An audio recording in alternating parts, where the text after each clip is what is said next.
12 dreams for the Red Queen under crown of stone. 8 voracious beasts born from 8 restless nights. 4 nails piercing the flesh of the sinner. 1 prayer for the summoned, called by this song. 'Tis perhaps the countdown to oblivion for the once proud city of London. 'Tis perchance her inhabitants' last dance alone to face death and pestilence. Confronted by the eerie and unknown, mortals became desperate for answers. A flock's flight makes for an omen, the falling of a star a dire presage. Turning to priests for interpretation when there was no reason to be found. When religion failed, men turned to science. I saw them build such vain cities, crafting machines made for endless war. New questions flourished as old answers withered. What is darkness but lurking sun? What is wall but enslaved stone? What is glass but tortured sand? What is song but a call to arms? What is hate but jilted love? What is life but death pending? Death.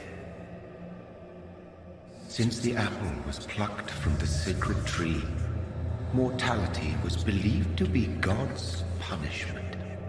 A righteous snare to keep mankind from ascending to the stars. They were all so wrong.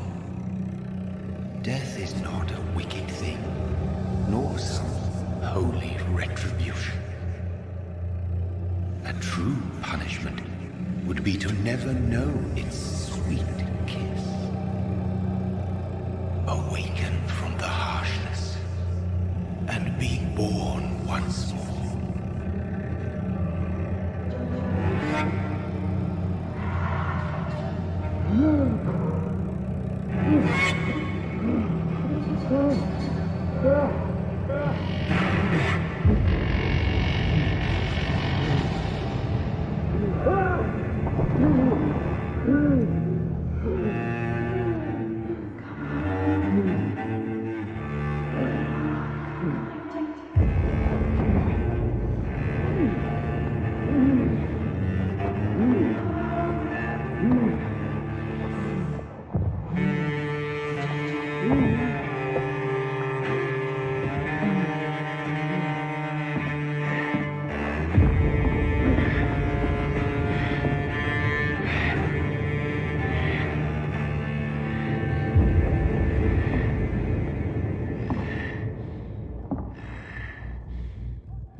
Mary! Oh, no! Mary!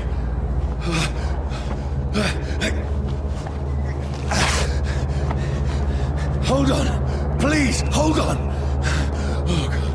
Oh, no. Mary!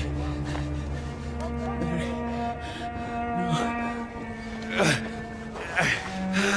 No!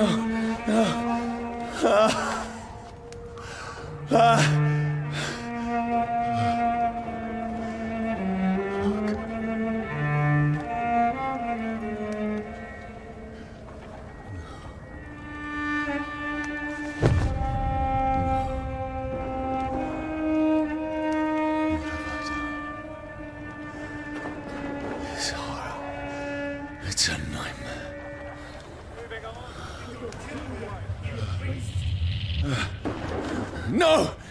Please, a moment, let me explain!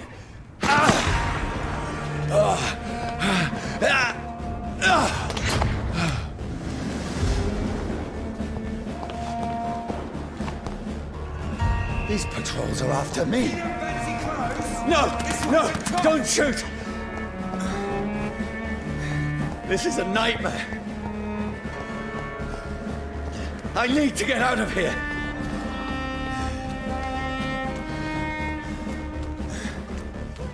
This can't be happening. Over there! There's one of those birds. There's one of them. No!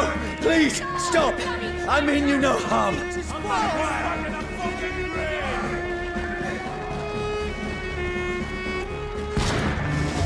What's going on? Oh, Mary. What have I done? What's all this about? Shit, where'd it go? Now, I can defend myself. Bastards.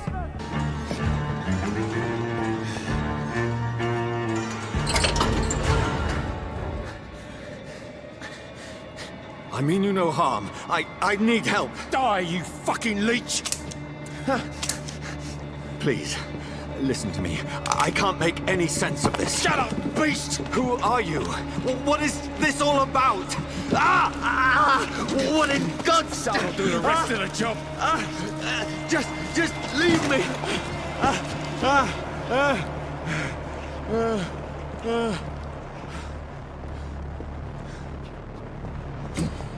The sun.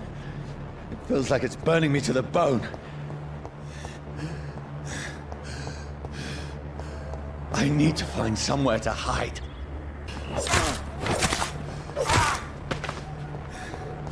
I need to find shelter. Is anybody there?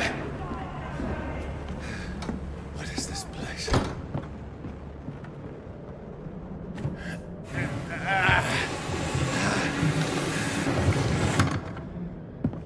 The place seems abandoned. I should be safe enough here.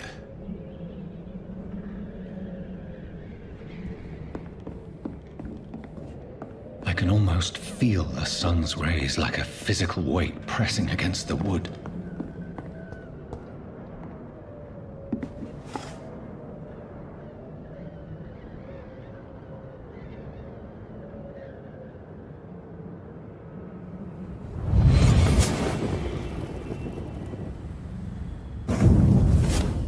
Brother,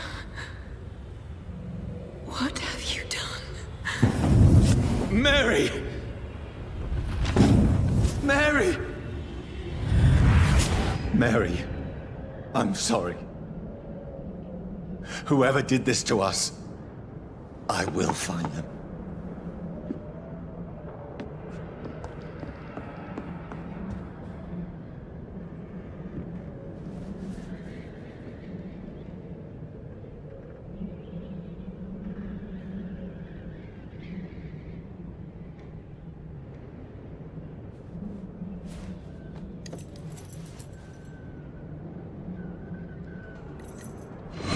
Wait.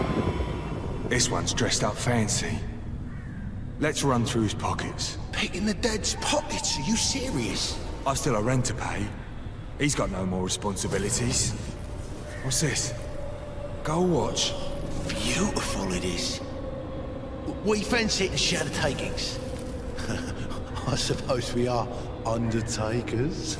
Now, give him an Eve.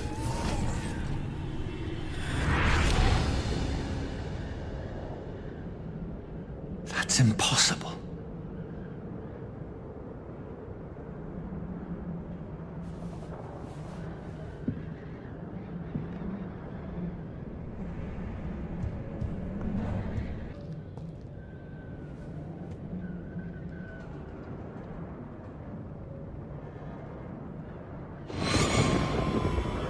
Dreams for the Red Queen that sleeps under crown of stone, that she might linger longer, her eyes as white as wool. Who goes there? A prayer for the summoned by warrior song. A child born from darkness must take center Who's there? Are you referring to me?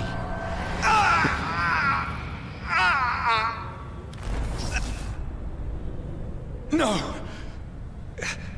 No! I still have so much to accomplish.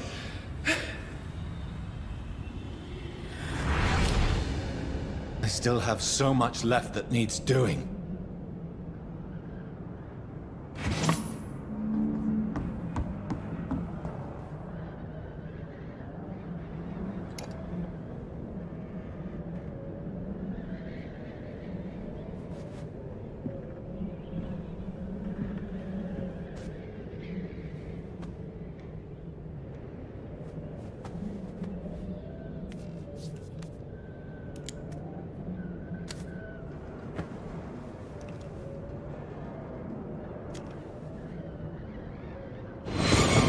Johnny, this one's lost. We need to leave. And now! No! There's time. I can save him. That's the enemy coming! The orders are to evacuate the hospital! Done. He'll live. And now what? We fight. Killing is a hell of a lot easier than healing.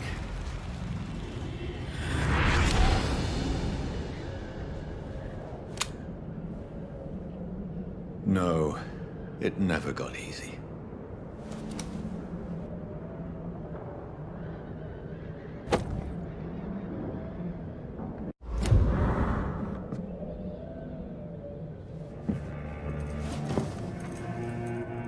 This makes no sense. None of it. No sense at all.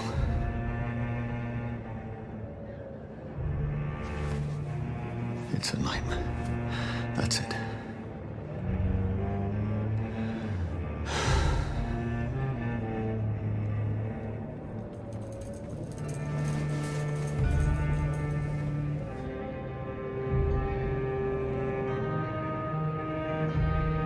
So be it.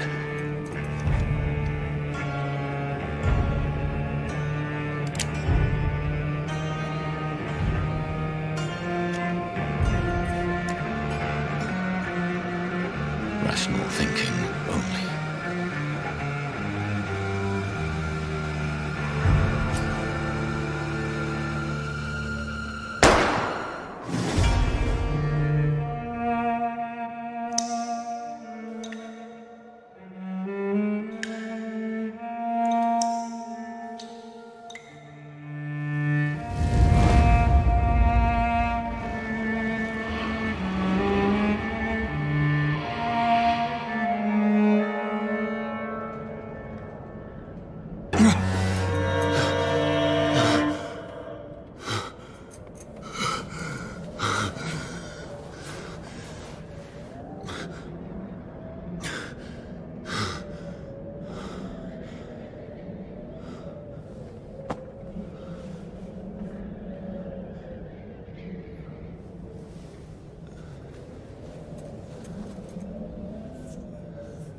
This is absolute madness.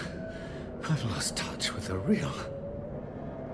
Madness it is, as mad as the moon, who changes blood in sunlight into a glowing reflection.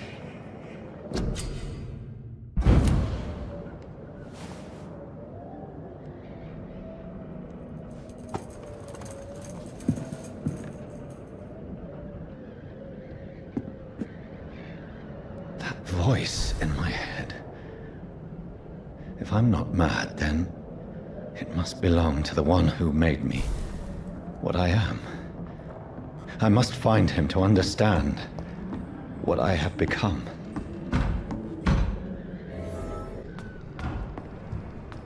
Where is it? It's closed. These people want me dead. I need to leave now.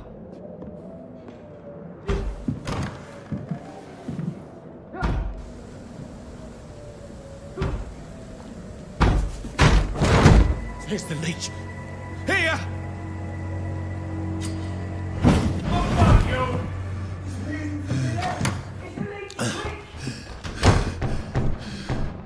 My head's spinning.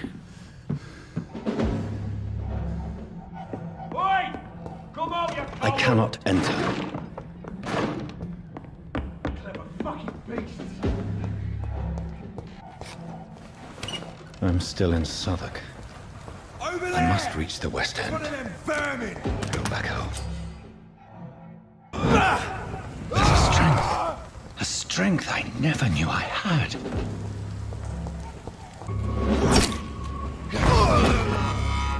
My strength.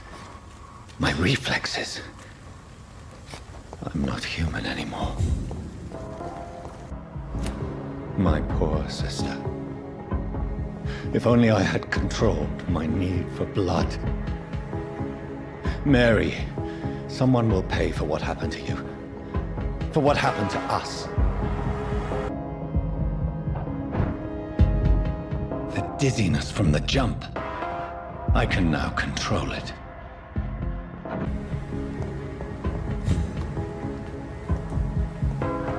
Another corpse. Have the very streets of London become a mausoleum?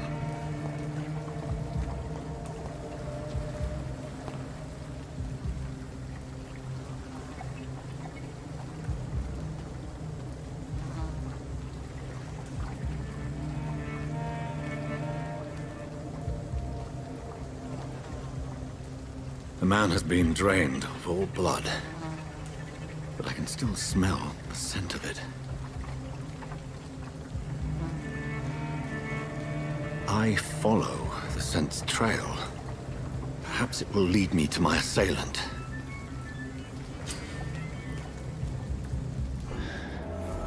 Fresh blood. The smell is so strong. Where has everyone gone? According to the blood patterns, that's where the victim was attacked. So that must be the killer's trail. That's strange. The trail is very erratic, as if the killer was drunk or hesitant.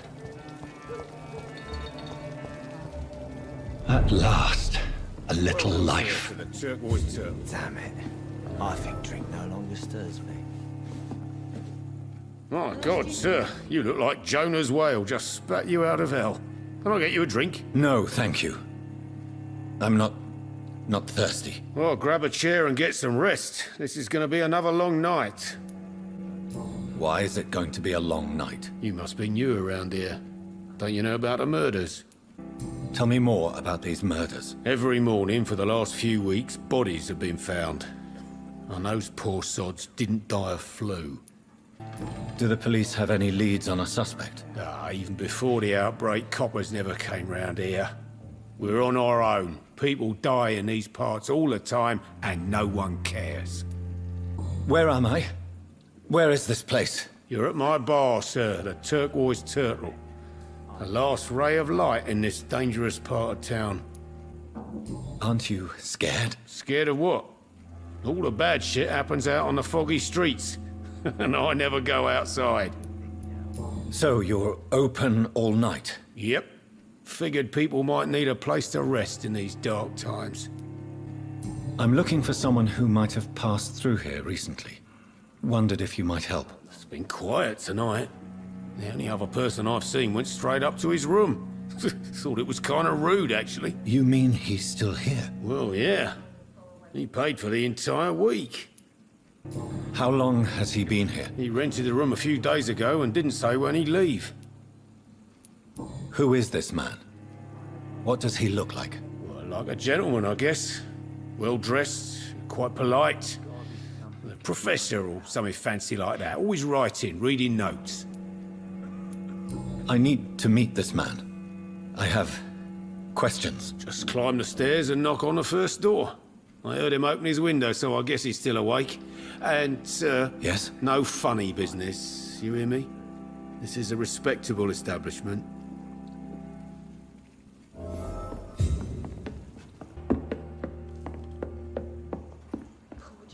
This is no place for you. Prewen has several patrols roaming the area. They do not pursue me.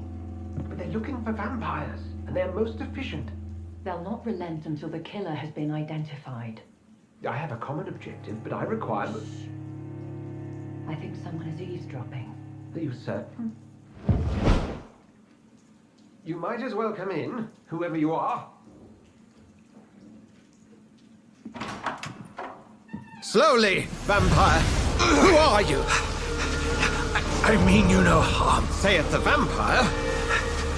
Present yourself! I need a word.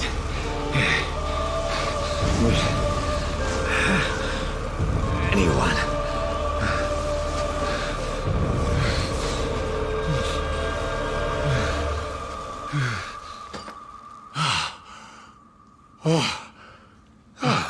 Well, that's something I can do for you.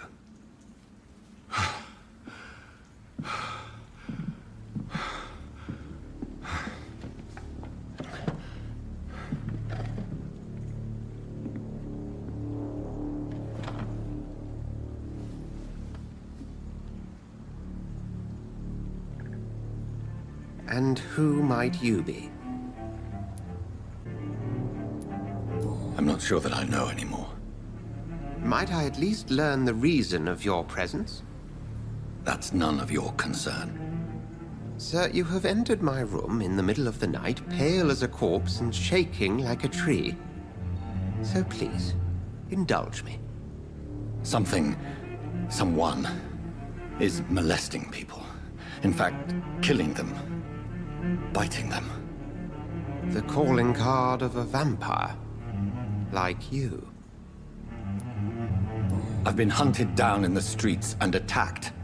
I'm a victim here, too. I believe you. Then if you are not a vampire, who or what are you? Dr. Edgar Swansea of the Brotherhood of St. Paul. I am performing an independent investigation here in an attempt to understand precisely what is going on. And what exactly is this Brotherhood? Sir, if the name is not familiar to you, then we shall discuss it another time. What have you uncovered concerning the murders? It started a few nights ago. Rumors of violent murders. The docs have always been, shall we say, somewhat unsavory. But this is different. How different? A vampire is at work here. Famished. Reckless. It must be brought to ground, and quickly. I heard another voice, that of a woman. Who were you talking to? Ridiculous. I've no idea what you're talking about. Something tells me not to trust you. Then the feeling is mutual. Then help me find the culprit. I may. If you'll first tell me why you opened this door. I followed a trail. The scent of blood from a recent victim. It led me here. You thought I was your aggressor. That explains a great deal. We are both chasing the same shadow. A shadow, indeed. Yet I heard his voice in my head. There was a moment I believed I was mad. You should let me handle this affair. You've no idea what you're up against. No. I will find the monster. He is mine. How will you do any better than I? But then let me ask you this. What are your intentions if you find the killer? I'll end him. Then I can only wish you good hunting. And pray we shall meet again.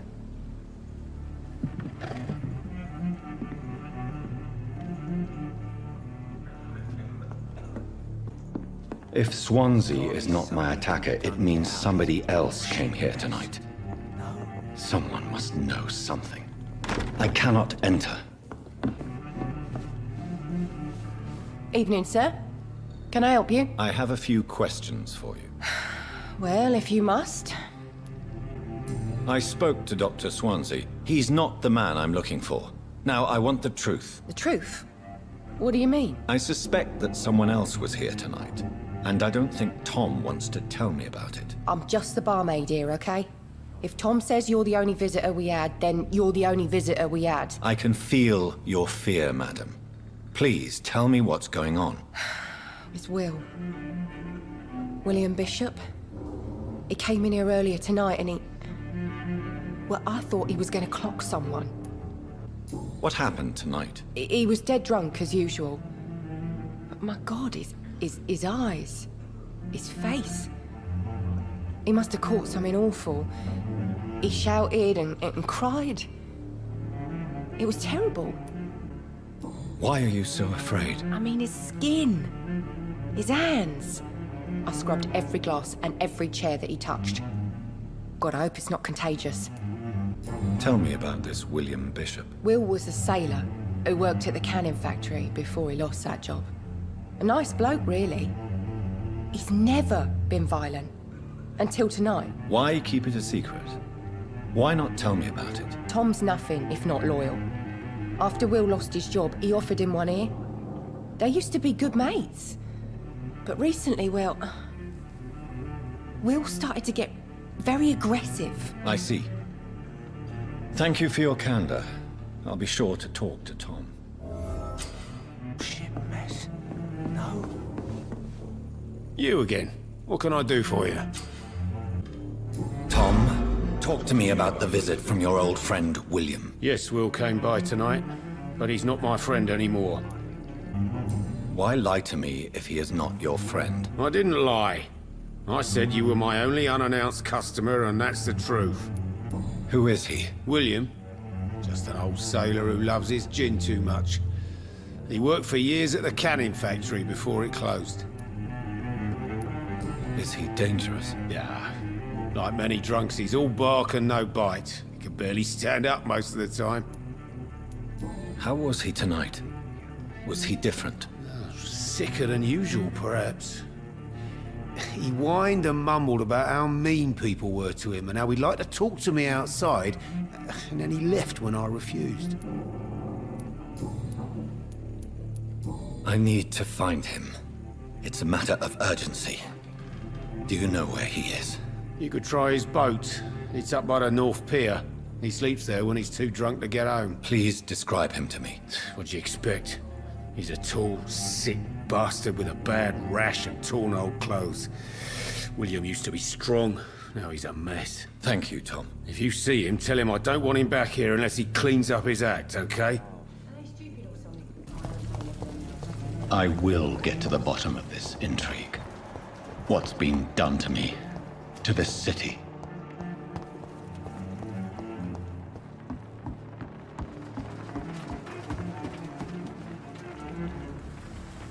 The body is still warm. This man has just been drained of blood. This man was armed. He tried to defend himself. What's this? Some sort of note. This corpse has been dried of its blood, just like the previous victim. Blood and empty gin bottles. This Bishop fellow is something of a heavy drinker. There are blood splats on the other side of the canal. I must reach that barge. Fresh blood. The whole building reeks of it. The scent is so strong it makes me dizzy.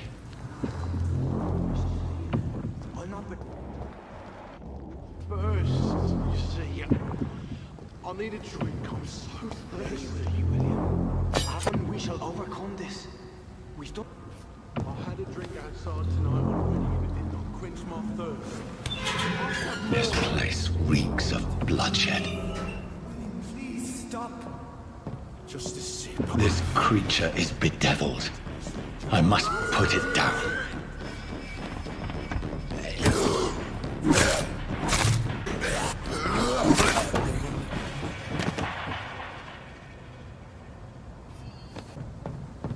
William, please. Stop. William was an honorable man. I could have saved him. Mr. Hampton, are you in there? We knew him well, another lost soul, a kindred spirit. Sir, listen to the sound of my voice. I'm a doctor. You're suffering from shock. I must return to my flock. They'll stray without me.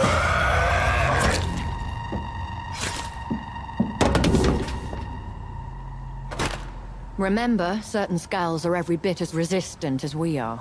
Who are you? What do you mean by Skal? You truly are a newborn. I should have realized. Wait. You are the woman from the bar. Are you... like me? Can you help me? I believe, sir, I already have.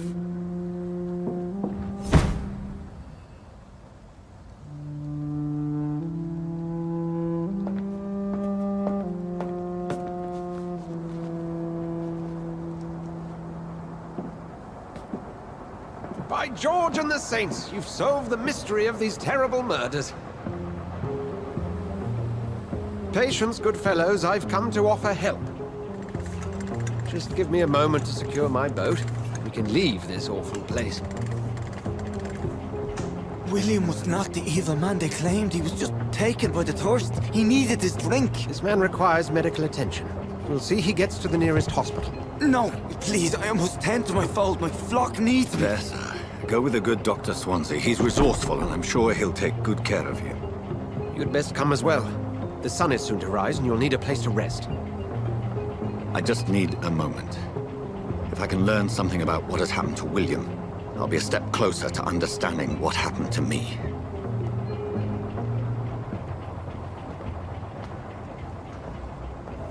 This poor creature can't be my maker. Could it be some subspecies of vampire? I must find a place to analyze the blood.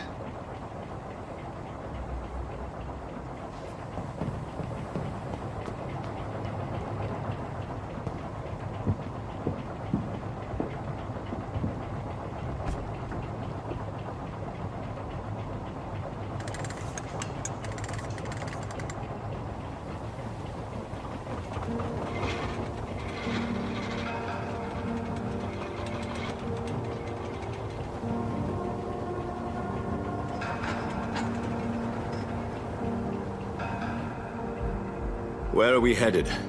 We're on our way to the Pembroke Hospital. It's just across the canal. They'll have a bed for poor Mr. Hampton. William was... what manner of creature was he? Predator, prey, villain, and victim. Who can say? The important thing is that he's been stopped. Duly noted. And the woman? What... who is she? What woman? Oh, don't play me for a fool. You used me to locate that skull. You must know who she is. And I thought you a gentleman. You shouldn't talk about a lady behind her back, but I will tell you she values her privacy. Were London as peaceful as she appears from the middle of the canal? If only that were the reality of the situation. To be honest, I've always tried to avoid this part of town. Pembroke Hospital is the last bastion between the rest of London and the epidemic. The flu has decimated the East End and the war still rages. Welcome to the front lines of a plague. This is where you work, Dr. Swansea? I am the administrator of Pembroke Hospital. I thought you were here in service of your mysterious order, the Brotherhood of... Of St. Paul's Stole, yes. But first and foremost, I'm a man of science. A physician, like yourself, Dr. Reed. How do you know who I am? No need for modesty. You are Dr. Jonathan Reed. A surgeon of some caliber and renown, if I'm not mistaken. You are correct, sir. I knew it! I had my suspicions. But when you took the blood sample from the corpse of poor William, I was certain. Dr. Reed. Marvelous.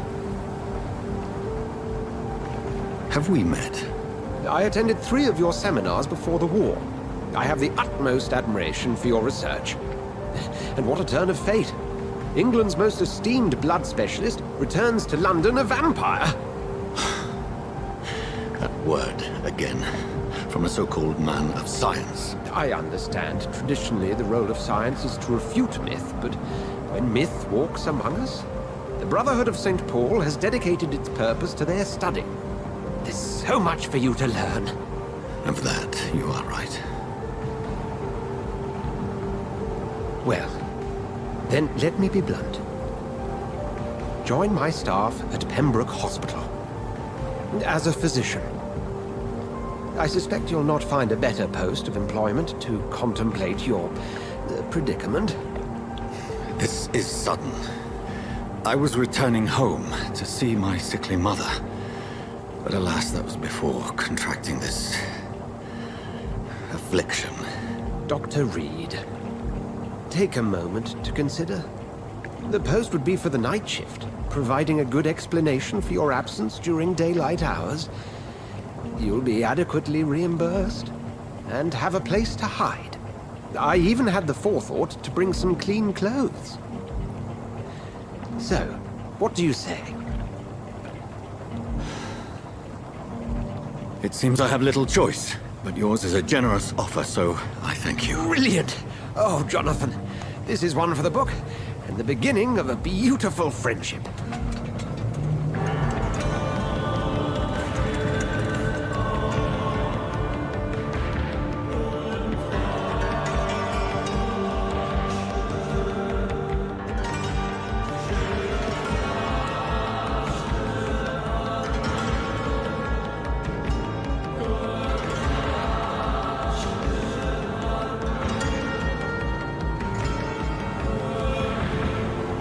Dr. Swansea, thank goodness. I was beginning to be concerned. Worry no more, Nurse Crane, for I bring good news.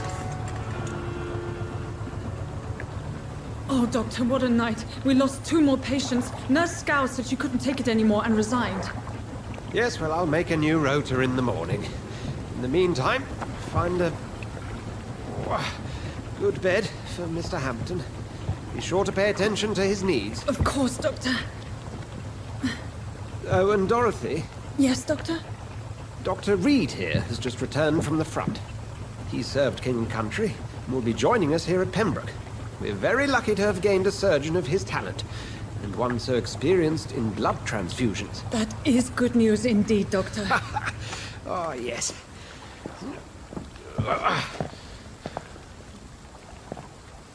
Here at Pembroke, it's not what we have, but what we haven't. It's only thanks to Nurse Crane and the staff that our ship doesn't sink. If you have any questions, just ask her. Duly noted. Thank you. Your assistance is required, Dr. Swansea, immediately. Welcome aboard, Jonathan. We'll catch up after my rounds. I'm coming, Nurse Crane. I'm coming.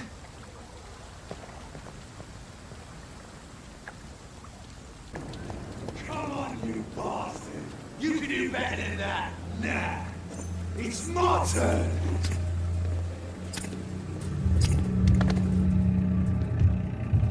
Rotten or pristine, each heart contains the seed of life. Drink at this river, try it all.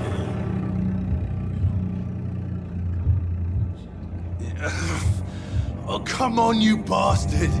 I won't bite. Sir, please. You've lost too much blood. Calm yourself. You think I didn't notice? Stop your staring and get me to an hospital, you arse! Insulting a good Samaritan. Not exactly the way to get rescued. All right, sorry. I am in pain here. My guts are spilling out onto the street and you're yabbering on. Yes. That's a very nasty wound you've got there. Take my word, I am a doctor. Dr. Jonathan Reed. Name's Clay Cox. I'd appreciate you helping me to a better place, Doc. Follow me, Mr. Cox. Let me assist you to that better place.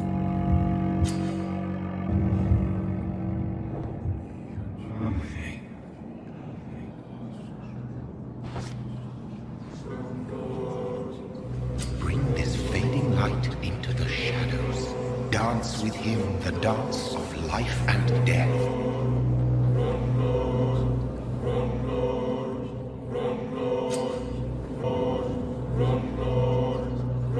No more. Not tonight. Not like this. I will not take another life.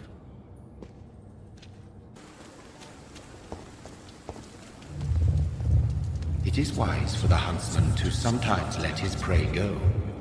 But no famished hunter can run for long.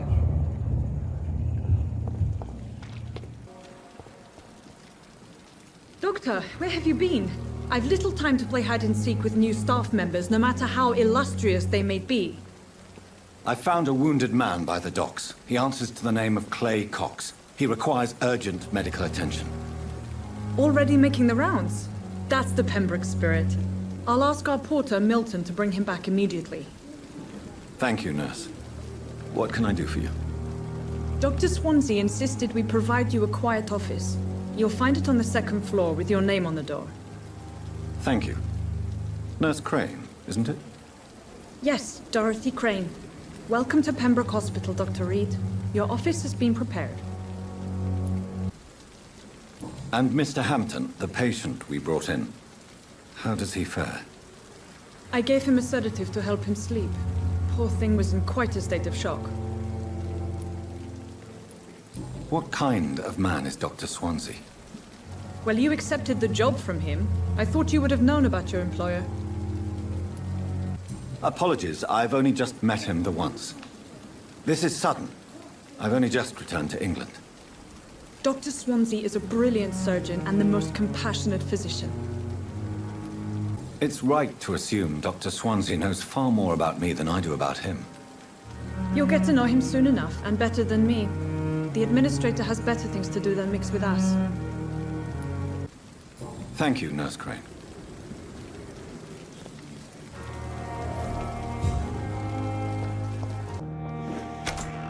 This must be the place.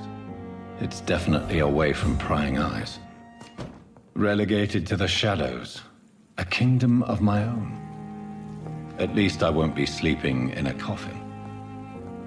If I'm to stay here until my research is complete, I'd better learn to hide my true nature from the mortals. But what about my thirst for blood?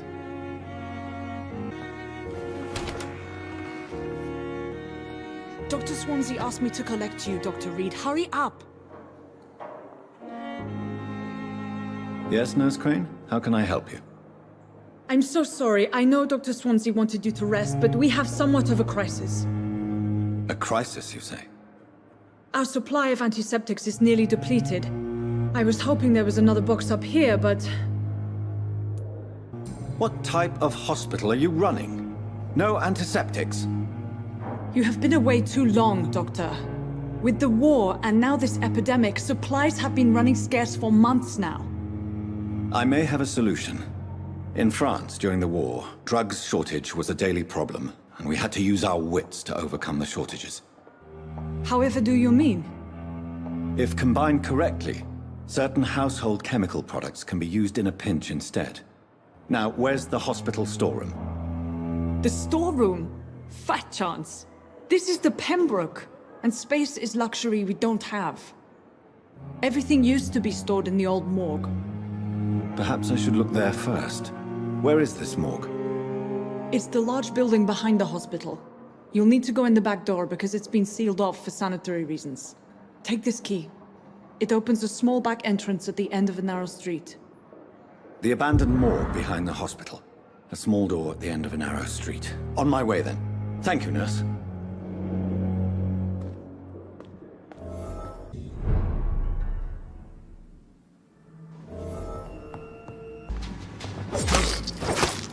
Behavior is similar to the infected William Bishop. Must be the same strain. This sickness moves faster than influenza.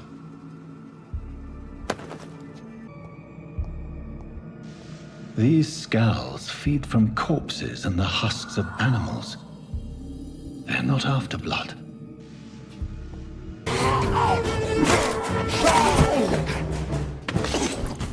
These scowls can be so ferocious. I'm not sure I can defeat them without becoming stronger. To drink blood is so tempting. Sodium hypochlorite. Dangerous to administer, but efficient in the proper dosage.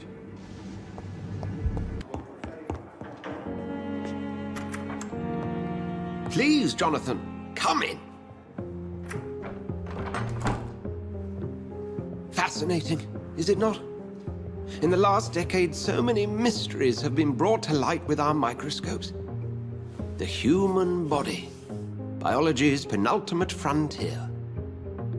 The more we explore its boundaries, the less we're able to trace a clear line between life and death. You, my friend, have a foot in both countries.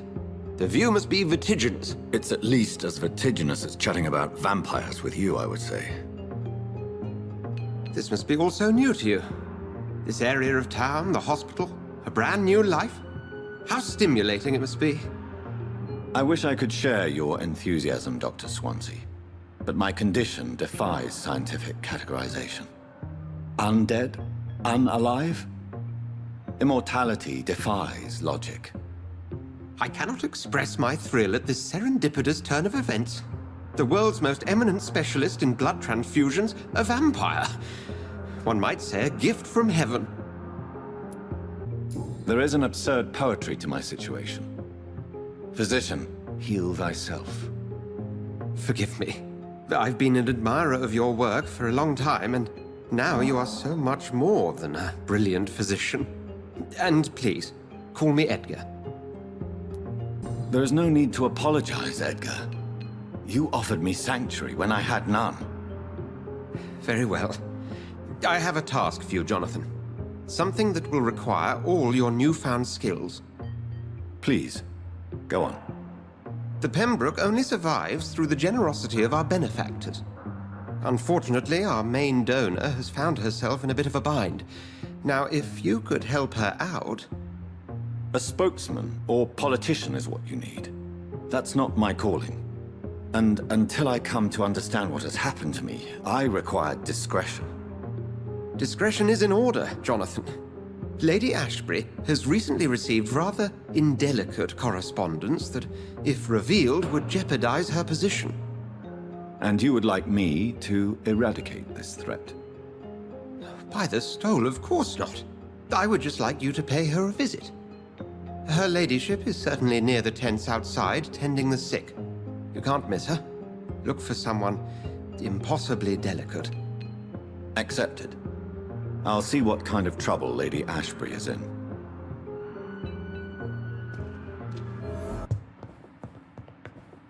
Do you need something, Jonathan?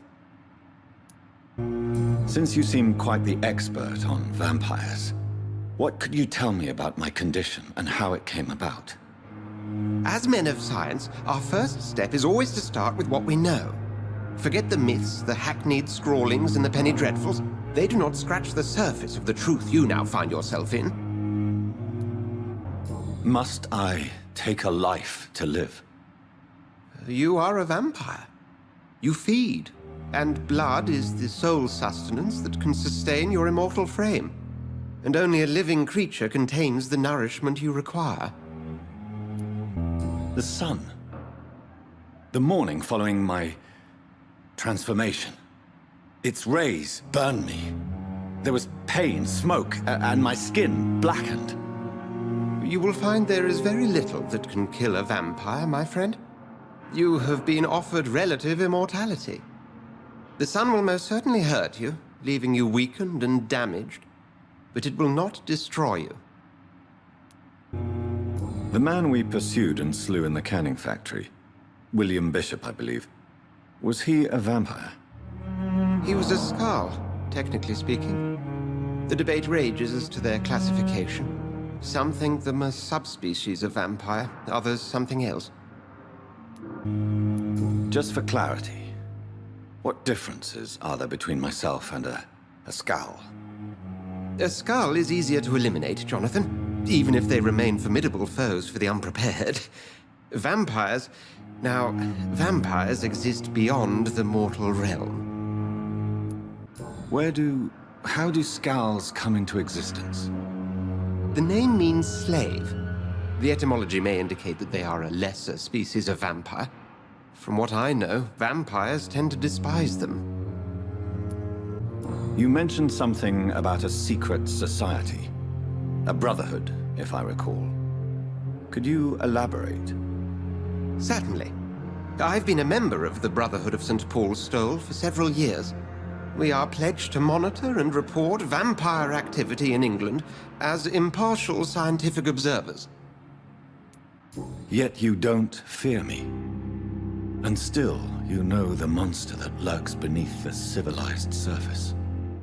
The Brotherhood has studied your kind for centuries. We believe you are as supernatural as a lion is to a gazelle. That explains your nightly wanderings about the docks and the questions you ask. I feel it wasn't mere coincidence that led us to that part of town. There was something as yet unseen that set those chain of events in motion. Since I'm the one working for you, what should I know about Pembroke Hospital? Well, for many years, we have been the only medical facility in this part of town that people can rely on. We support the community here, as well as provide health care. What do you expect of me? What we need is hope. You were a soldier. This is a war. This white coat's still a uniform. We fight to help the poor, the sick of the East End, the forgotten. Where do we stand today? Oh, to be honest, we cope on a day-to-day basis. The first wave of the Spanish flu last summer took us by surprise. We lack many of the basic necessities needed. We'll see each other again soon, Edgar.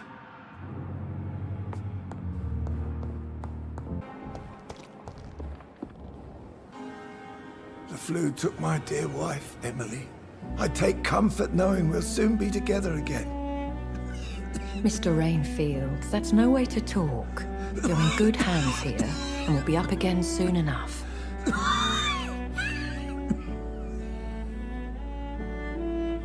Now do me a kindness and get some sleep. I'll be back round later. Your words are kind, the blessings of an angel. You're the sweet, sweet Lady of Mercy.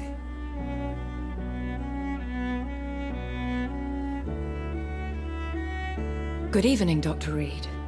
It's a pleasure to see you again. You seem surprised. Dr. Swansea has brought me up to speed concerning your recent appointment to Pembroke Hospital. You're a the lady who saved me that night, before vanishing into thin air. I remember you from the pub with Dr. Swansea. Indeed. Allow me to introduce myself formally this time. My name is Lady Ashbury. I remember you well, in spite of the brevity of our encounter. Apologies. You've taken me by surprise. I'm very happy to see you. The pleasure is mine, Doctor. I hope you're more disposed to answer my questions now. You must have countless questions, but our rather urgent matter first. Swansea has explained.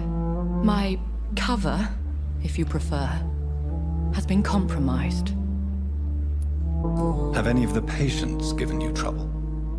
These poor souls have so little left to live for. I do my best to ease their pain.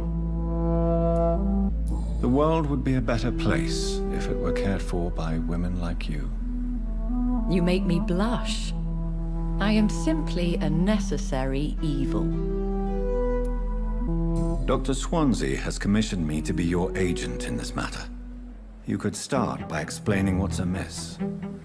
These past insufferable weeks, I've been the victim of extortion. I've made a first payment, but the blackmailer grows greedy.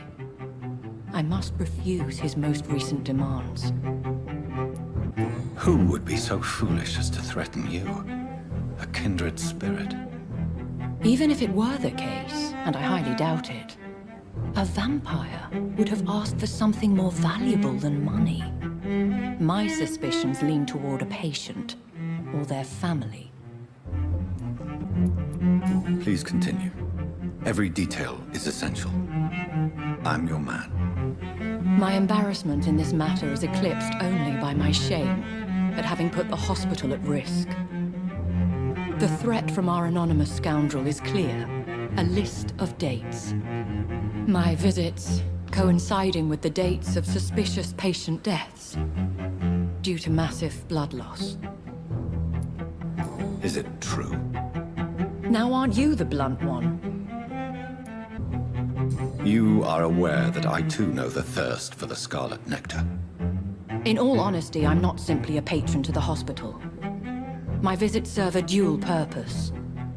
Dr. Swansea has been treating my condition with a revolutionary technique of blood transfusion. It seems you are a specialist in the domain. I'll take care of it. Do you know where I should start? If that was the case, I'd settle the matter myself. You could talk to our local gossip, Harriet Jones. Not a pin drops here without her hearing about it. I'll meet that woman now. My life, as others know, is in your hands, Dr. Reed. I'm sure of your discretion, but I do fear your powers of persuasion will be put to the test. When this is resolved, I'll be your obligé. I'll answer all questions in regards of your condition.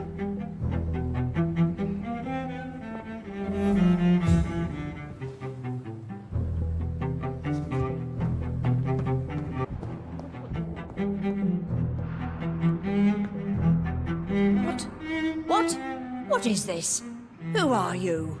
Get out of my room. There's no need for alarm, madam. I'm Dr. Reed, the new surgeon. Preposterous. Dr. Reed, you say? I don't want some bumbling intern. Where's Dr. Swansea? Please, calm down, madam. I assure you that I am highly qualified. I'm just back from war duty. How brave. Threatening an old defenseless woman. You know how long I've been a patient here? You've picked the wrong fight. I'm Harriet Jones. Harriet Jones? Indeed. I've been meaning to have a chat with you. You know what goes on here better than any other patient, I gather. Oh, better than any patient, nurse or doctor. I've seen so many vile undertakings. I heard there have been some despicable goings-on. Was there a case of blackmail? Blackmail? Wait. You're investigating something. This isn't a social call. One of those incompetent cunts slit a poor sod's vein. If I didn't know better, Miss Jones, I'd be inclined to say you enjoy this type of idle gossip. God's honest truth, Doctor. It's just the way it is here. Most of these bitches would let you freeze to death before getting you a blanket. I assure you, madam, this is not an investigation into a possible medical error. Debauchery, then? Nurses Crane, Hawkins, Brannigans, whores, all of them. They can't keep their legs shut. I've seen them scratching slutty sores. Really? Well, if you have irrefutable proof, I'll not have the staff behaving in such a manner here. This is your business, Doctor, not mine. But I swear one of the nurses is cavorting with some man on hospital hours. Thank you for your time, Miss Jones. You've given me something to go on. See you on the next round.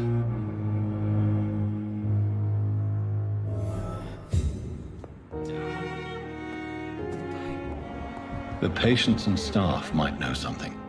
I'll start my investigation with them.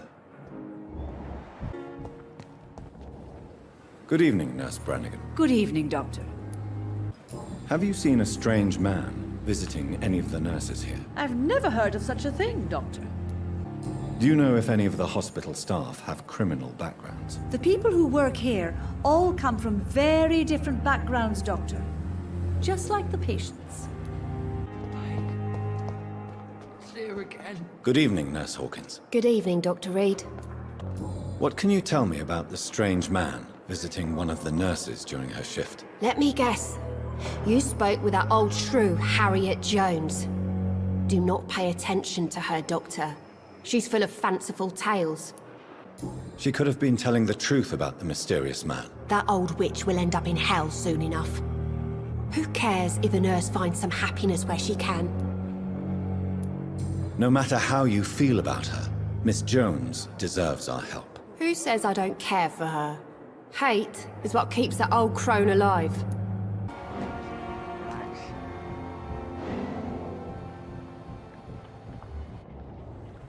You're sure you don't come back with me? Nah, I have to see someone at the hospital. Be careful. You look so bad they may keep you as a patient. Fuck 'em. I don't like hospitals. Or doctors. Well then, when you go back to Whitechapel, you may find this useful. What is it? A pass for a free medical exam by the best nurse available. Just read it. I don't read well, but thank you, I guess.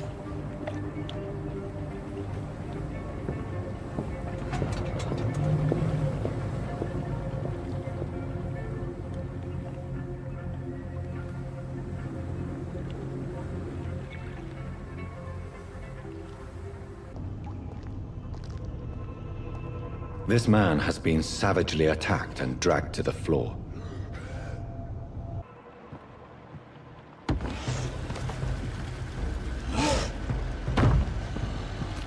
What sort of creature is this?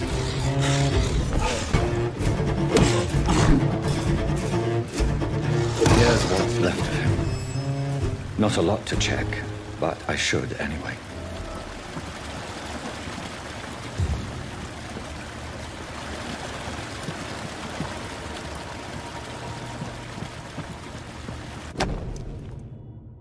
Some voucher for a free checkup in Whitechapel. What is Nurse Crane up to? I really must find her.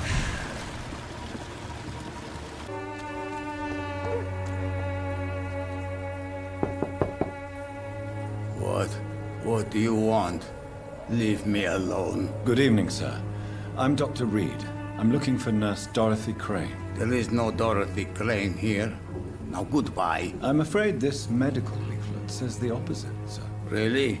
Well, I'm afraid I'm going to close this door right now. Go bother someone else, Mr. Doctor. To enter that house, I must discover who this man really is. Maybe I could start by observing what he's up to.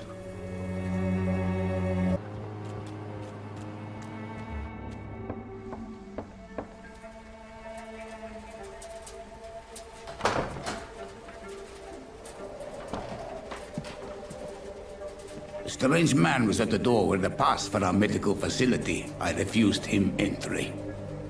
Darius, how could you know he didn't need our help? His clothes were too finely tailored to be from Whitechapel. Perhaps just a friend of that stray poet who is always about. Richard Nethercott? No, not of the same cloth, this man. I suspect some machination from that journalist. Clayton Darby. Is he still asking questions? Yes. I saw him drifting around St. Mary's Church. I swear he is tracking me just downwind.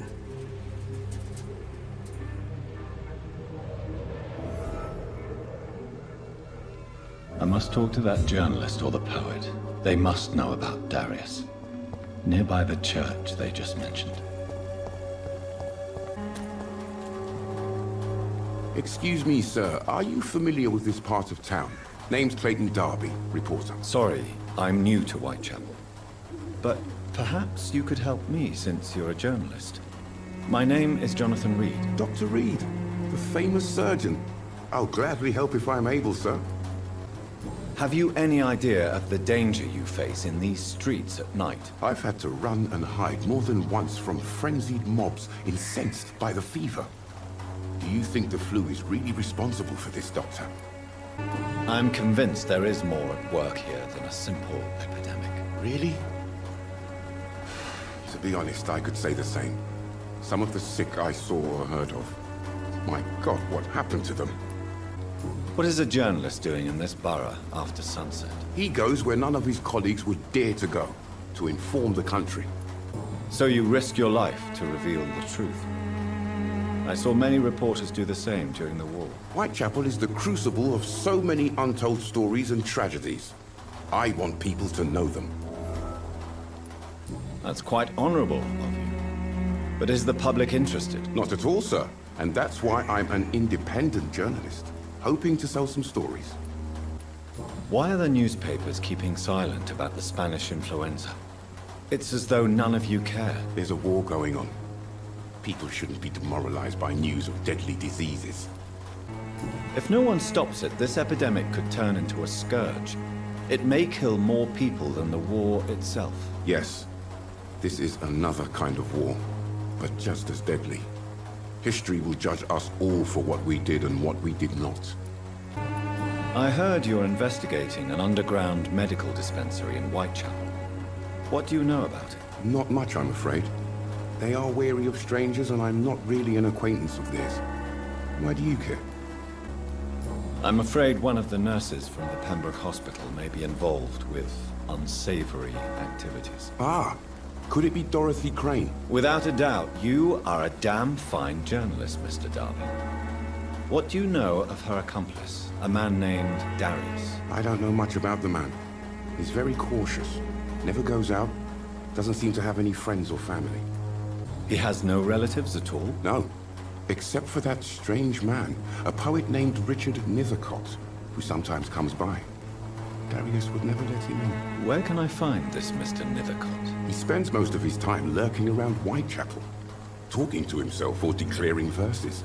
These days, you can usually find him behind the church. He never goes out? No. A few days ago, he unexpectedly did. I followed him, but it was just a ruse to keep me away from his house. Really? How do you know? He went to the nearest mailbox, but just before posting his letter, he ripped it up and threw it away. Goodbye, Mr. Darby. Farewell.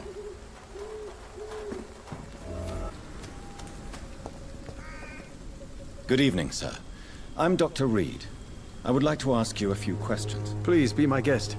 Although I may not be the best informant regarding this part of town, my words speak about that which the eyes cannot see. Really? Are you an artist of some kind? I'm a poet, sir. Richard Nithercott, at your service. Tell me, Mr. Nithercott, why seek inspiration in Whitechapel? The place is not beautiful per se, but how to explain it? Stirring and challenging. In what way, exactly? The struggle by gaslight, the barren smiles, and the added hunger under the rain. If you say so. Such vibrant antagonism and vivid paradox. The stripped humanity raged across each street. Vivid, of course, yes. And what about the poignant distress? Oh yes, the poignant distress. You see what I mean, don't you? That's what I want to write about, and that's what Whitechapel is made of. Do you not think it a little morbid? On the contrary, sir. Whitechapel is full of life, full of beauty. Just like my dear muse, the wonderful Camellia. What can you tell me about Camellia? Not much, and that's the beauty of it. She can't speak, you know. She's a locked mystery who exhales kindness and sweetness. And have you ever tried to learn more about her? Where she lives? How she survives? Whom she may know? Maybe I prefer she remains an enigma. Reality can be so dull, don't you think? Perhaps you're just afraid to find out the truth about your muse. One day, perhaps, I'll ask her to come with me.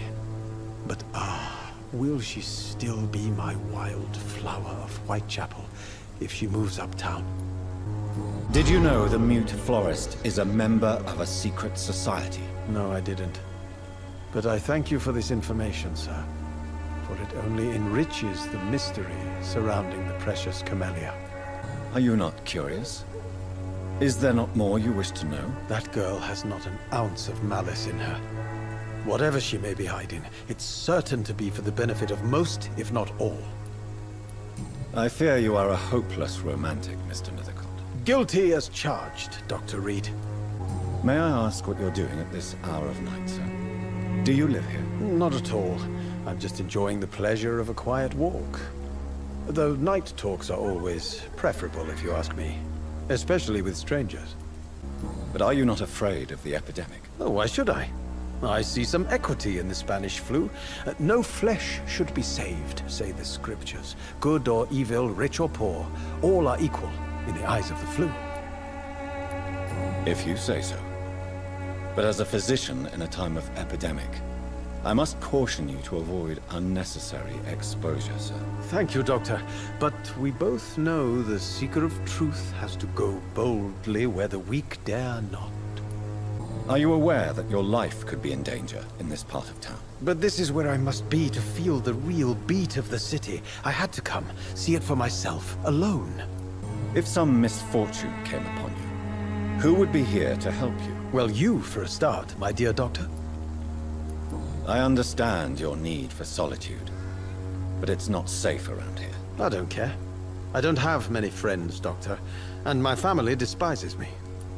What are your thoughts on the terrible situation in this city? Terrible, you say? No.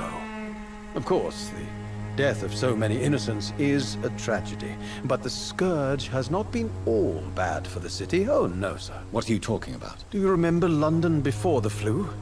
Noisy, cacophonic, quiet nowhere to be found. And now, listen to this oddly peaceful silence.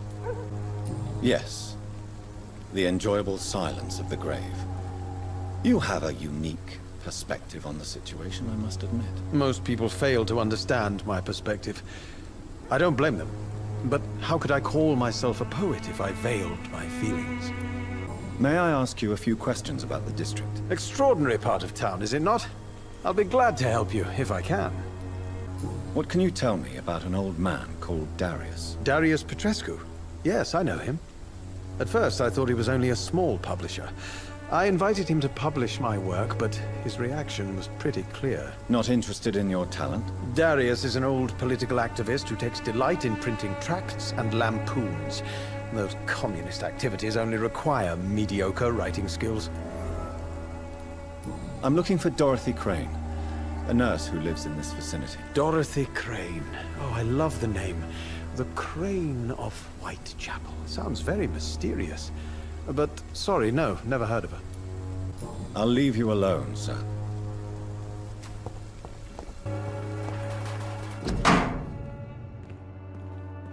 The content of Darius' letter to his children could give me more leverage to enter.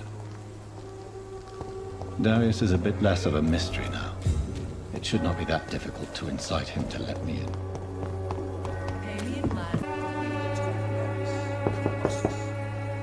Mr. Petrescu, just 1 minute, please. You again. Go away. Sir, wait. Stop this nonsense. I know Nurse Crane is here. Shall we speak man to man, you and I? All right. Speak up. Don't you see we're on the same side? We fight to help the poor, sick, and abandoned. I'm nothing like you, Mr. Doctor. Yes, you are. You too believe in providing medical care without charge. You know what we have to sacrifice to make the world a better place. I have to admit your words have conviction. All right, I'll let you see Dorothea. Don't make me regret this, though.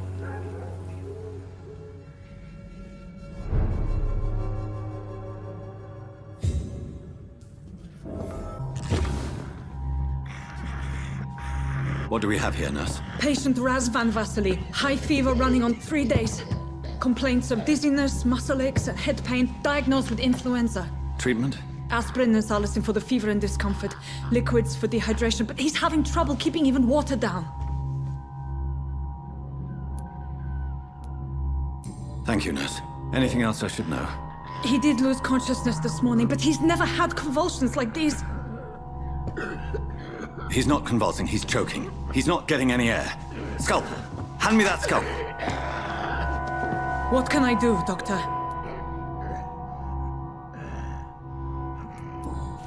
It's too dangerous to operate with these convulsions. Sedative, nurse. Do we have any anesthetics? I'm sorry, Doctor. None at all.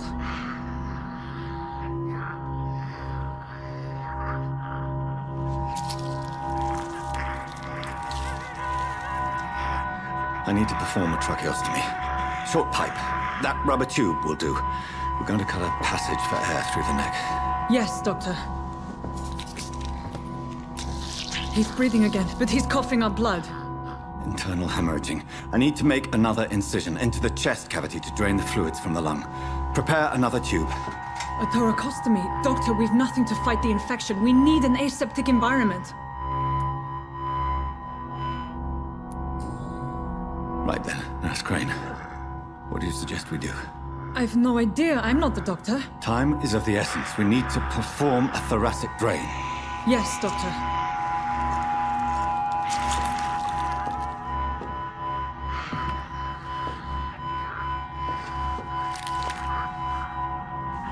He's still bleeding, Doctor.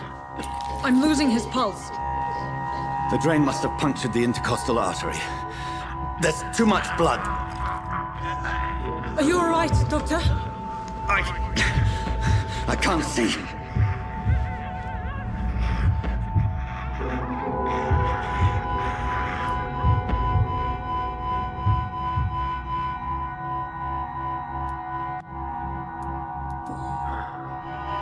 I must first suture the artery.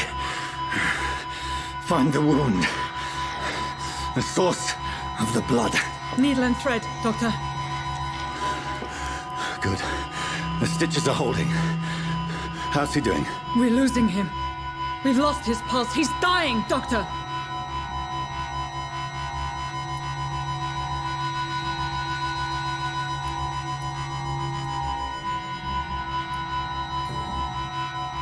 Cardiac massage, now. Cardiac... What? Are you making this up as you go along?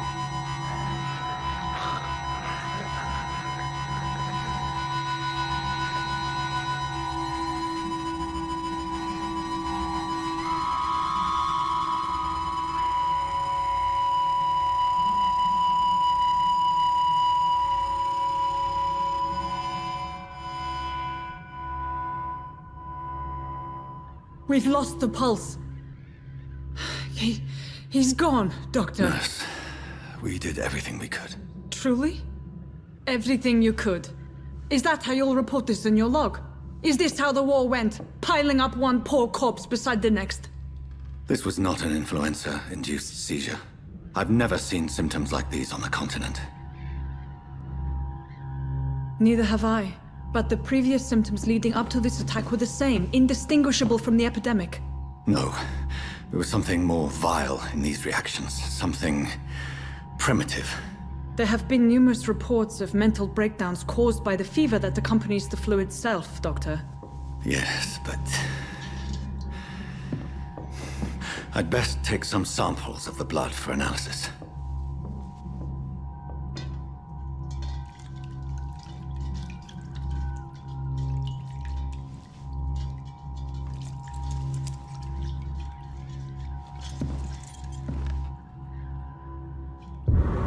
You're here to test my bedside manners.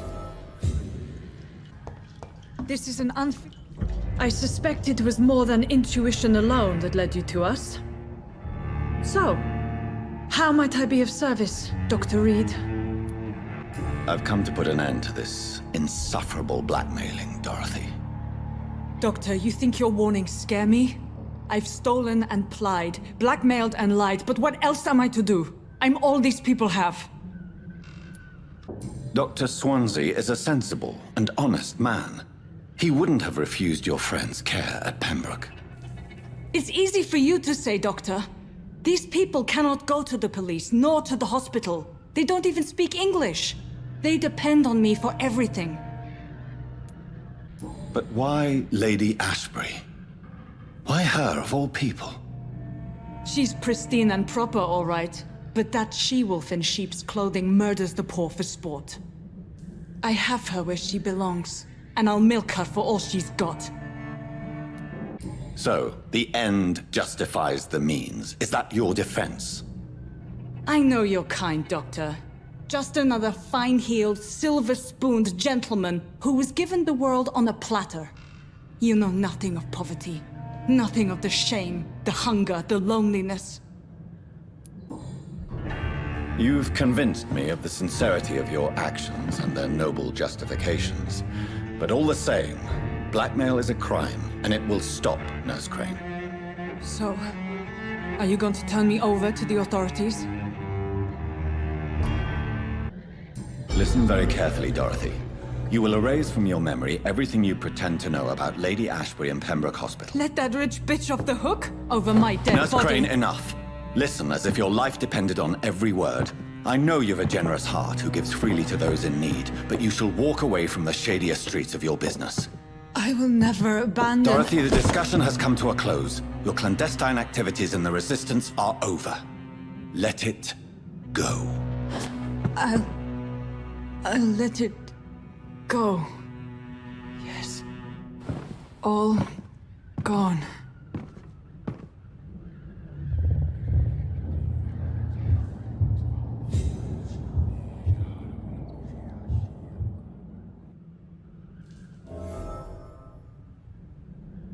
Don't have to bear the burdens of this.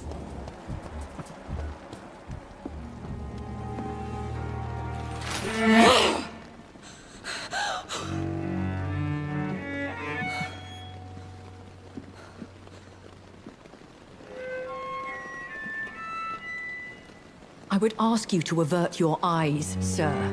Or did you not know it was rude to stare? I knew it. Speak up, Dr. Reed. I like a man who speaks his mind. You killed him. He trusted you. And you killed him. Spare me your sarcasm, Jonathan. You are but newly born in this world. So in the end, the accusation was true, wasn't it? The situation is somewhat awkward nonetheless. I have not been observed sustaining myself for many decades. I have to say I'm a trifle embarrassed. Anyway, I have concluded my inquiries concerning your blackmailer. I see. Please excuse my agitated state. Under normal circumstances, I wouldn't let anyone see me in this condition. The case is closed, your ladyship. The person who took advantage of you has, shall we say, seen the error of her ways. So who was it? My lady, the blackmailer was dealt with using the utmost discretion. The culprit's identity is of no relevance. Thank you, Jonathan. That is exactly what I needed from you. You have proven your loyalty, so, as a friend, please accept this small token of my appreciation. Thank you, my lady.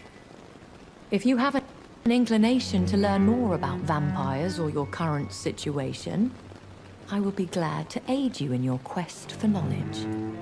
Why does Dr. Swansea allow you to feed on the patients of the hospital? Dr. Swansea is a good and compassionate man. He is trying to find a solution for our hunger. Until that happens, he is clever enough to understand that I only feed upon the dying. What do you know about this Brotherhood of St. Paul's Stole? The Brotherhood is well known amongst London Vampire Society. As long as our kind is discreet, and as long as they do not interfere, we have come to a mutual understanding. And no one suspected you of the murders?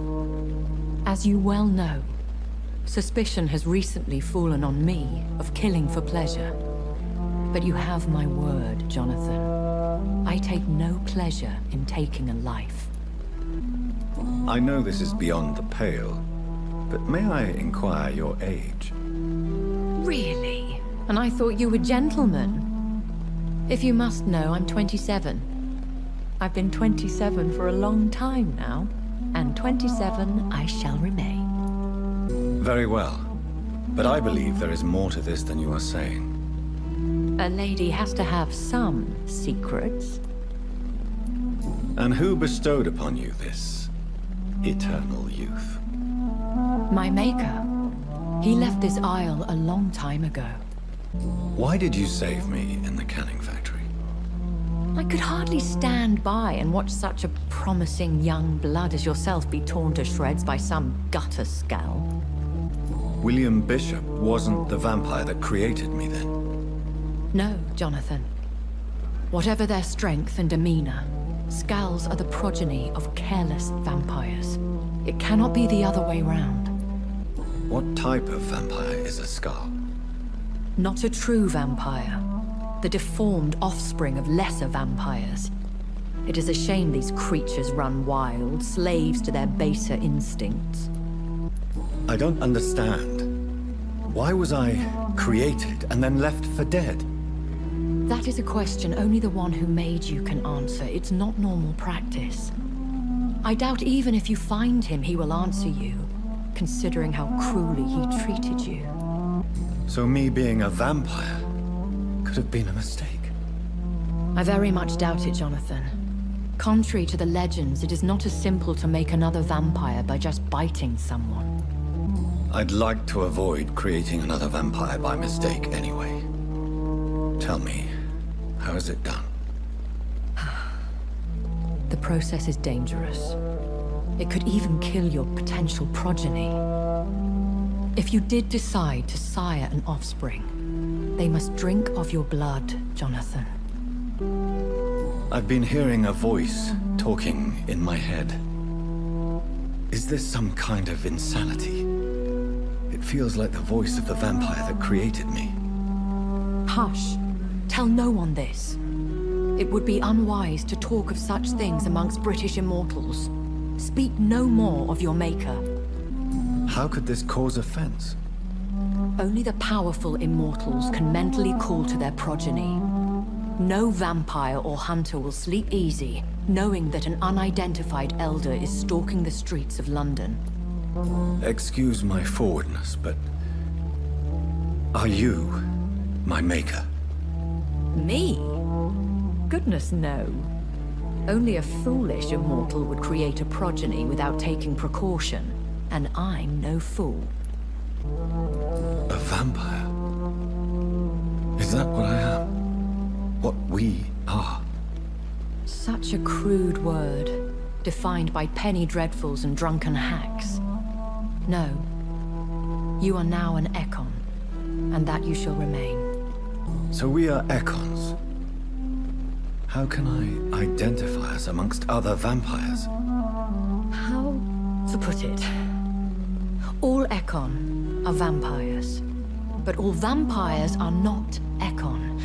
We are but a branch of the immortal tree. Are you an Ekon too? Yes, I am. We are the closest thing to what man refers to as vampires. Forget what you think you know about us. When I awoke, changed, I was chased and attacked by vampire hunters. Prepared and well-trained. Though I can't be certain. More than likely, it was the once glorious Guard of Priwen. Once glorious, but still dangerous. They have seen better days, but all fanatics are dangerous. You would be wise to stay clear. They are sworn to destroy our kind. You make them sound like some sort of cult. More a society. And like all the best ones, a secret society. I thought them almost gone, but it seemed they have been recruiting. Are there many vampires here in London? Immortals are of a rare breed, and we often tend to hide. But you may occasionally meet some of us at night. Will they all be as affable as you, my lady? I do not see why not. But remember, even the shark smiles before he bites. That sounds like a lesson from experience. Vampire politics are as intricate and sometimes tedious as a game of chess in a gentleman's club. I've learned from experience it is best to decline to play. Do you know any of them? Have you an idea of the identity of the vampire who attacked me? You mean your maker? No, Jonathan, I have no clue. But I fear he or she is as careless as cruel. To let you discover your new condition by yourself. What do you mean? Every now and then, you may discover an immortal in the deep of the night. But we are a rare and reclusive breed. Our progeny is almost never accidental. I've been away from London and England for 3 years. This isn't the city I remember. Things have gone from bad to worse here, Jonathan. I've lived in this city for a long time, and I've never seen it like this. The Spanish flu has hit London that bad. Yes, but it's not just that. I've heard things. Things I've not heard for a very, very long time. There are whispers in the shadows. Something far worse than the Spanish flu is here in the city. What is it you fear? Fear has long since flown this form. But there is something malevolent circling us. I feel fear is merely waiting in the wings. I bid you farewell. For now, my lady. I must quickly analyze the blood I took from Nurse Crane's patient. Another... Razvan Vasily was infected by Spanish flu, but also has the highly unstable blood of the Scowls. Is the London vampire epidemic transmitted through the flu? I should talk to Dr. Swansea about it.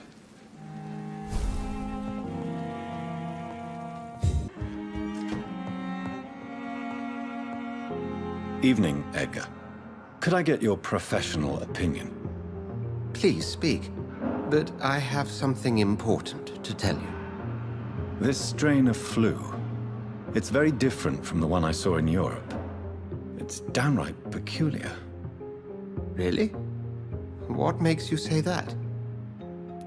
I've just looked at the blood of one of our recently deceased. I see. Do you have anything more to go on? This disease spreads and looks like the Spanish flu, but its effects differ greatly. The London strain is different from the continental one. This is very interesting. Did you find something else? Yes. Unlike the flu, the infected begin to show an increase in outwardly aggressive behavior. More than simple agitation. Once docile people become violent. You mean like rabies? Is there a chance we could create a vaccine, Jonathan, like Pasteur? By the stove, that would be smashing. There's a lot we're not seeing here. But it is spreading, and quickly. If we don't act, the whole city could be lost. But Jonathan, we've a fantastic opportunity sitting right here in front of us. A weapon of choice. What on earth do you mean? Why, you, my dear boy. With your expertise and your blood, we could isolate the properties that course through your veins. Think about the possibilities. And why not? What did Stoker say about the Children of the Night? Well, using my blood, I could create a whole army of vampires. Surely you're joking. We'll discuss this more later. Thank you for your time. No, thank you, Jonathan. But as I said, I needed to talk to you. I have some rather bad news. Yes? I'm afraid it's your sister. My sister? She's to be buried this evening at Whitechapel Cemetery. Your mother published the obituary this morning. I see. I'm sorry, Jonathan. Please accept my condolences.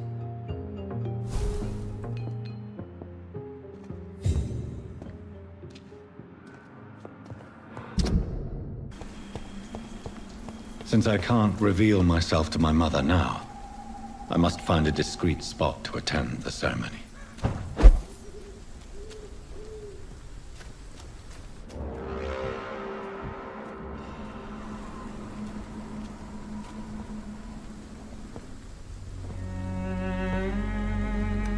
I am the resurrection and the life. He that believeth in me, though he were dead, yet shall he live. And whosoever liveth and believeth in me shall never die. We commend unto thy hands of mercy, most merciful Father, the soul of our sister departed, and we commit her body to the ground. Earth to earth, ashes to ashes, dust to dust.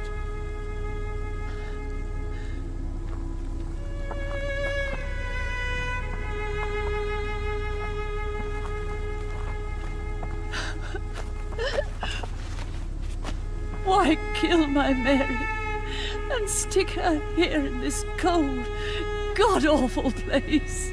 These are the legal requirements for the epidemic, madam. Oh, Avery, I feel so tired. Please take me home. Yes, madam.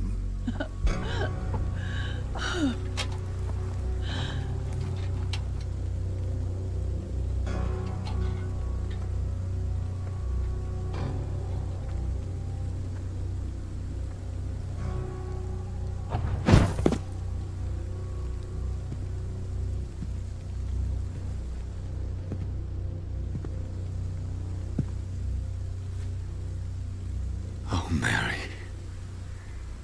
What have I done?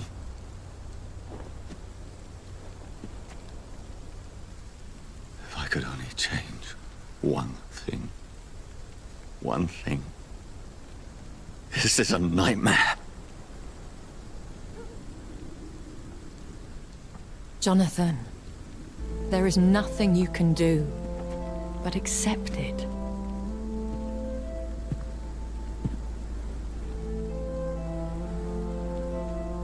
What brings you here? I thought you could use the company.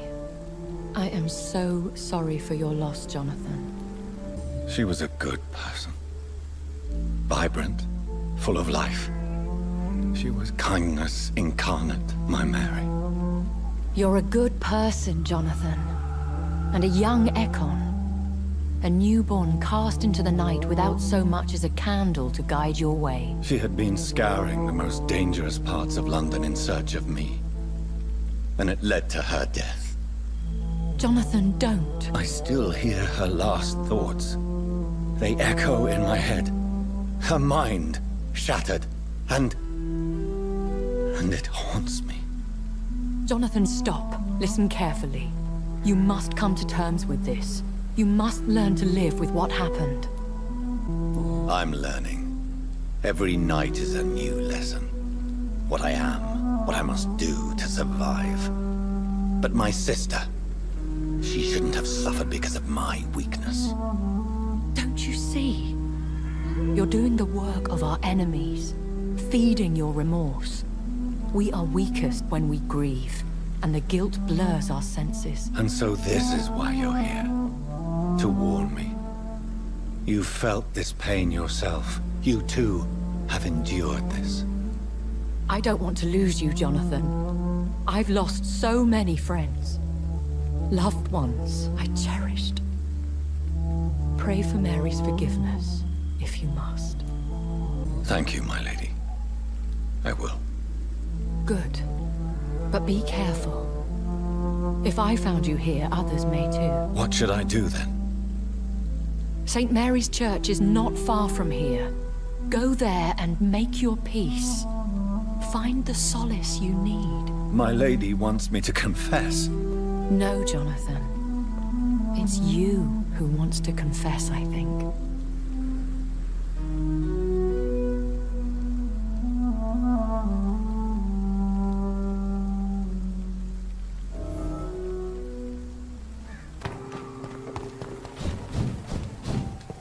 And off to church he goes, a newborn seeking divine consent to lick the blood from the soft and pointy crown.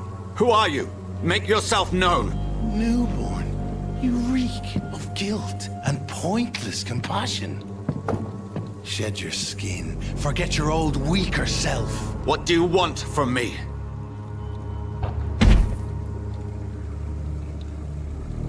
Ascalon does not approve of lone wolves who bring unwanted eyes to our pastures. So your name is Ascalon? Ascalon's will is vampire law.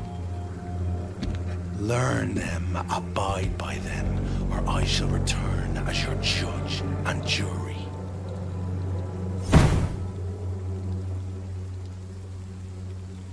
These immortals try my patience with their plans and unsolicited counsel.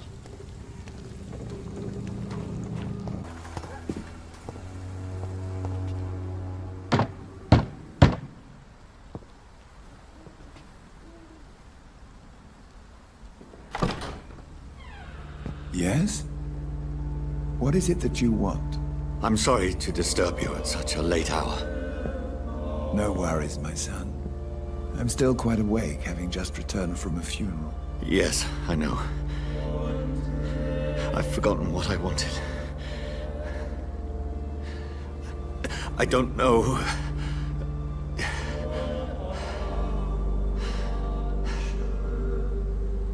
May I help you, child? You seem somewhat perturbed. I haven't the strength to cross the threshold. I wish to pray, to cleanse my soul. The church is shut by order of the bishop. But I'm still the vicar of St. Mary's, if that is any use to you, my son.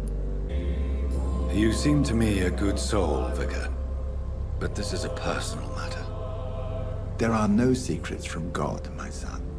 If your heart needs comfort, consider me your chapel. For I can be as silent as stone. I've words for one departed. They're not for living ears to hear. Your eyes burn with rage, yet I see the pain that lies beyond. I am here to lighten the burden of all God's creatures. Whatever you tell me is between us and the Lord. Very well, priest, as you seem quite adamant. Open your heart, my son. Tell me what burdens you. With whom do you wish to speak? She was my sister. You seem so troubled by the loss of this girl. What happened to her? It was an accident. A terrible, terrible accident. I see. And how are you feeling, my son? I feel responsible. The pain is consuming me. I have a final question for you, my son. This is of the utmost importance. Ask your question, Vicar. What would you like her to know? I killed you. There's no excuse. My dear Mary, forgive me. You have been heard, my son, and your burden will lighten if your words are sincere. Go in peace now, and live your life in the way she would have wanted.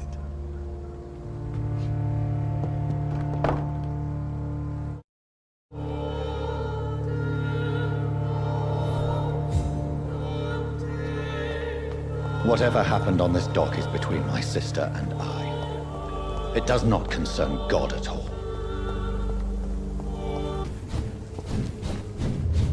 Remorse and pain are precious when binding you to the earth. You. I remember you.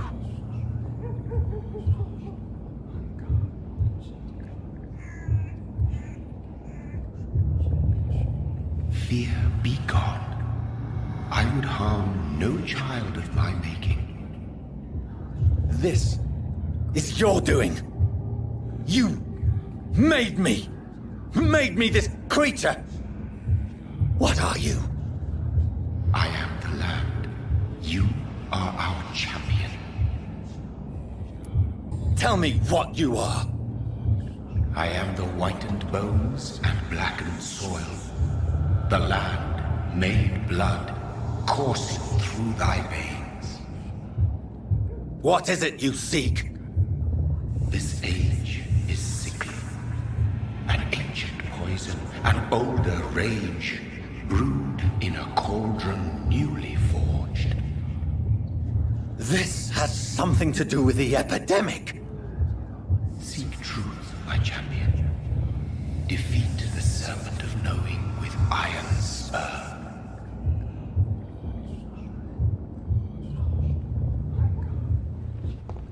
I've had enough of others making decisions for me, pretending to know how I should feel or behave. So the vampire who made me is some sort of disembodied entity? Or was he just projecting this vision in my mind? Maybe Edgar can help me with this one.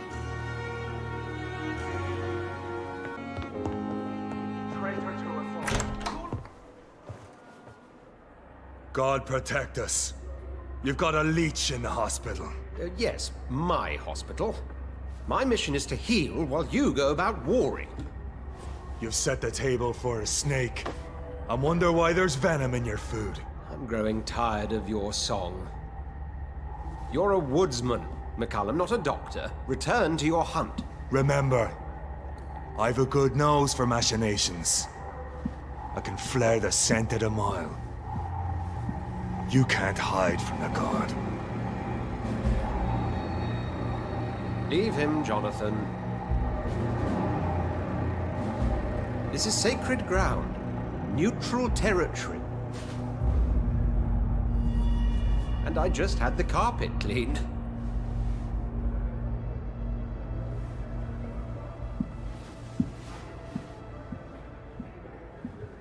By the sacred stole, this is very bad news. Bad news indeed. What happened? The hospital has been attacked. We have injured patients, at least one dead and several missing. This has spiraled out of control. Even the most infirm are asking to be allowed to return home. We cannot have the people lose faith in this institution. This hospital is their only hope. Of course, you're right. But we cannot afford a public scandal. It would ruin us. We must restore order, and quickly. You mentioned a dead patient. Who is he? She, Jonathan. She was Miss Harriet Jones. I found her room like a slaughterhouse. Blood everywhere. The duty nurse is taking care of the mess. Very well. I'll help you. I know this place means something to you. I have noticed how you suppress your appetite when around the staff and patients. You need to know you can trust me, Edgar. I do, dear fellow, I do. Please then, tell me. Sean Hampton, the man we thought we'd saved at the docks. It seems he was infected after all. So Hampton became more beast than man. Exactly. And now Guard of Prewen suspects the hospital of vampire activity. Do you realize what that could mean for us? Do you really believe they would come for us here? In such a public venue? McCullum is a fanatic. The Guard will stop at nothing. You don't know what they're capable of, Jonathan. Very well. Since I brought Mr. Hampton here, I will put an end to this.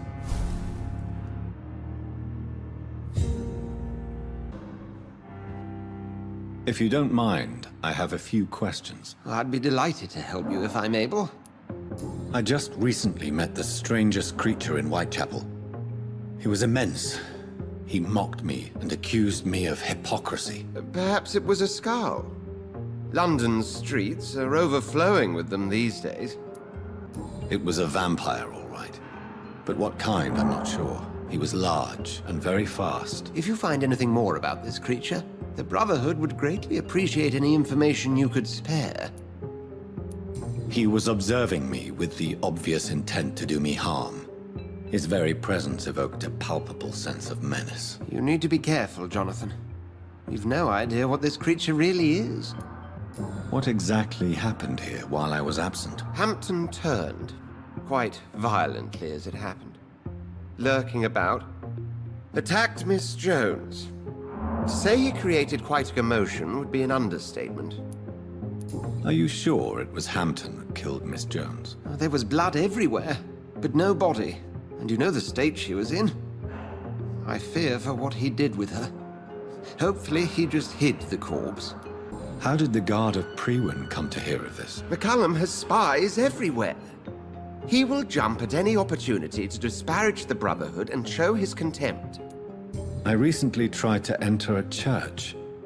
It has been a very unpleasant experience. The Brotherhood's research on the matter of faith and vampirism has proved somewhat insubstantial, to say the least. Is this proof that I'm cursed in the eyes of the divine? The wrath of the Almighty? There's no way of knowing. It could be subconscious guilt, or irrational fear, or deep-seated beliefs. It's hard to explain in terms of science, that's for sure. I'm sure Lady Ashbury will have far greater insight into this matter than little old me. Who was that man in your office? Geoffrey McCullum, actual leader of the Guard of Prewen. I suspect he's the man behind the rebirth of this old and dusty society. They know I'm here now, don't they? I can guarantee one thing. The Guard of Prewen would never dare to attack the hospital while I'm in charge here. What do they hope to achieve? Their ultimate goal is the eradication of all vampires in the country. They see you as a threat to mankind, Jonathan. Thank you, Edgar.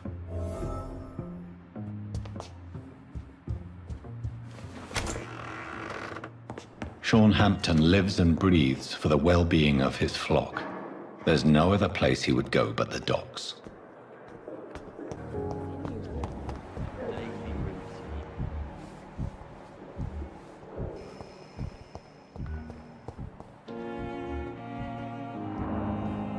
What on earth happened here?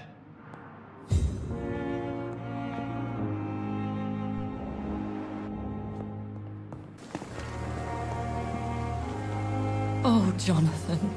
I cannot believe my eyes. Poor woman. Butchered by some savage scowl. Yes, and I'm afraid I'm at least partially responsible. The man, the Scowl, I brought him here. Jonathan, how could you say such a thing? Forgive me if I feel despondent. For there seems to be no end to the suffering and death that surrounds us. I'm always here for you, Jonathan. What do you know of Ascalon? I was threatened by a creature, a vampire in Whitechapel, stating I had to obey the law of conduct. What more can you tell me about him? He was bigger than a man. Huge, in fact. He seemed to radiate violence. I thought he was going to tear me apart. Then he vanished. Fergal, the executioner of Ascalon. You were fortunate he was not after you, but rather out doing his master's bidding. What is Ascalon? The Ascalon Club are the most powerful vampires in Britain and exert tremendous influence. Take my advice and stay well away. I have experienced a certain difficulty when faced with holy symbols or trying to enter religious buildings. Have you? Now that's quite a question. I don't know why, but yes, it has happened to me. Is this a sign? The hand of God in action? Are we repellent unto heaven? I don't have the answers, Jonathan. But I believe superstition and magic is just fact awaiting the lens of science. Aren't you frightened? Very little scares me, my dear. To be compelled to avoid symbols of faith does not concern me. Have you embraced this woman? Like the other patient, this Mr. Renfield? Her name was Amelia. And no, I did not kill her. I vowed a very long time ago that I would never take another life. Unless they ask. Is there sufficient vitality in the blood of the sick and dying patients? Yes, Jonathan. The hunger gnaws at me every waking hour. Frankly, I'm starving. Temptation surrounds us. Rich, vital. How can you resist? Over the years, any pleasure I once gleaned from feeding is long gone. I drink for sustenance. And though I still thirst for more, I restrain myself. Thank you, my lady. I hope to see you again soon.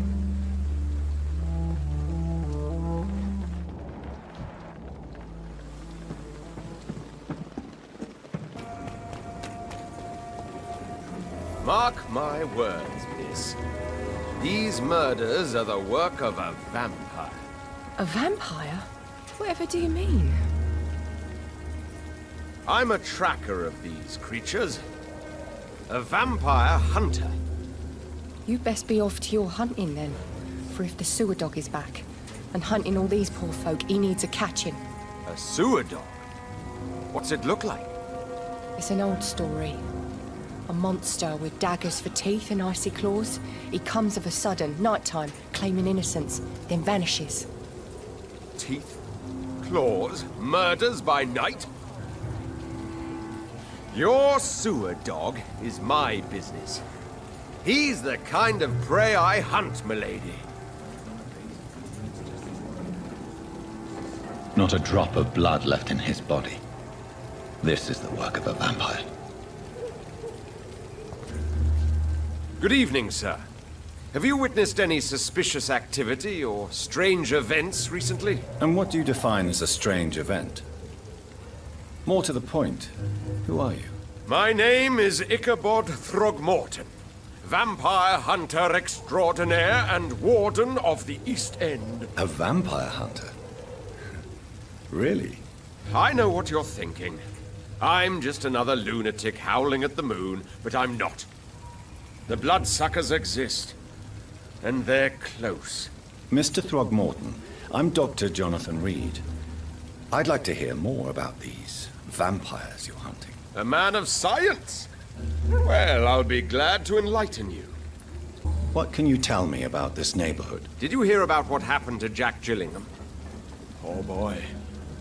It's a shame I wasn't around to protect him. It's impossible to protect everyone.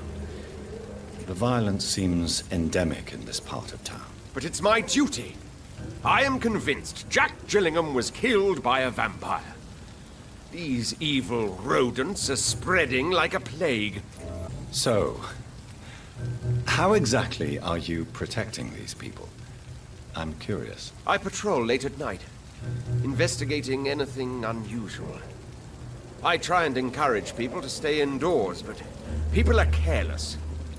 How do you identify a vampire? It's simple, really. They can't stand daylight. They're afraid of garlic and holy symbols. They also cannot enter a house without being invited. Have you ever killed one of these creatures? Yourself, I mean. Of course I have. What kind of question is that? It's a dirty business, believe me. Can I help in any way? Actually, yes. I plan to put up posters to alert the population to the vampire threat. Are you asking me to paste posters about vampires around the docks? If you wouldn't mind. If you did that, then I can focus on my patrols. Have you heard of the Guard of Priwen? Of course. They're dedicated hunters. A little militant for my taste, but they do let anyone join. So you hunt alone? That sounds risky. Vampires are just like every other predator. They hunt when they're hungry and follow certain patterns. It's just a matter of observation and patience. Were you ever tempted to join the Guard yourself? I did think about it, but I'm more of a silent hunter. They're more of a sanitary militia. I'm looking for Sean Hampton. Can you help me, Mr. Throgmorton? The sad saint? He should be at his night asylum at this hour, but I cannot tell you how to find it, sorry. Really? Why is that? It's nothing personal, Doctor. I'm sure your intentions are good, but people who sleep there, they have plenty of reasons to hide. Maybe at least you can tell me who could help me find him. Tell you what, go and chat with Tom Watts. He's a bartender and good judge of character. If he talks to you, then it's fine by me. I could make you tell me, but I respect your refusal. You really believe Sean is a saint, don't you? All I will say is this. Gossip has it that when he was a child, he was molested. By a priest of all people. Funny thing is, though, it only strengthened his faith. Goodbye, and good hunting, Mr. Throgmorton.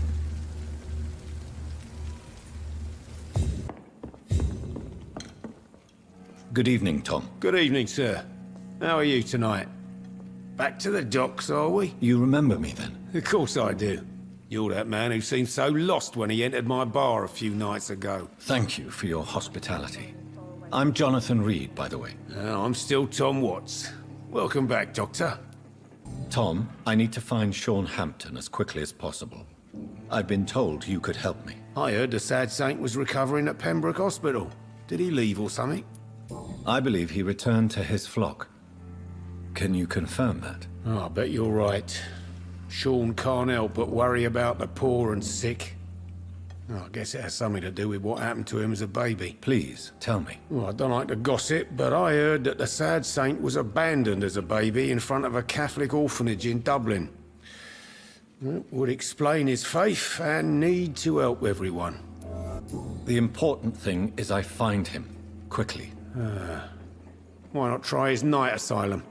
He takes care of those who need a meal or a roof there. Where is it? It's in an old warehouse, northwest of here. Just follow the bank to the west and go north when you reach the end of the pier. Goodbye, Mr. Times like these. Why the long face, Doctor? Is it all that worries you, Sean? My long face? Really? This is a blessing for me, to become a Skal. Immortality gives me more time and energy, if truth be known, to run a shelter. What more could I want? Since you left Pembroke, the amount of blood that has been shed, it's hard to believe you, Sean. Ask what you will. As the Lord is my shepherd, I will not speak a lie to you. Why did you kill Miss Jones at the Pembroke Hospital? Killed old Harriet? You must be mad, Doctor. Why would I do such a thing? So you claim Miss Jones' death was not by your hand, nor the other incidents at Pembroke? Though Harriet was an angry, spiteful woman, she was one of God's creatures. I have nothing but love for all he has made. But you were close to her? Of course. But she was lost, separated from the fold. She did not see the hand of the divine in my blessed condition. People have been murdered. I've seen the blood. I don't believe you can be trusted. Have a little faith, Doctor. If you will follow, I will guide you to the light. How do you plan to do that? Take this key of the old sewers. The entrance is by the riverbank, south from here. There you'll find all the proof you need. Very well. You have definitely intrigued me. I hope you're right, Sean. I'll be here when you return. If you still think I'm a threat then, well, I'll surrender myself to your judgment.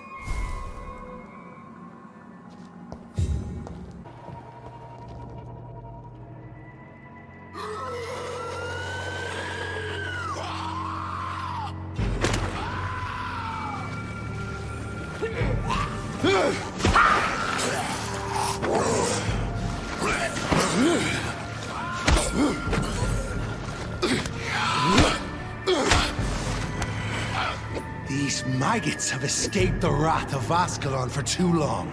It is time to purge the sewers of their filth. You again! The one they call the sewer dog. Hold your tongue, newborn, or I'll crush you like a maggot. You've let the beast consume you. Finally! A touch of lucidity. You shall learn to respect the laws of Ascalon!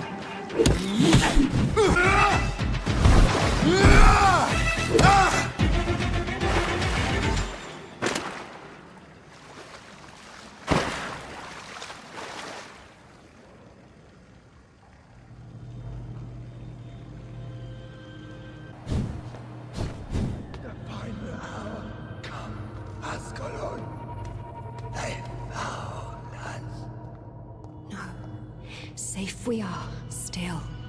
Drink now. Bless you, Bridget. This isn't the blood of a vampire, but it will quench your thirst.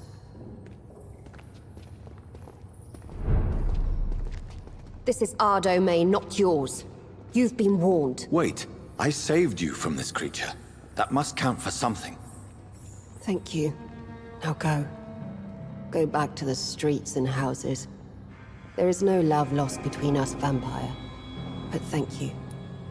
Sean Hampton sent me here. I believe he wanted me to find you. Who are you? If you must know, they call me Old Bridget. And this shelter is where we live. I'm Jonathan Reed. I'm a newborn Ekon. I'm afraid I'm not sure what's going on. I shall not bend a knee, young Ekon. But I sense your pain. Ask, and I will afford you my attention. Why was that creature after you? Fergal is the blunt instrument of the Ascalon Club. His masters would see us dead or turned into slaves, if they had their way. What the hell was that thing? He wasn't an Ekon or a Scowl. They are known as Volkod, an ancient offshoot of immortals. Blood drives them, enrages them. What of this Ascalon Club? Vampire society's elite in the Empire. They make the rules and enforce their judgment upon us whom they see as lessers.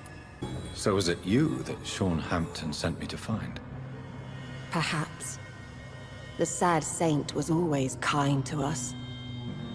He must trust you if he revealed our location. Sean is a Scowl. All those I've encountered have been violent, crazed creatures. How can he be any different? Maybe because he is the sad saint. Or perhaps because I am Old Bridget of the Sewer Skulls. Sean killed a patient of mine. And that's just one of the murders he's being hunted for. If you refer to Harriet, she is now among us and under our protection. Harriet Jones is alive. That's it. That's the proof Sean wanted me to find. I must talk to her. No. Harriet is not alive. But you can speak to her. I must warn you. She is fragile and may not receive you warmly. I don't understand. She is filled with bile and hate. Her mind is sharp as a tack, but her body is so weak. I've never seen its like before. She is resting in a room on the far right of this hideout. Thank you. I will bear that in mind.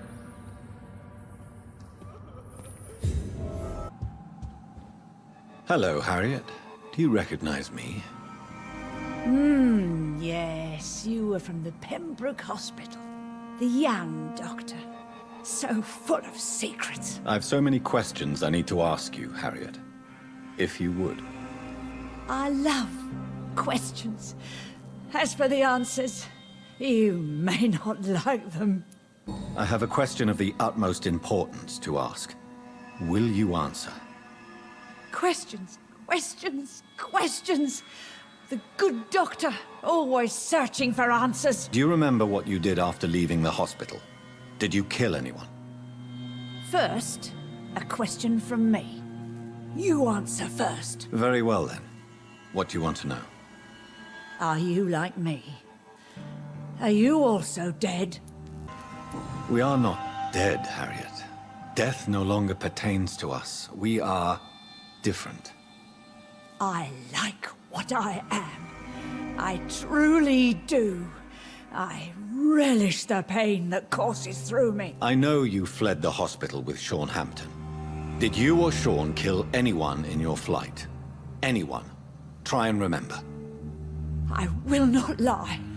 I wanted blood, and I wanted revenge, and Sean pulled me from it, brought me here instead. But the shadows heard my prayers. The shadows killed that bastard. Who was that man? The one murdered in the street? He used to be my landlord. I lived here for many years before falling ill. Oh, he was an awful man. Disgusting and cruel. So cruel. Shadows? Tell me what you saw.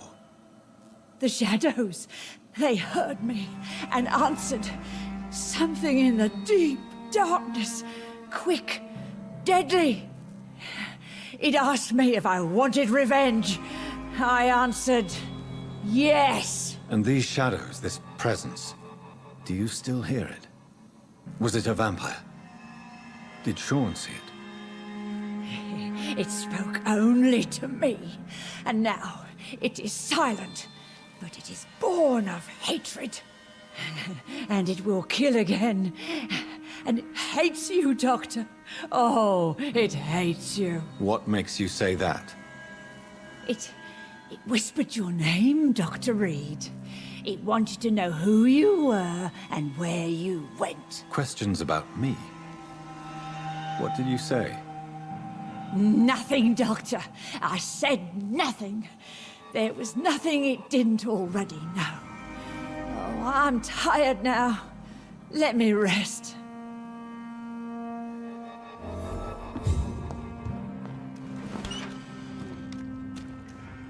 Have you found the answers you were looking for, young Ekon? There is too much left unanswered.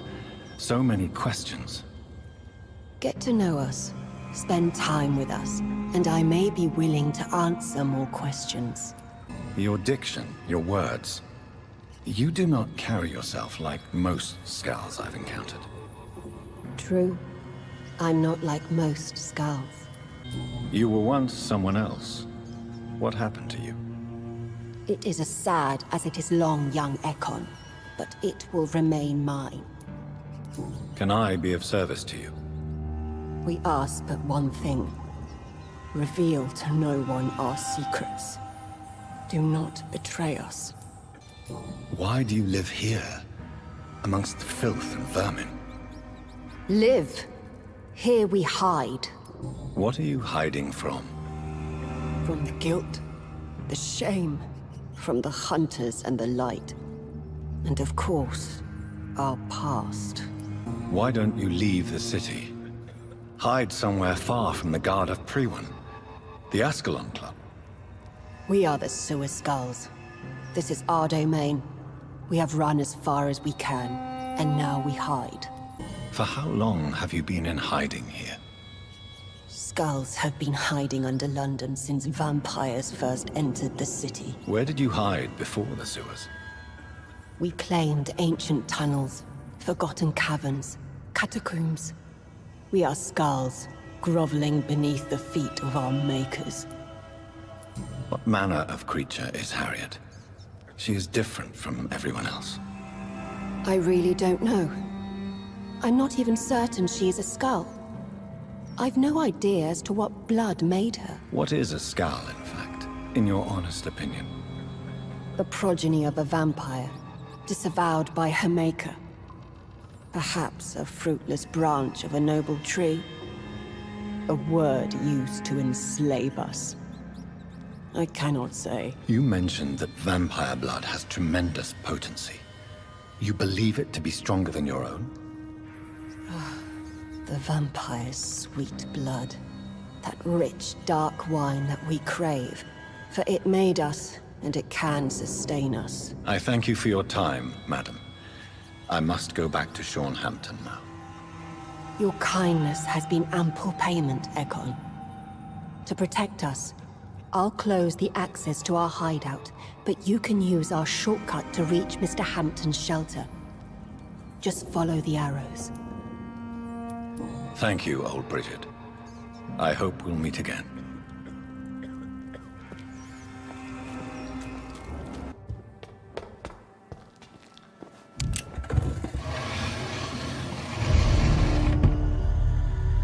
Welcome back, Dr. Reed. Would you like to take communion with me now? Sean, are you eating raw flesh? It is the sacred flesh of the mortal lamb. Our Lord's bountiful transmutation for the sustenance of his believers.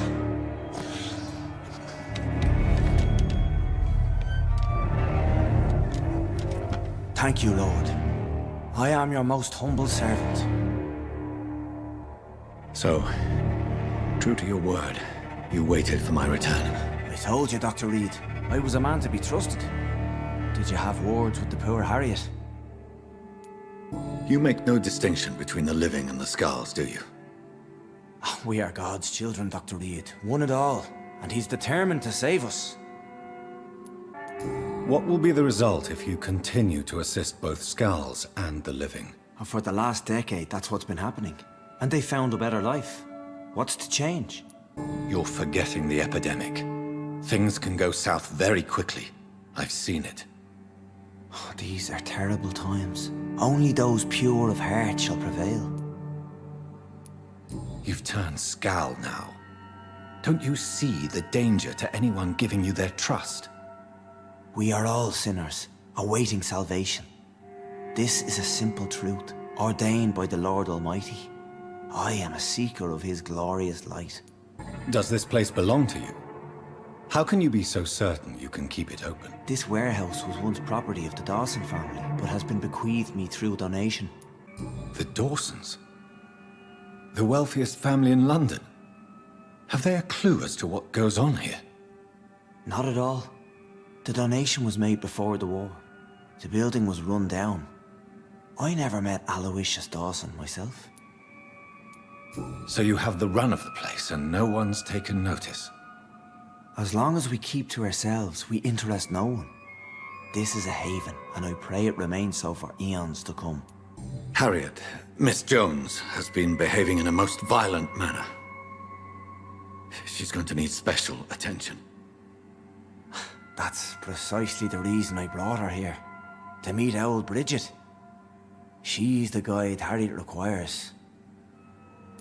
Who is this old Bridget? I don't know, Doctor. She rarely speaks of her past, but I know she has a long one. She's likely the oldest soul in the city. Harriet is possessed by her hatred. You cannot let her roam free. She's dangerous. She has joined her own kind, Doctor. Old Bridget is a saint to the younger Skals, guiding them to salvation and peaceful existence. I believe I've learned all I need to know. I'm certain you've killed no one, but one day I believe you'll cross the line. Logic is a false prophet.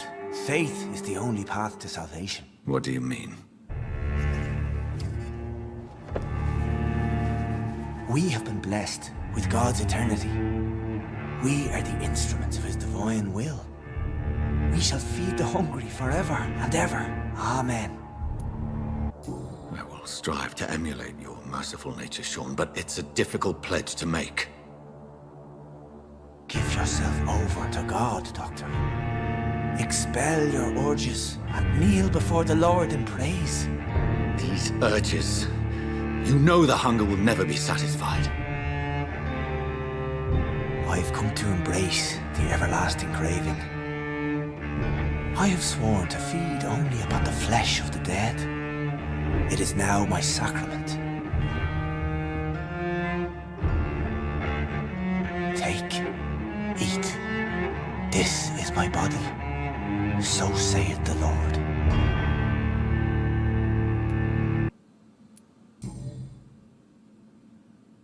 I believe you, Sean. In fact, I envy the peace you found, and will remember it. There is love and compassion in your heart. You only need to give it wings. Thank you for your kind words, Sean. Continue your noble efforts. You are a good man in bad times.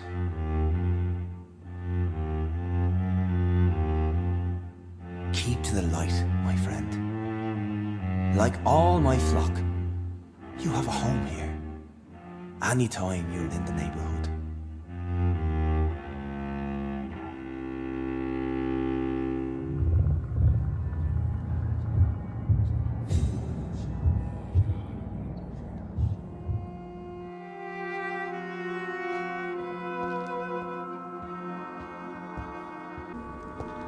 Another corpse thrown in the streets.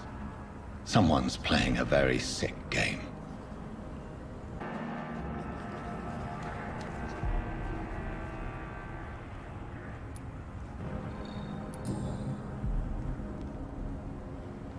I know this brooch.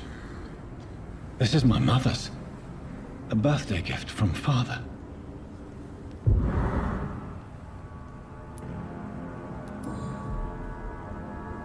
"29 Pretty Orchard Street. That's near Poplar's district. Why would this man carry off my mother's brooch? I must go there.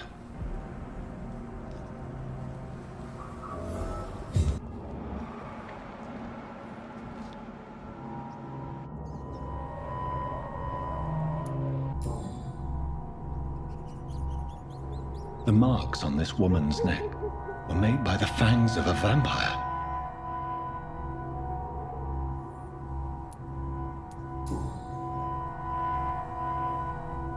This is the very flower my mother tossed on Mary's coffin. Someone is targeting my family.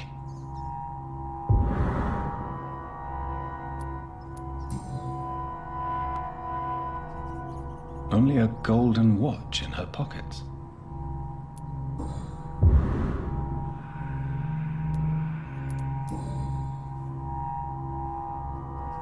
Her shoes and clothes are quite worn out.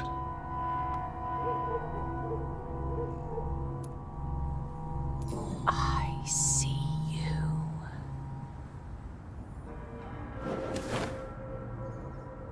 Right then.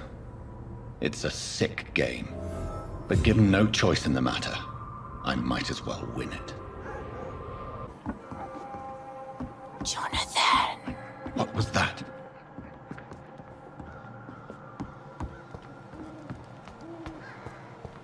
I won't let you escape.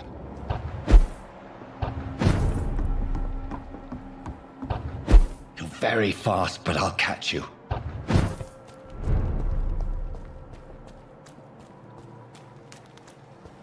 They've all been butchered.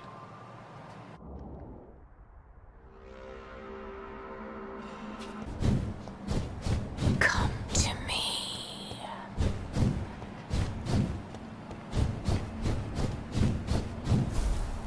Christ! Someone help me! You! What have you done? Vicar Larrabee, what happened? Demon! Hell scourge! Son of perdition! Vicar! Jonathan's no demon. He's just a soul. Returned from the dead. Like your Christ, Vicar. Mary, is it really you? Oh, it's me, all right. Precious brother. What is Mother doing here? I'm gathering the family for a final reunion. All smiling, all dead. Thanks to the good Dr. Reed. Mary. Mother, say hello to your son. Hello, Jonathan.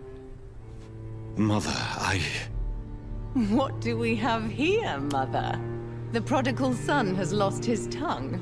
Our Jonathan always had the first and last word at dinner. The entertainer, the star of our show. I'm sorry. Let me explain. Shut up. It's my turn to do the talking. I have this nasty hole in my chest, Johnny. It needs to breathe. Of course. You can speak.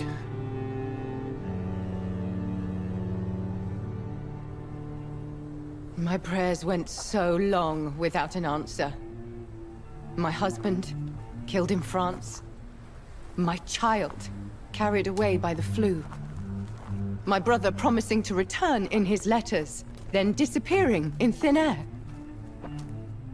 I went from hospital to hospital. Cemetery to cemetery.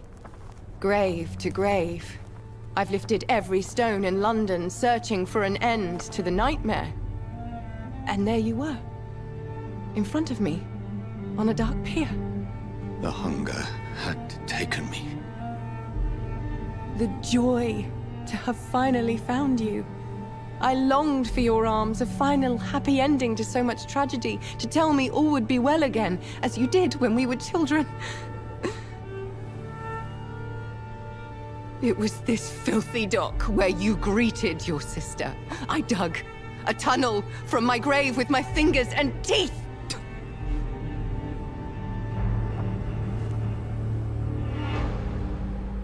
Mary. I thought I had murdered you. I tried to end myself. We've been through the same horror. We are a disease, Jonathan. A sickness that corrupts all it touches. All we kiss, and all we kill. Look at me.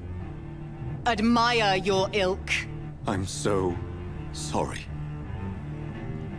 Apologies will not suffice. I demand reparation. I want a miracle. Are you a miracle worker, Dr. Reed? No? I'll show you mine then. The family Reed, reunited and complete, living forever in a red sea of eternal love. Time to go, Mother. Say hello to my son for Mary, me. wait. I have made friends with vital knowledge. Vampires. We are not alone, Mary. With time, we can learn to live almost as we lived before. How long? What? How long will this masquerade continue? I've been watching you. All these nights in Whitechapel, pretending you're still a doctor. You believe you're just fighting a disease. But it's you, the disease. Jonathan, you! I'm a scientist. I'll find a solution. Let our mother go, please. You're always the one to sway me to reason, Jonathan. But before, your motivations were always pure. Now you're tainted. Let her go! She has no part to play in this. Very well. Have you heard our good doctor? You can go home, Mother. Go home and rest in peace. Yeah, I'll go home and rest. It's so easy to make them obey or forget. Puppets for our pleasure. I've seen you have your fun. You are mad. So that's what I am, Doctor. Mad. I was beginning to wonder. I've been hearing these voices in my head. One in particular. That of my dead brother. This is the reason I must kill you. Not for your betrayal. Not for our poisonous kiss. Not even for the lies you tell yourself. No. It's so that smooth and wicked voice will stop ringing in my ear. Mary. No, don't! Time to die, brother. And this time for good. Woman abomination!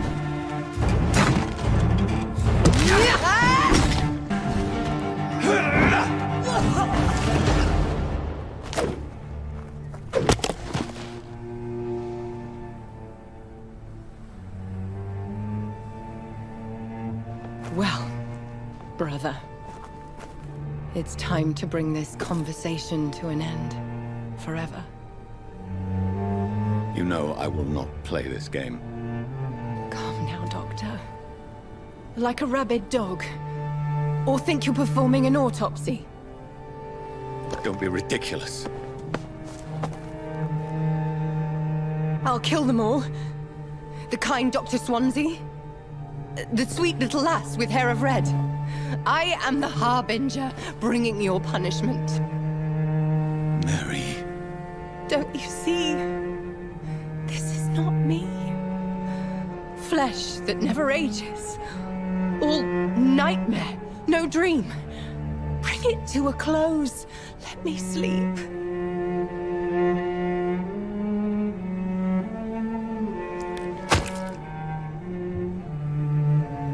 I will find a cure, Mary.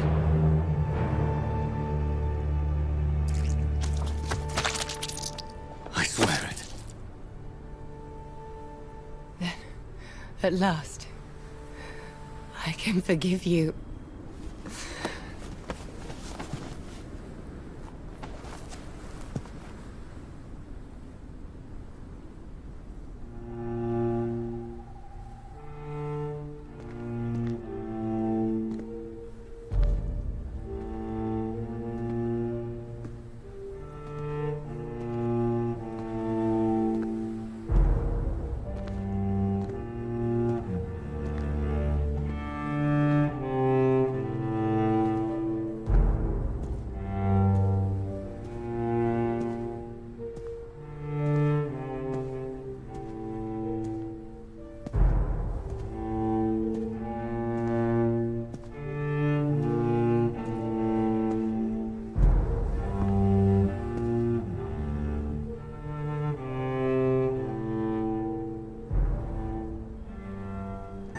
Blood. As I shed one last red tear for my fallen sister, I realize the entire world now revolves around this singular word. The epidemic that has stricken London is not the Spanish flu. It is transmitted through the blood, via violent biting, turning survivors into frenzied immortals. I am Dr. Jonathan Reed. I am a vampire. Born anew into an age of death and pestilence, while plotting factions close in around me, I am sworn to find the source of this epidemic. I am convinced greater perils are still to come. I know the answers I seek are hiding in our blood.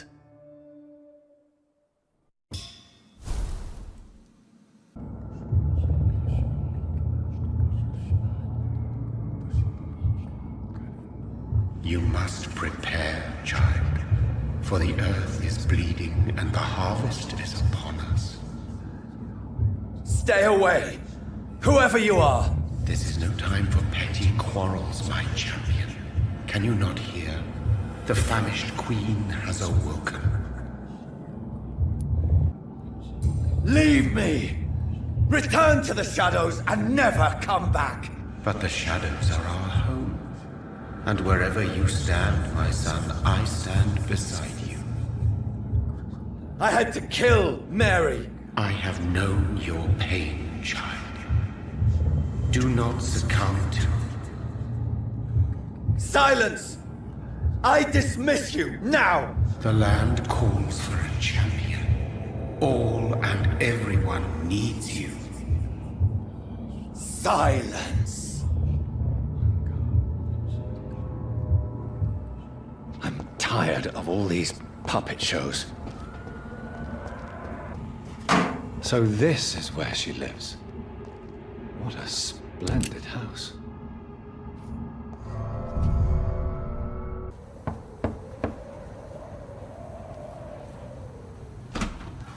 Dr. Reed, welcome. How are you? As good as one can be, considering the circumstances. Yes. Death and affliction seem prevailing themes of late. Please, come in. We have much to discuss. I hope I haven't disturbed you. Not at all. Actually, I was counting on you visiting me tonight. How strange, this painting. Beautiful, melancholic, yet with a haunting dignity. Indeed. A long time ago, a friend asked me to paint this for him. But I kept it in the end. I did not know you were a painter, my lady. There are many things you do not know about me, young Ekon. Why do you continue to mock me? Please excuse my behavior, Jonathan. I tend to tease my friends when uneasy. What is bothering you, my lady? Your letter was quite alarming. We will talk about this in a few minutes. For now, I would like you to tell me about yourself. How have you been since we last met, my friend?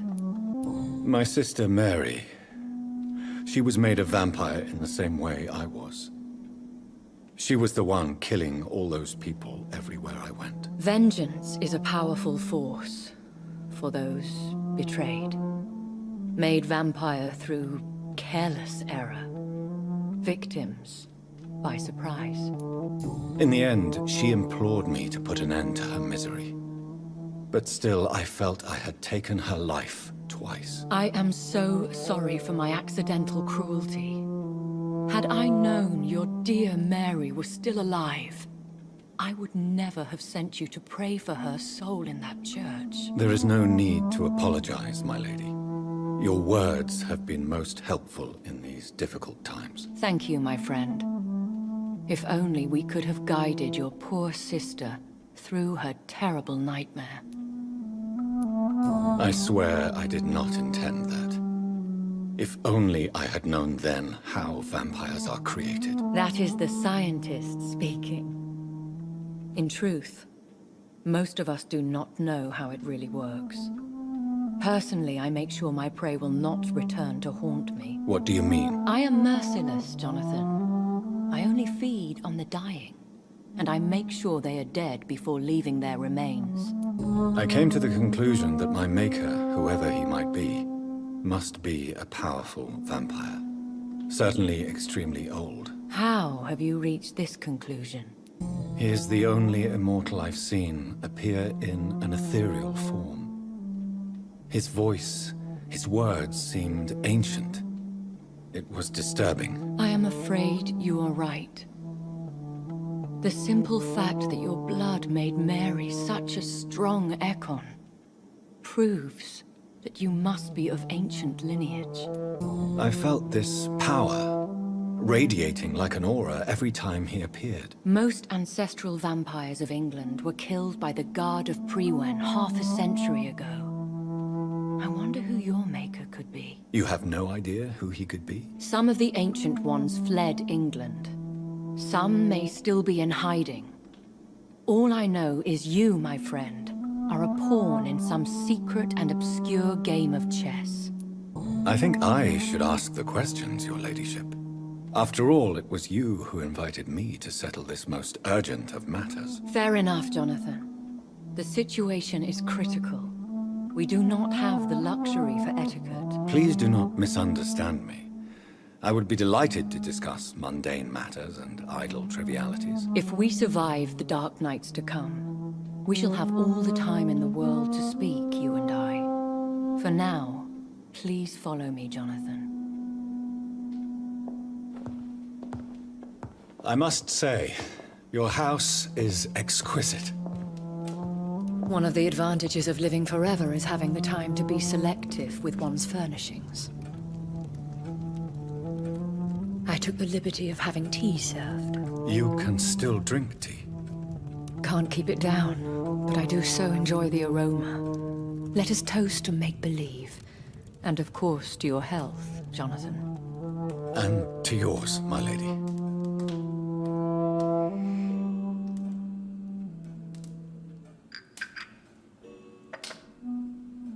Please, call me Elizabeth. So, my lady, Why, truly, did you invite me here? I've been asked to deliver an official invitation to meet the Ascalon Club. Who are they? Really? They are the embodiment of vampire law in Britain. Some say they influence the destiny of the Empire. Some believe they merely protect it. How many are they? Only a small number of powerful and deceitful immortals. All of them entangled in a sticky web of shadow cabinets, influencing trade. Will they fight the Guard of Priwen? I doubt it. Fergal was Lord Redgrave's executioner forever and a day. By defeating that beast, you deprived them of a powerful weapon. Why use you to contact me? Because they know we are close. The Ascalon Club has many spies. Their main occupation is gathering information, and then deciding how to use it. Have they threatened you in any way? Not at all. Their message surprised me at first, but it is only logical, considering the critical situation in London. Why not ask for your help? Since you are obviously a powerful and influential immortal yourself.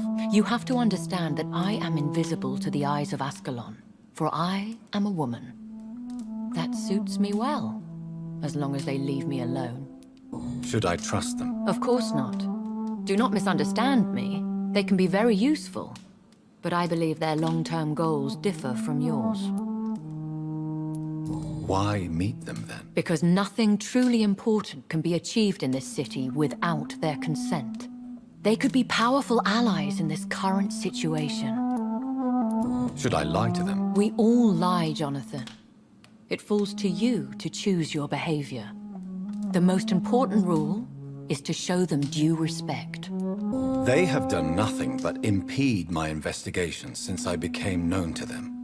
Why would they want to see me now? I guess they now see you as Ascalon material.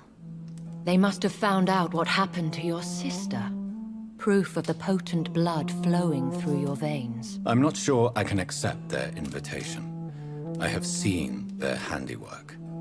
How Fergal the Beast imposed the club's law. You have no choice, Jonathan. Even I would not openly defy Lord Redgrave, the chairman of the Ascalon Club. What can you tell me about Lord Redgrave? Who is he? Lord Redgrave is the founder and chairman of the Ascalon Club. Most mortals know him as the Earl of Bristol. He is rich and extremely influential. Have you met him? Only on rare occasions, for he never goes outside the club. And women are not awarded membership, even immortals. How old is he? How long has he been a vampire? Lord Redgrave claims to be the progeny of William Marshall, the most valiant knight who ever lived. If that is true, he could be very old. How powerful is his reach? The Ascalon Club may be the most influential secret society in England. Not all its members are immortals, but they are all very powerful. They are not all immortals? How is that? The club is mainly comprised of political figures who seek the safety and expansion of the Empire. The most loyal are awarded immortality. Any familiar or famous names? As the richest, most relentless British tycoon, Aloysius Dawson is considered ideal Ascalon material and has been watched for years. If you are convinced I must meet him, I will heed your advice. Thank you, Jonathan. I understand your reluctance to brush shoulders with London's vampire elite. But we have no choice. Is the situation that critical? Yes. The Guard of Priwen has called for a second great hunt of our kind.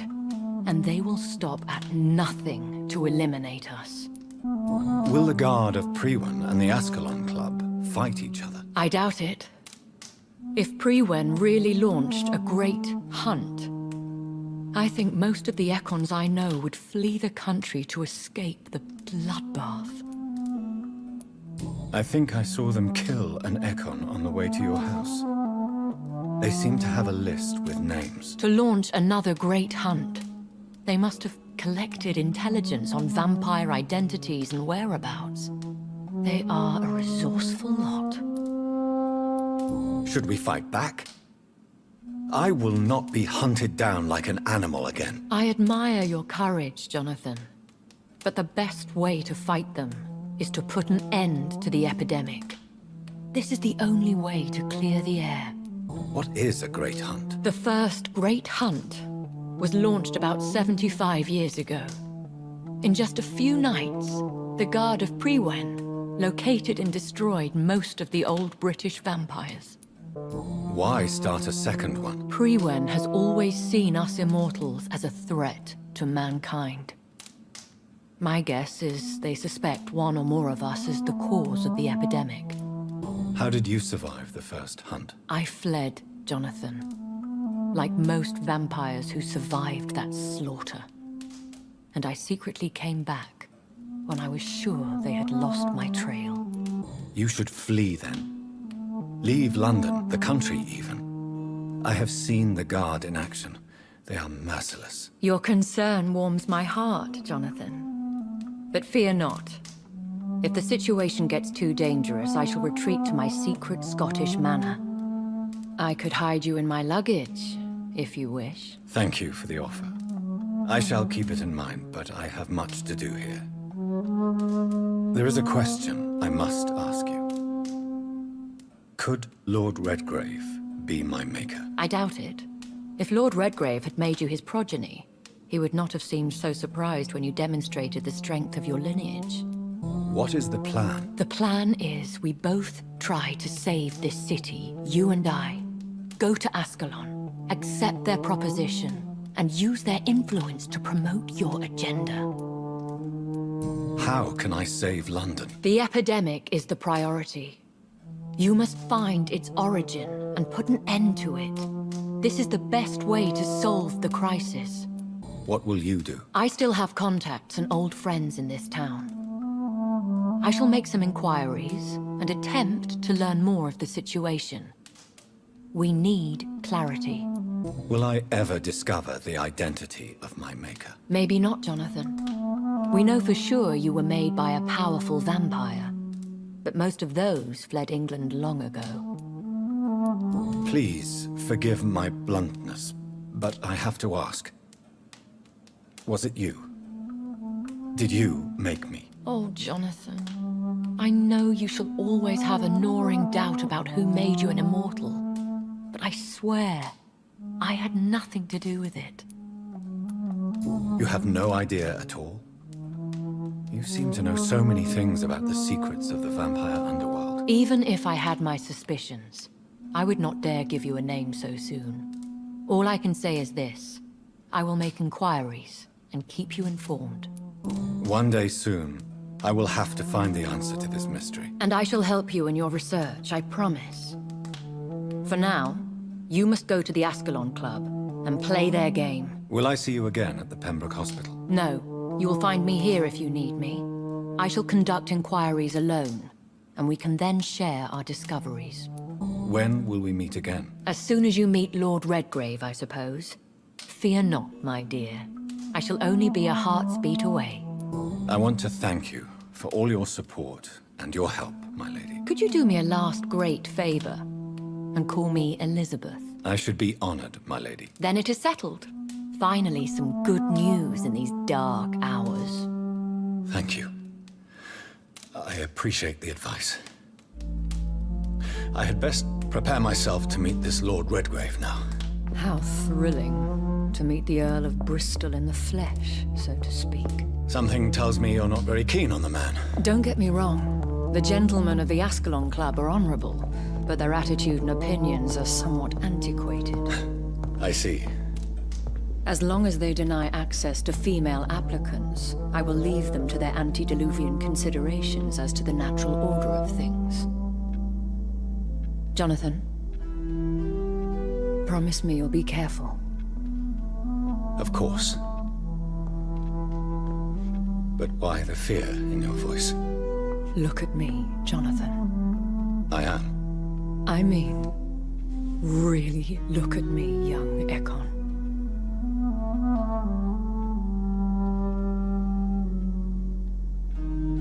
We may be deceptive by nature, But this heart of mine has always told the truth.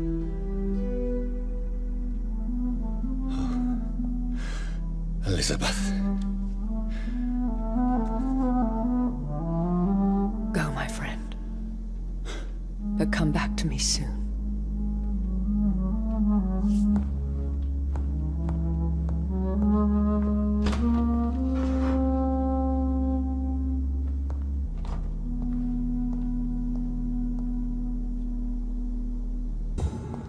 So, time to visit the Ascalon Club.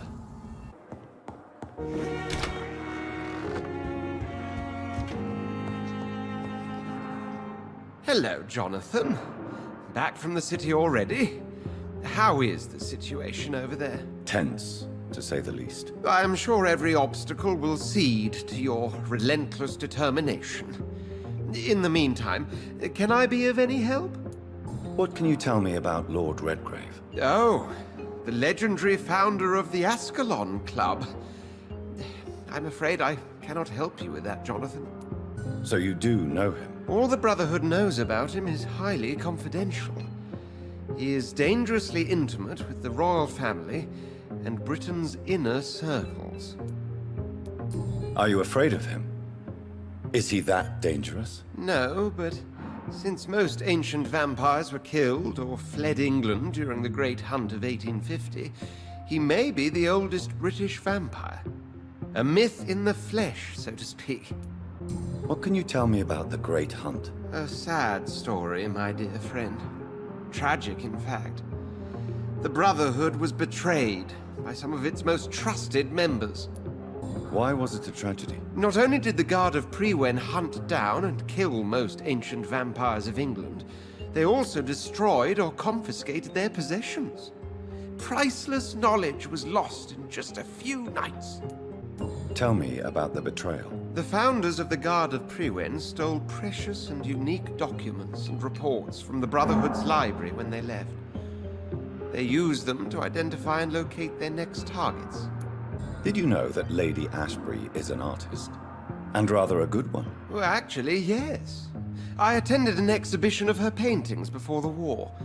Beautiful landscapes and stunning portraits. I wish I had purchased one. Perhaps we could go to her next exhibition, you and I. What a beautiful idea, Jonathan.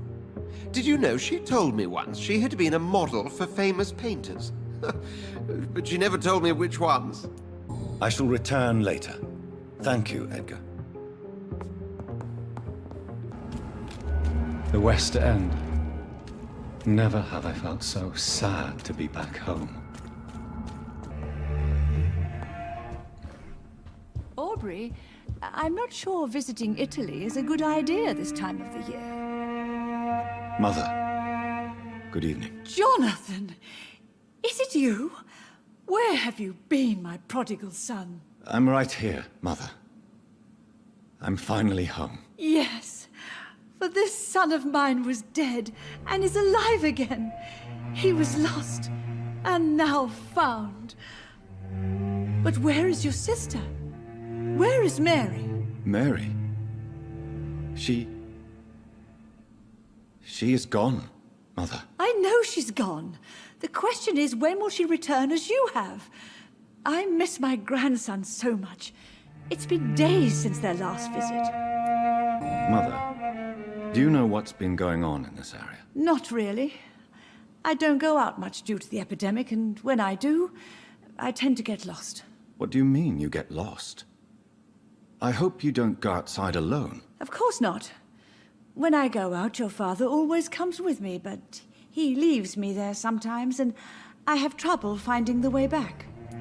Have you returned to Whitechapel Cemetery since Mary's funeral? I never want to go back to that awful place. Wait. I think I went back once. And you were there too. And Mary? No, that can't be true. It was just a bad dream, Mother. A nightmare, yes. Mary was so angry.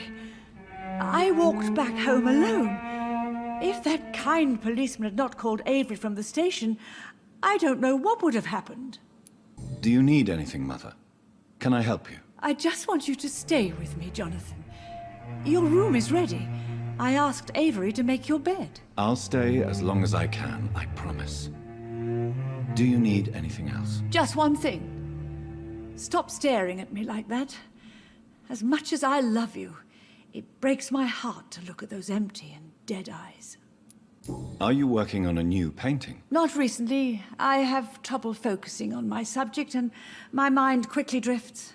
It's the same thing when I try to write poetry. I recently met a talented painter with an excellent technique. I wish you two could meet. I'm sure you'd like her. I'd be glad to meet her. What is her name? Is she famous? Is she dead too? She's not famous, and her name is of no importance. And yes, she is also dead. The important thing is, I hope you two get along. If she ever fancies meeting your mother, I'd be glad to welcome her into my home. Why do you say Mary is visiting you, Mother? You know that's impossible. Why should it be? Are you not standing in front of me right now? Why should it be any different with your sister? But Mary really is dead, Mother. Yes. And are you not dead too? Isn't your father dead? And my grandson, and my son-in-law, you're all gone. But you all still visit me from time to time. But I'm not dead, Mother.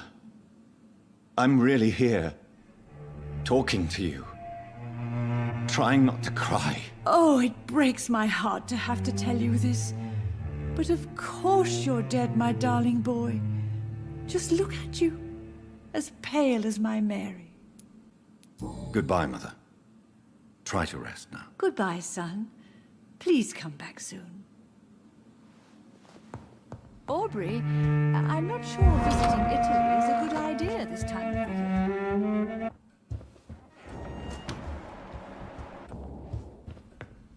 Good evening, Avery. Mr. Jonathan? I can't believe my own eyes. Oh, it's a miracle. We all thought you were... Oh, sir, your poor sister. What a tragedy. I know, Avery. I know about my sister's murder. Miss Reed expected you to return to assist with the funeral, right up until the last minute. Where have you been, Mr. Jonathan? We needed you here. How is my mother? Not well, I'm afraid, sir. Miss Reed is very fragile since the police brought her back home. The police? What happened? Miss Reed was found walking in the streets. She kept saying she had spoken with her son and daughter. She's resting now. Has she received appropriate medical care? I'm taking care of Miss Reed myself. Hospitals are so overwhelmed by the epidemic that they can only accept patients infected by influenza. Perhaps we could arrange a short trip. Somewhere sunny, like France. She has always been very fond of France.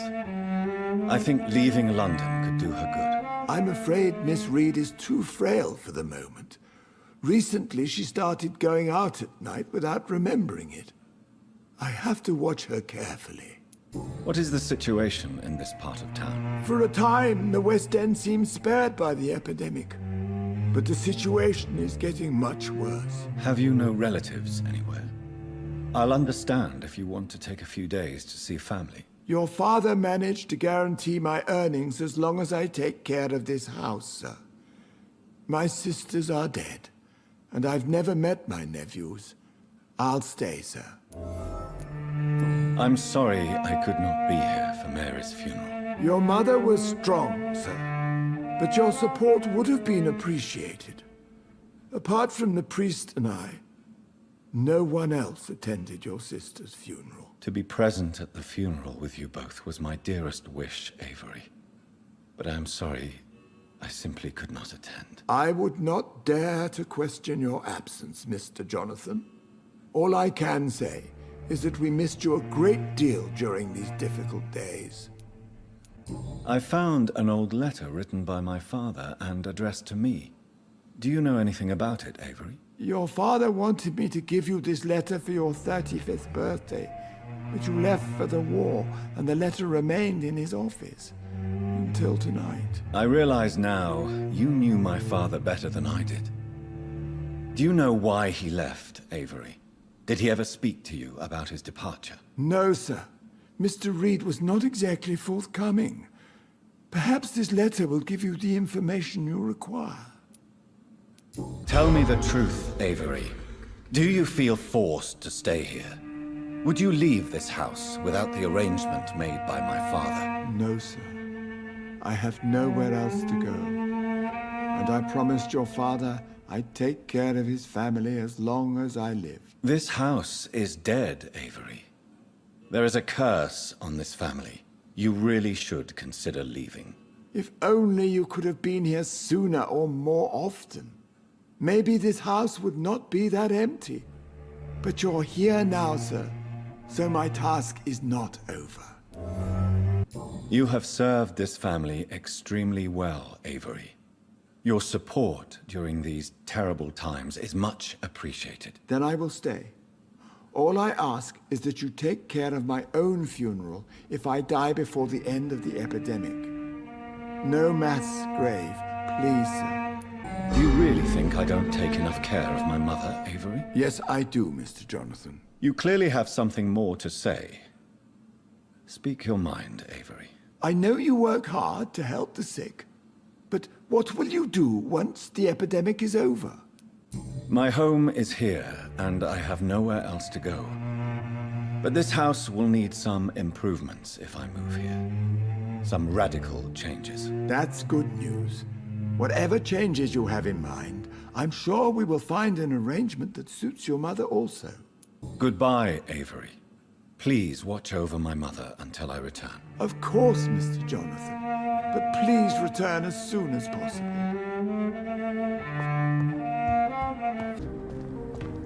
Support! Good evening, miss. Oh my god, no. Please, Mr. Vampire, don't kill me. Please, no. I'm too young to die. I still have so much to offer this world. Wait, no. Why do you think I would... What? Don't worry, Dr. Reed. I know you wouldn't harm me. Mother told me you were in this part of town and might drop by. Your mother? My name is Charlotte, sir. Charlotte Ashbury. My mother taught me long ago how to recognize the signs that betray a vampire. I understand she also taught you how to tease and gently mock innocent young Ekons. It's a pleasure to meet you, Miss Charlotte. What do you think about this part of town? I was raised here, and I suppose it feels like home. You grew up in this part of town too, did you not? Yes, I was born a few streets away. A small world, is it not? Did you ever imagine that my mother was your neighbor all that time? That you could have met her in a dark alley at night? You won't trick me twice, young lady. We both know Lady Ashbury never hunts or attacks prey at random. Come on, Doctor. Don't tell me you never thought about that possibility. Her fangs on your neck. Oh, are you blushing, Dr. Reed? Is there something that's bothering you? Too much selfishness and individualism for my taste. Even when there was no epidemic. Even if that's partly true, may I remind you that many charitable institutions are financed by the selfish and filthy rich. I suppose you're right. But society must reform and renew itself, or we are all done for. Tell me about your adoption. What do you want to know? How did you meet Lady Ashbury? First, I was an orphan in the institution for girls she manages in the West End. When I was 10, she adopted me, and I have lived with her ever since. Did you know she was a vampire when she picked you? The correct word is Ekon, Doctor. And no, I had no idea why my mother only showed up at night. She told me everything when I turned 16, though I suspected the truth for a long time before that. Who are your real parents? Elizabeth Ashbury is my real mother. She raised me and has taken care of me all my life. I have no idea who my progenitors are or were. Do you live with her? I still spend a lot of time in my mother's mansion, but I have my own house now. I have a life to live, you see? And one day, I'll have my death to face. What are you doing out here? You mean, what do I do outside at night since I am a woman? Let me ask you a question, sir. Would you ask the same question of a man? Actually, yes. I ask the same question to everyone who dares to go outside at night, considering the risks. Well, if you must know, I campaign for the right to vote for all women. Why should I wait to the age of 30 years when men can vote at 21? Are you a suffragette, then? Oh, you really are Elizabeth's girl. Without a doubt. All adult women have the right to vote in the US, in New Zealand, and in Australia. But women here can't vote unless they are property owners. No need to convince me, Miss Charlotte. I have shared your opinion for a long time. Even before I met Emmeline Pankhurst. Really? Oh. Now I see why my mother appreciates you so much. Too bad there aren't more men like you in the vicinity. How are the locals reacting to your claims? People here can't wait for a wall to be built to isolate the West End from the rest of town. That's how progressive they are. If this happens, Emily and I will blow it up. Explosives are very dangerous, young lady. And who is this Emily? She is my best friend, and a suffragette too. She was supposed to campaign with me tonight, but hasn't turned up. Have you any reason to be worried about her? Recently, Emily started to believe in... well, she got interested in vampires. I'm afraid she might be in trouble. Let me guess. You spoke to her about us, didn't you? Despite your mother's warning. I think I should try to find your friend. Oh, that would be top-notch. I can tell you where she might have gone. You have my thanks, Dr. Reed. And please, don't tell my mother. What exactly has your mother told you about me? Your name and profession, obviously. And the mystery about your maker. I'm sorry to hear about what happened to your sister, sir. Mother says it was not your fault. Does it not scare you to know what I am? What your mother is? Why should it? My mother is the most compassionate woman. Must I be wary of her, Dr. Reed? Or you? Perhaps it's wise for a mortal never to totally trust a vampire. Your mother herself told me that we Ekon are creatures of deception. Maybe it's because we seem so... alive. That may be true for a naive girl. But I have the best teacher when it comes to getting rid of an insistent immortal. Your mother is not like any other vampire I've met. I believe she thinks the same about you, Dr. Reed. Goodbye, Charlotte. Give my best regards to your mother when you see her. She's been quite busy these last few nights. I suspect you may see her before me. Remember, don't let any strangers come into your house.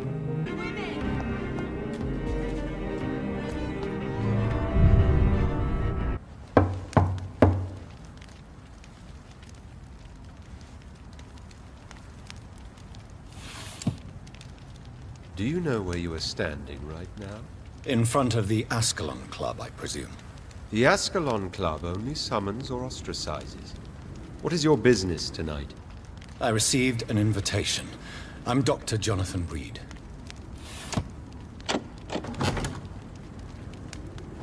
Welcome to the Ascalon Club, then, Dr. Reed. Please proceed. Lord Redgrave is waiting on you upstairs.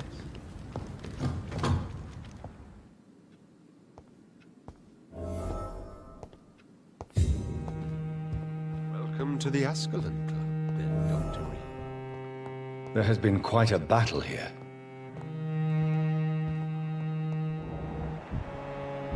I'm sure the Ascalon Club has the money to replace the furniture.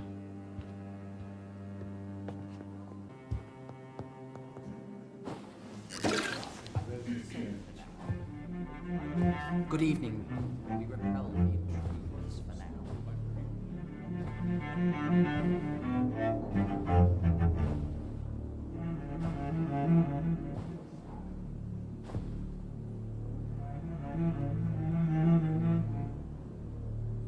My good friends, if I may have your attention. Behold our visitor, the good Dr. Reed. Newborn of blood so pure and strong that even my friend Fergal Bansher was no match for him. Here, here, here. Come forward, young Ekon, for we have so much to discuss. Welcome to the Ascalon Club, Dr. Reed.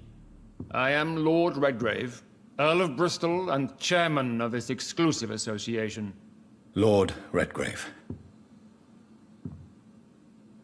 At last we meet. I've been eager to make your acquaintance. I've heard some astounding things about you. Please accept my condolences for your loss, Dr. Reed. Thank you, my lord. Lady Ashbury expressed your wish to meet me. Yes.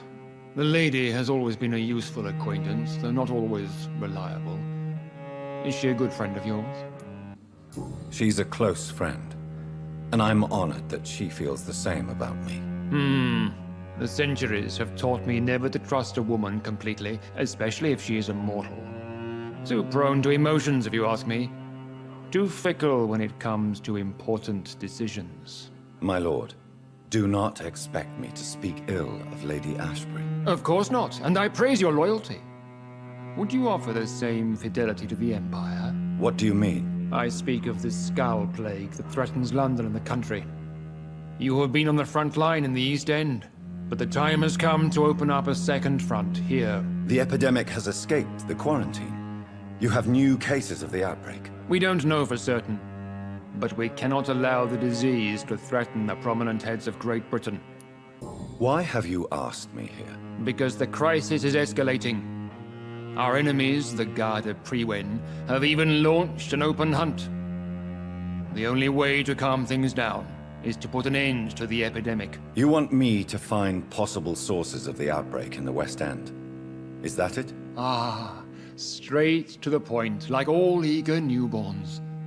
We shall have time to talk about all this, Dr. Reed, but first, I should like to get to know you better. Talk? Is that the only reason you asked me here? Well, no. I also wanted to meet the intriguing Ekon, who made such a powerful progeny of his sister. You have not learned the name of your maker, am I correct? No, I haven't. Have no embarrassment, Dr. Reed. We all make mistakes. But whatever your lineage, you are definitely Ascalon material.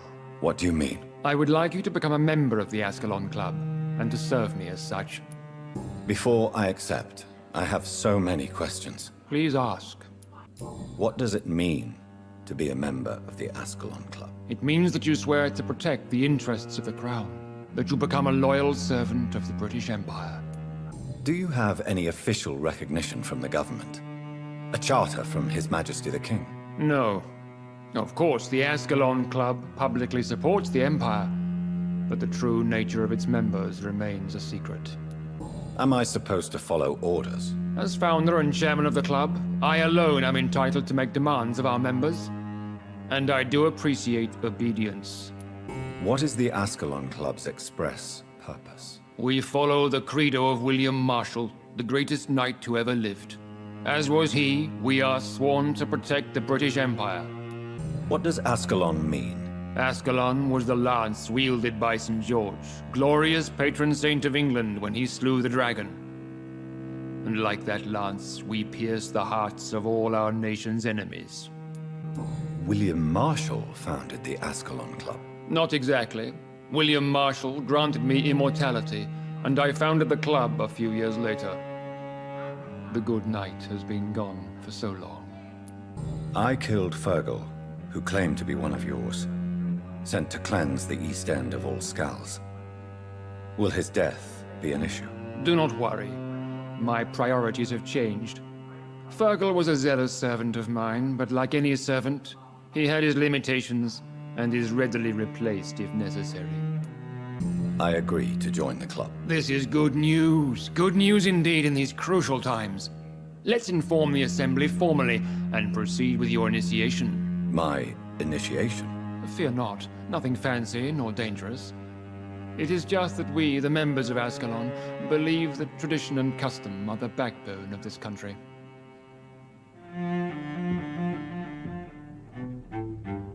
My fellow members, dear friends, please gather and welcome this Ekon as one of our own. Is he worthy? Is his blood pure? Well, speak, Dr. Reed. in front of the most sacred blood. The blood of our beloved William Marshall, speak now. Will you serve and protect the crown as he did? Yes, I will. Then, young Ekon, it is time to testify with your blood. It is time to sign the Book of Allegiance. I know it's awfully gothic and a tad pedantic, but England's traditions are the backbone of our nation.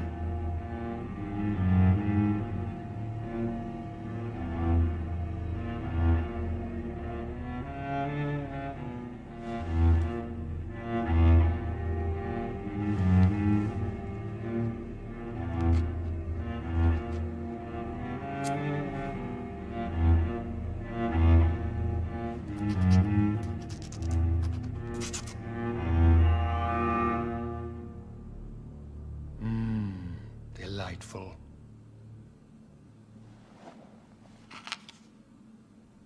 Welcome to the Ascalon Club, Dr. Reed. Take your place among the bearers of the lance. One of us! One of us!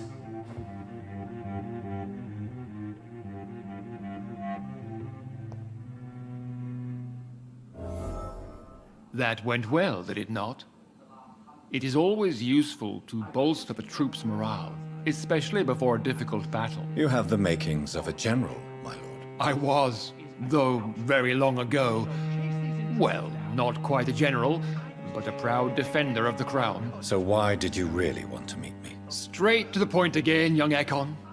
All right, let's talk, you and I, Lance Bearer. I'm listening, my lord. According to my spies, you have worked with Dr. Edgar Swansea on the epidemic, and your findings were quite alarming.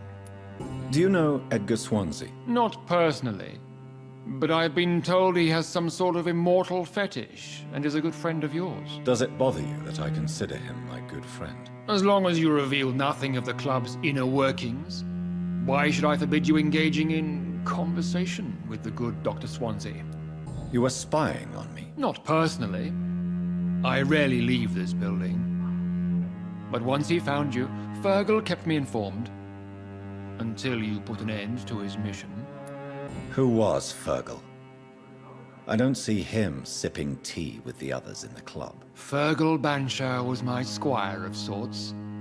Even before becoming that magnificent beast, he was a brute. He served me well for decades. No, I mean, what was he?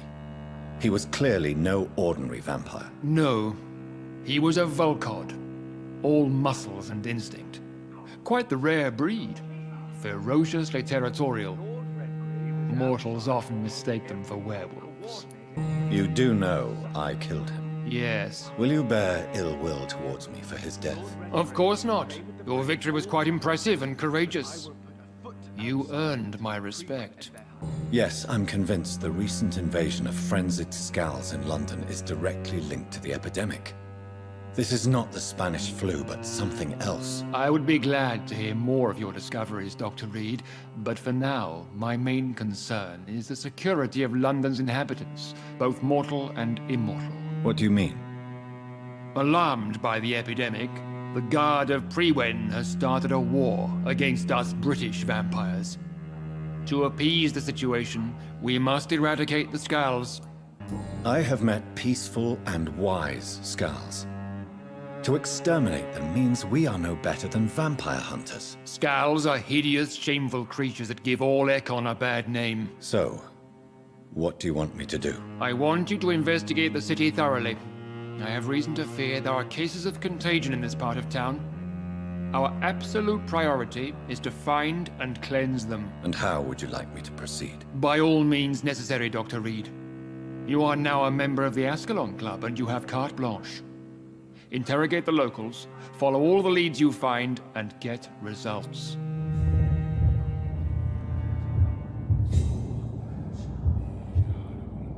Have you heard the rumors of some horned vampire revealing himself and singing obscure songs around the city? What is this new malevolence? Skulls have been spotted everywhere in London. We are losing this fight. Yes, Lance-Bearer? You made me swear on the blood of William Marshall during my initiation ceremony. Why was that? William Marshall was the most glorious knight who ever lived.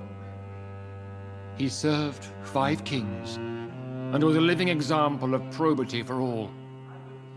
And he was my maker. William Marshall was a vampire? Is this some sort of joke? Wait. Could he be my maker? That would be joyful news, for it would mean he still walks among us. But alas, the great knight has left this world for good. Why is his blood so sacred to the Ascalon Club? He was simply the greatest defender of the realm we have ever known. I fought by his side at the Battle of Preston, and he made me his progeny following the fight. What can you tell me about the Great Hunt? It's a major concern, and I'm convinced we'll only get a satisfactory conclusion by putting an end to the epidemic. I have already met Geoffrey McCullum. I am certain he will persist until he has killed every last vampire. The Guard's current successful recruitment campaign is driven by the ravenous behavior of the Skulls. I see. So without the epidemic creating Skulls, the Guard could not convince anybody of our presence. Exactly. Once we have put the epidemic behind us, we need only wait until the Guard grows old and weak. Time will once again become our ally. What about the risk of a full-scale attack here? Geoffrey McCullum is a daring leader. That is exactly why so many of our number have left the country until things improve. But not me. I founded this club. I'll die defending it. May I ask you about the mortal who attended my initiation? Mr. Aloysius Dawson. A member of the club does not normally ask questions about other members. We trust each other mutually. So he really is a member, then? Indeed. Only the most eminent members are allowed to attend such ceremonies. Even if I admit some of us fled during the first hours of the Great Hunt. But Mr. Dawson is mortal. Are you not afraid he might reveal who you are? Especially to your enemies. Aloysius Dawson is a man of his word, as are all of us. This is the Ascalon Club, Dr. Reed. We do not grant access to the unworthy. Goodbye, Lord Redgrave. Godspeed, Dr. Reed. We are counting on you.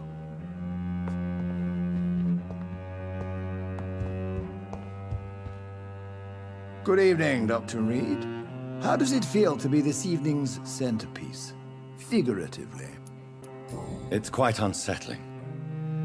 As a doctor, I am more used to being the observer than the subject observed. Do not be alarmed. The Ascalon Club has a tried and tested policy for choosing its initiates. May I ask who you are, sir? Why would you be interested? Well, as you seem to be the only man in the room with a beating heart, you draw quite a bit of attention yourself. Ah. Vampire senses never cease to fascinate me. They dwarf those of mere mortals. I am Aloysius Dawson, by the way. Are you a member of the club? Yes, I am. And I have been for many years. And will be until the day I die. What can you tell me about it? It's not really my place to give you such information. I am merely a mortal member, and a dying one at that. Are you sick? Personally, I consider my advancing years are a sickness in itself. My body is slowly abandoning me, Dr. Reed. Are you not afraid? You are surrounded by vampires. Sir, it's for that very reason that I joined the club in the first place. Is not the nature of this club a secret, shared by only a privileged few? My dear Dr. Reed, I have spent years and a fortune precisely to gather that kind of information.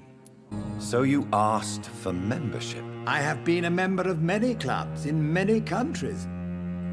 But I must admit, this one is my favorite. What can you tell me about Lord Redgrave? I would not dare speak of our chairman without his consent. Mr. Dawson? Of Dawson and Dawson? The wealthiest man in England? It is a pleasure to meet such a prominent figure of London. A withering London figurehead, to be precise. Are you sick, Mr. Dawson? I am a doctor, you know. My case is beyond the scope of traditional medicine.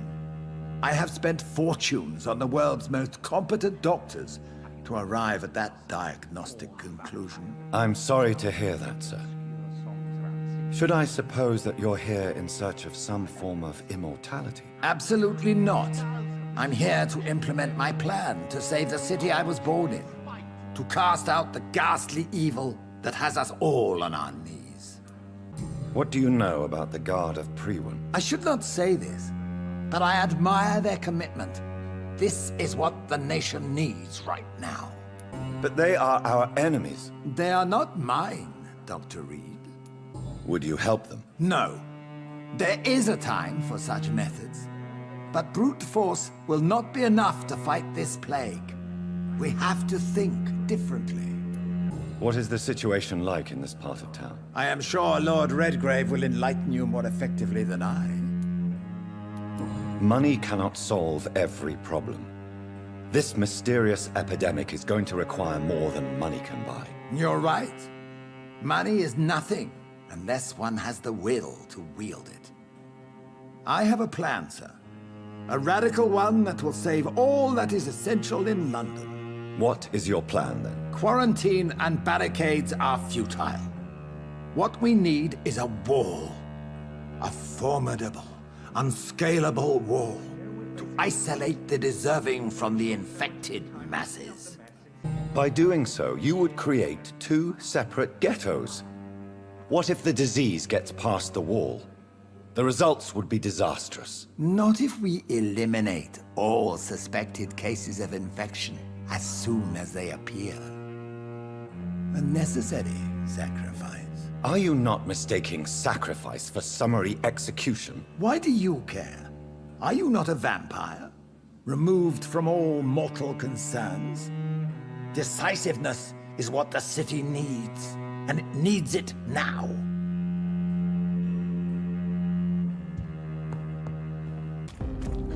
I think Lord Redgrave just suggested I was sired by an ancient vampire. Good evening, miss. Can I help you? I'm a doctor. Dr. Jonathan Reed. I am Karina Billow. I don't need any doctor. The rats. Where are the rats? Miss, you don't seem well at all. Are you afraid of rats? Has one bitten you? No, it's me who bites them.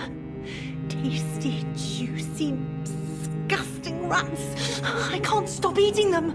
Help me, please. Help me to disobey the voice. I'm investigating the source of the epidemic in this district. Have you noticed anything unusual recently? Infection. Infection. The rats carry it, I heard. Rats.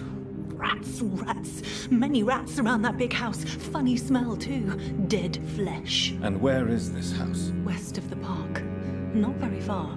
A big house with no sound, no light, no life left. I must go now. Goodbye, Miss Billow.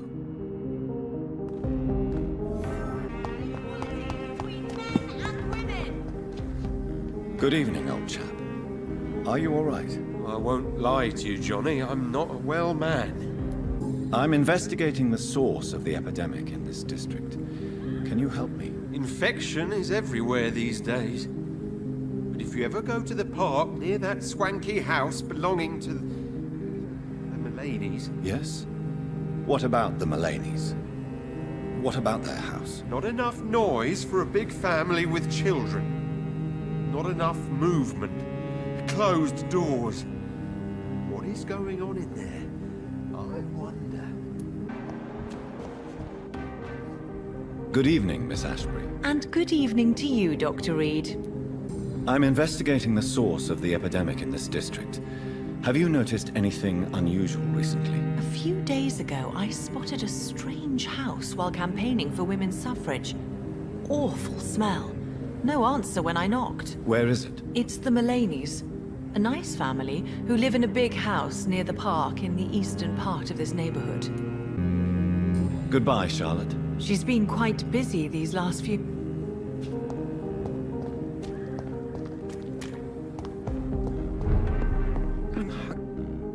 Good evening, Dr. Reed. A great night, what? I'm investigating the source of the epidemic in this district. Have you noticed anything unusual? Not really. Wait, now that you mention it, I don't see the McPhersons in my favorite restaurants. They love delicate meals too, you understand? Thank you. It may be nothing, but I'll investigate anyway.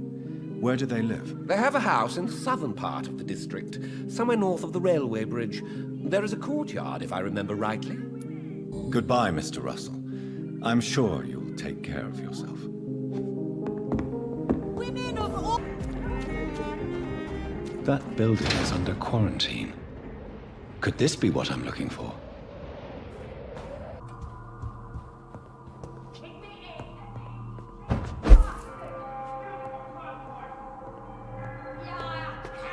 You brought this one up. You infected the whole family! I said I wanted to leave the house! What? Leave me alone with them while you go back to your hole. Fucking convenient. She tricked me! I love you! Fucking pathetic pig!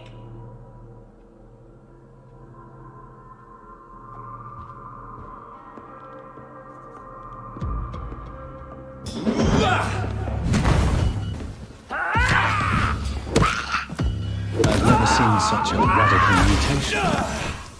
Could it be a new stage in the disease's evolution? So the husband had an affair with Doris Fletcher. Why are vampire hunters sniffing around here? I need to find out what they're after.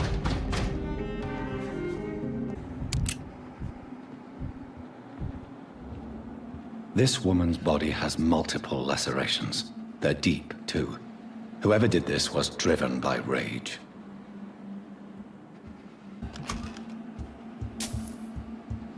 He had his tongue removed and his eyes gouged out. He was a victim of brutal torture. This one's neck is broken. He was young. Probably the son.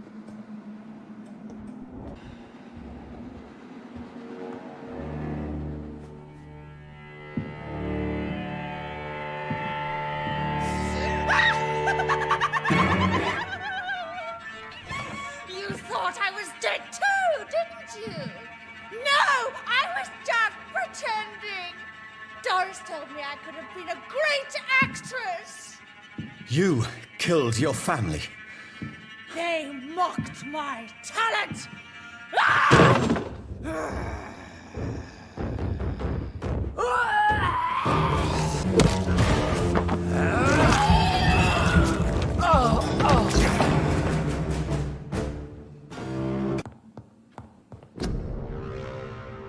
So, this girl took lessons at the famous Doris Fletcher acting school. Woe to you, nations of hypocrites. For in front of you stands the tall queen. You can but lower your head, fit only to smirk at her. Can that be Doris Fletcher's voice? Where does it come from?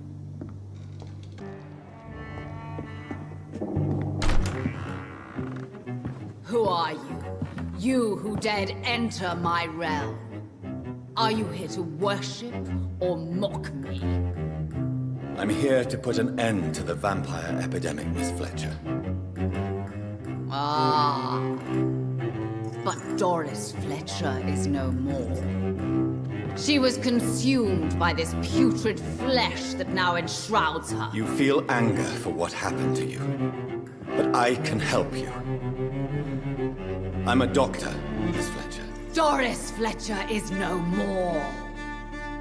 All that remains are the dreams of the queen she was, and the queen she'll be. Until then, all shall die, for that was her final wish. You killed, come to me, my servants, avenge me!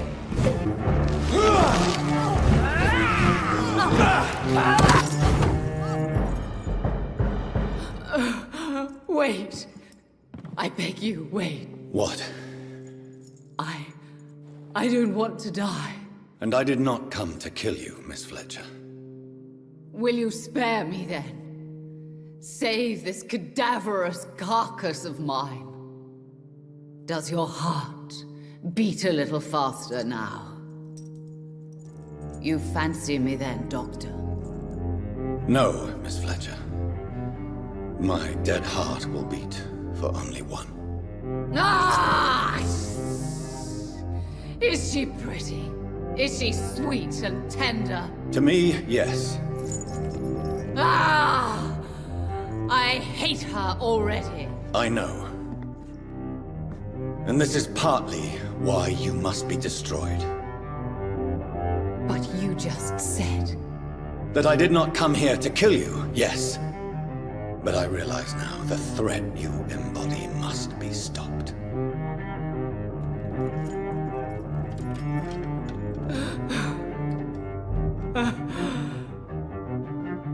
Will I be remembered? Will you? You were Doris Fletcher, the greatest actress of her generation. No one can take that from you. Thank you. And farewell. Ah! Ah! Ah!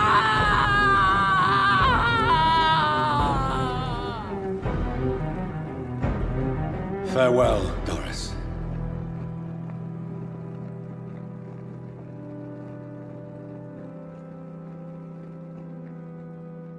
Bravo! So dramatic. I love it. McCullum. How strange I seem to find you whenever I'm inquiring about that Skal infestation. I mean you no harm. I'm not here for you. But once I've put all the pieces of the puzzle together, I'm sure we'll have a little chat, you and me. Stay away from me, McCullum. You and all your war dogs. That I can't guarantee, Dr. Reed. But I'll let you go.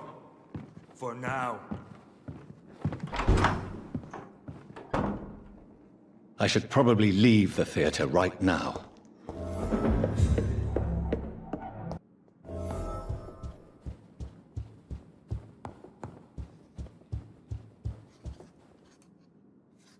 Elizabeth, what are you doing here? I've been formally asked to witness your triumph, my dear.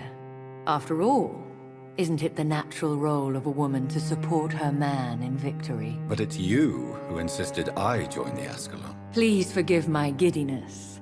I'm just overcome by the thrill of finally being allowed within these hallowed halls. You certainly have an inquisitive mind. It's quite something. Elizabeth Ashbury, only you can make me smile in these difficult times. And the same to you, Jonathan Reed. Now go have your little chat with the chairman. I can see he's practically bursting to hear your report. I think we're safe for now. I pursued and killed the last hunter with my own hands as he tried to escape the club. I personally went patrolling last night in the West End, and I spotted at least 2 foreign econs. This is an outrage. We shall chase these intruders down.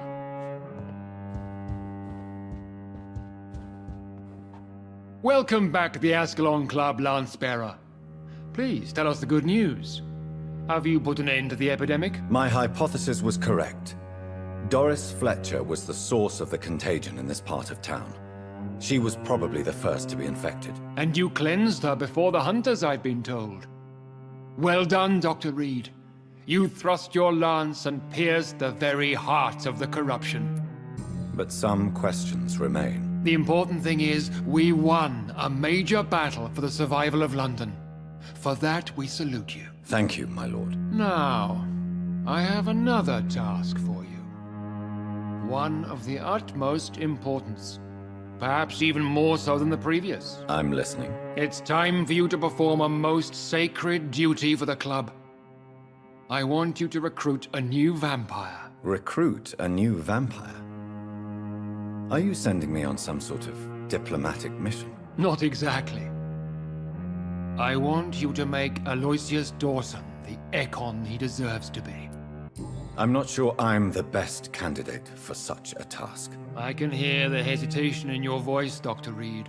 I admire a man of principles. But in this matter, there is more at stake than your moral comfort. It's not a moral question, Lord Redgrave. It's the responsibility of giving immortality to a man I barely know. Nonsense. Aloysius has been a member of the Ascalon for years. This is but the fruition of a long-held plan. How would you like me to proceed? Aloysius is waiting for you at the Dawson estate. Once the deed is done, I'll join you there to celebrate this momentous occasion. Before I go, I have a few questions. All right, I'm listening. Why Aloysius Dawson? Because he is about to die. And he just may be the most influential man in England. After me, of course. Did he choose me? No, I did. My decision is very recent, to say the least, but it is entirely mine. Does he know I'm coming? He can't wait to become your progeny, Dr. Reed. Especially now that you have shown how strong your lineage is through your sister. How would you like me to proceed? Don't worry. Aloysius has had many years to prepare himself. He has studied our kind for decades. So shall I just let him drink my blood? Yes. Aloysius will gratefully sup on your blood. His heart will slow, then stop. But he will rise again as one of us, an immortal. Is there any danger? Our blood alters a mortal body so deeply that some don't survive the metamorphosis. They die for good. But Mr. Dawson has been preparing himself for a long time. You invited Lady Ashbury. Wouldn't that be breaking one of your cardinal rules? No women allowed. Not allowed as members, no. But considering the circumstances, I thought you'd like to have her here to witness your triumph. So it's a temporary admittance, then? Something of a bargain, considering the crisis we're currently facing. Goodbye, Lord Redgrave.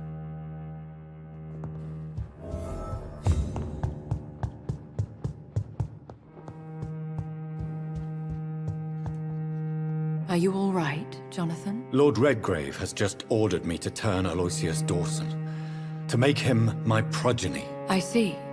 And how do you feel about this? I won't do it. The very thought of it makes me sick. The real question here is, why has his lordship given you this task? Do you think it's some sort of trap? Do you really want to know what I think about this? I do, yes. To make an immortal of a soulless blackguard like Aloysius Dawson will only lead to a disaster for London. The man is already dead inside. Should I refuse? Perhaps politely suggest that Lord Redgrave turn the man into a vampire himself. Don't you dare, my dear.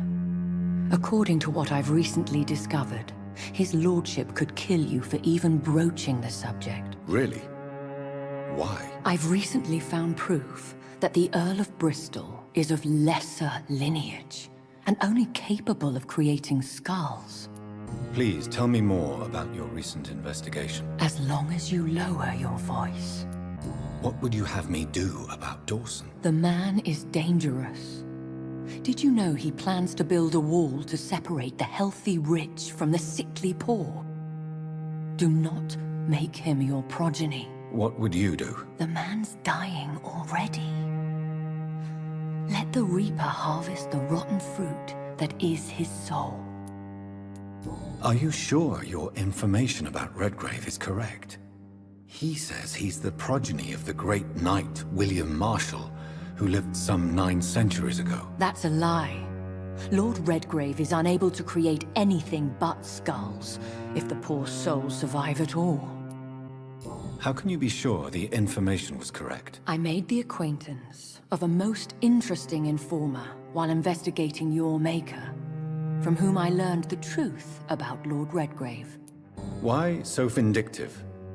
You suddenly sound like you're angry. Forgive me, Jonathan. I hate myself for it, but I feel such pride in my discovery. I'm afraid I just can't help it. Which is? He did serve William Marshall. And yes, the blood he covets as a token does truly belong to that legendary knight.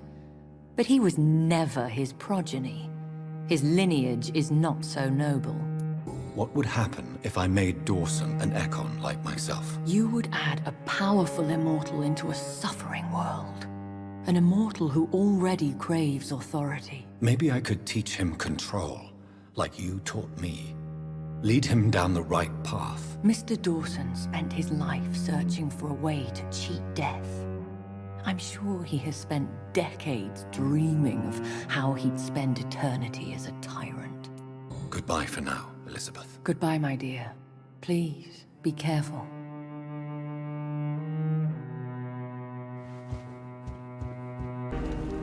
It looks like vampires have to obey Mendel's laws when producing progeny. Powers pass from one generation to another. That's why Dawson wants me to sire him. Jonathan Reed. At last we meet. The cards warned me you would visit tonight. I beg your pardon, sir. Do I know you? Of course you do. Our mutual friend, Dr. Swansea, can't speak highly enough of you. My name is Usher. Usher Talltree. You are the leader of the Brotherhood, are you not? Primate of the Brotherhood of St. Paul's Stole, to be precise. I'm really glad we met tonight. I love it when the cards tell me a truth. The cards told you to expect me. Yes, they can tell me everything. They told me that you have not taken another life since your poor sister died. What can you tell me about the neighborhood? I really don't know. I don't often go outside. And when I do, it's usually to quite distant destinations. So you see nothing in the stars for me? You're a poor fortune teller, then? Oh, I can tell you many things. But they will only concern you, not the city. For example, I know that you offered your sister the final rest she asked for. Do the cards speak of my Mary? No. It's the burning aura of guilt that precedes you everywhere you go. Read my fortune, then. You have been chosen, Jonathan. I see on you the mark of a strong being, so powerful it needn't even reveal its strength. Tell me about yourself. What do you do here, besides turning cards in the middle of the night? I'm for most a charlatan. For a few, I'm a vampire. And for you, I'm the primate of St. Paul's Stole. Some believe you to be a vampire. Who? The Guard of Priwen, who else? For a time, they sent spies to observe my activities, and they even broke into my home to gather proof. Did they steal anything from you? A personal notebook they quickly took to their headquarters. All they had to do is to look at me. I'm aging. What better and definite proof that I'm not an immortal? Do you want your notebook back? If you ever find it, I'd be glad to have it back, of course. I do ask one thing, though. Do not read it, Jonathan. Some secrets are not meant to be revealed, even to immortals. For how long have you been a primate? It was 15 years last year. What do you make of Dr. Swansea? Edgar is a brilliant and dedicated man. A man of his time, sometimes a little muddled, but always looking for new paths and new concepts. How do you measure the amount of blood on my hands? I told you. The cards always tell the truth. Well, most of the time. Is it possible to tell me my future? A vampire's fate is much more delicate to read, Doctor. But I can try. I would rather not know.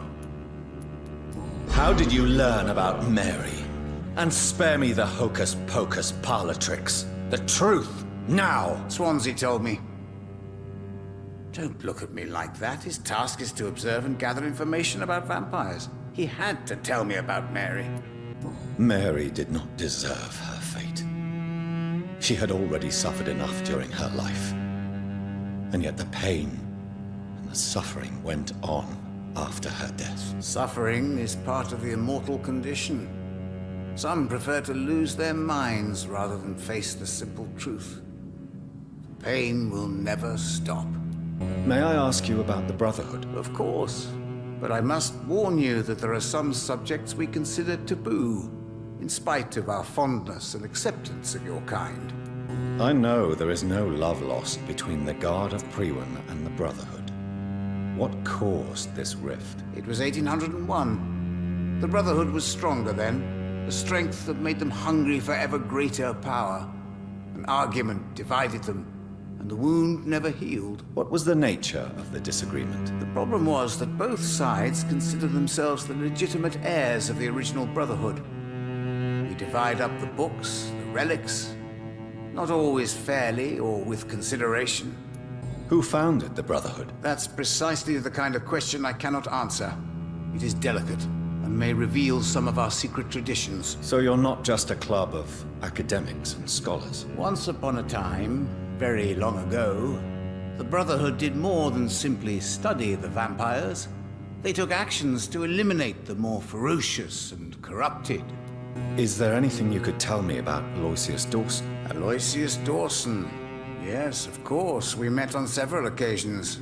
With time, he got deeper and deeper into the occult. He's not the only one. It's been quite the fashion for several decades. The Golden Dawn, for instance, is just one example. True. Aloysius was a member of the Golden Dawn until 1900. Then his thirst for dark knowledge grew. I'm talking forbidden texts, readings which blackened his heart. Goodbye, sir. Until we meet again. I rarely wander, yet it amuses me to converse with your kind. Cards never lie, but they are never easy to read. Dawson's mansion. Here I am at last. But the question remains. Am I ready to make a dying man my progeny?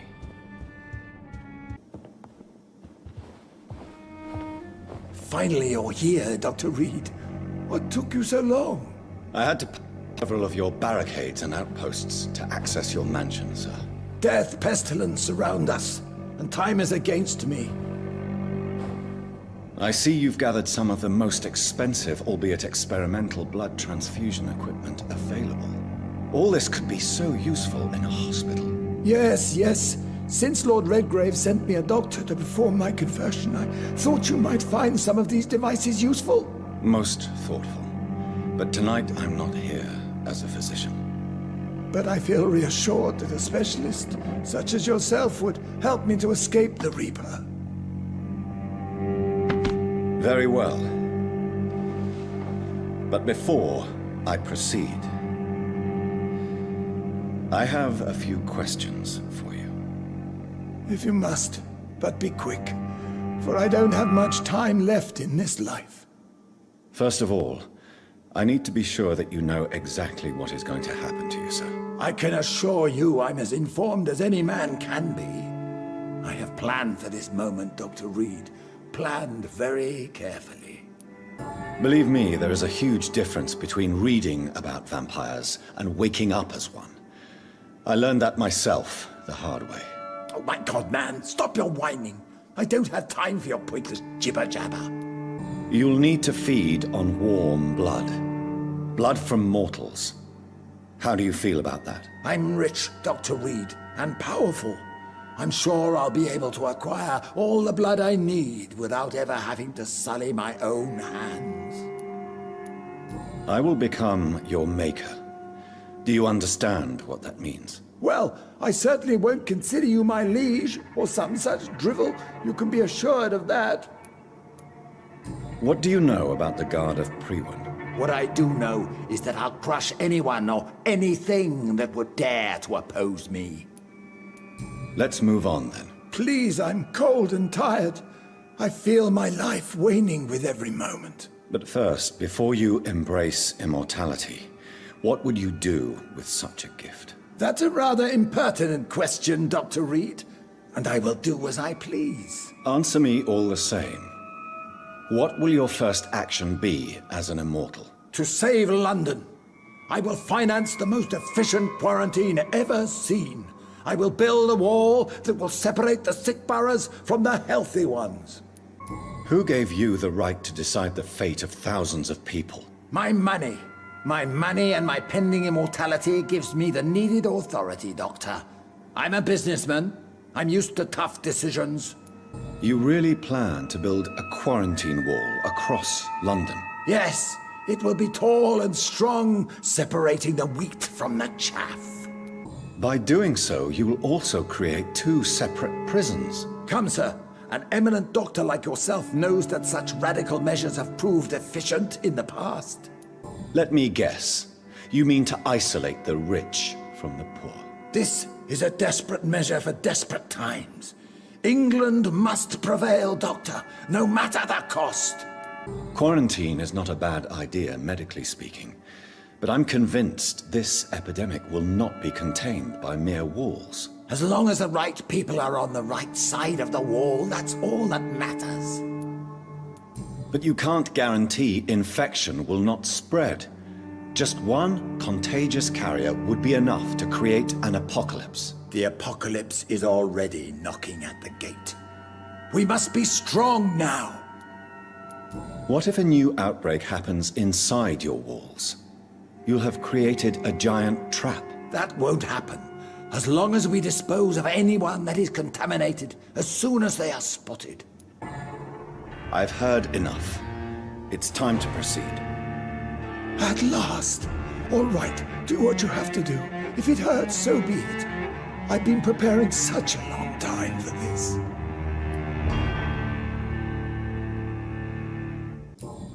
Listen to me, Aloysius Dawson. You will forget your fear of dying, for it has poisoned your mind and made you bitter and ruthless since the death of your twin brother. You don't understand. Death is oblivion, the eternal void. I know there's nothing there. I saw it in Robert's empty eyes. I saw myself in that coffin. Death is painful for those who remain, not for those who have passed. All that occult gibberish you filled your head with has made you forget this simple truth. No! Death will not claim me. I have the power and the money. I've acquired the arcane knowledge needed. I believe there is magic, there are dark forces. You will provide me my extension. Your ignorance makes you a fool. You have no idea. Look at me. Hunted like a beast, my family lost, cursed. I have not escaped death, I have become it. No, there must be a way. I don't want to go like my brother did. I have money, lots of money. Money won't ease your mind. I know you used to be a good and generous man. So I offer you the gift of peace, Aloysius. The tranquility of a true death. I accept your offer. And I understand. No more fear, I will die a man of dignity. And a man at peace.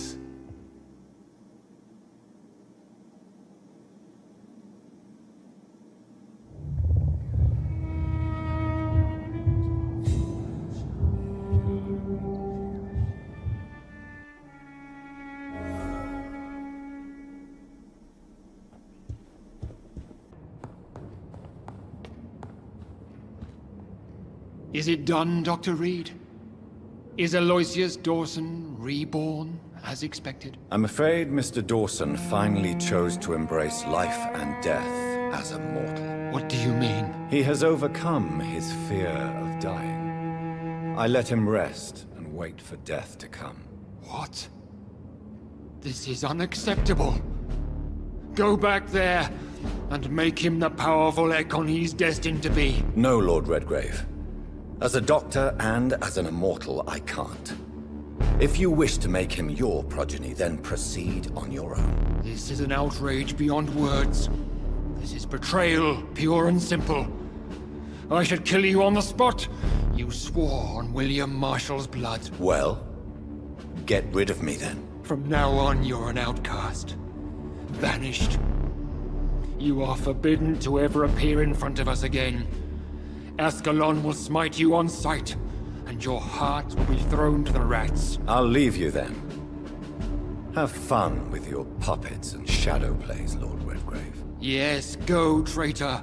And take that awful creature, that counterfeit of a woman I saw waiting for you, and be gone! Step away, traitor. Return to your dubious friends and your decrepit hospital. Do not dare show yourself again, you or that monstrosity you bring to my door.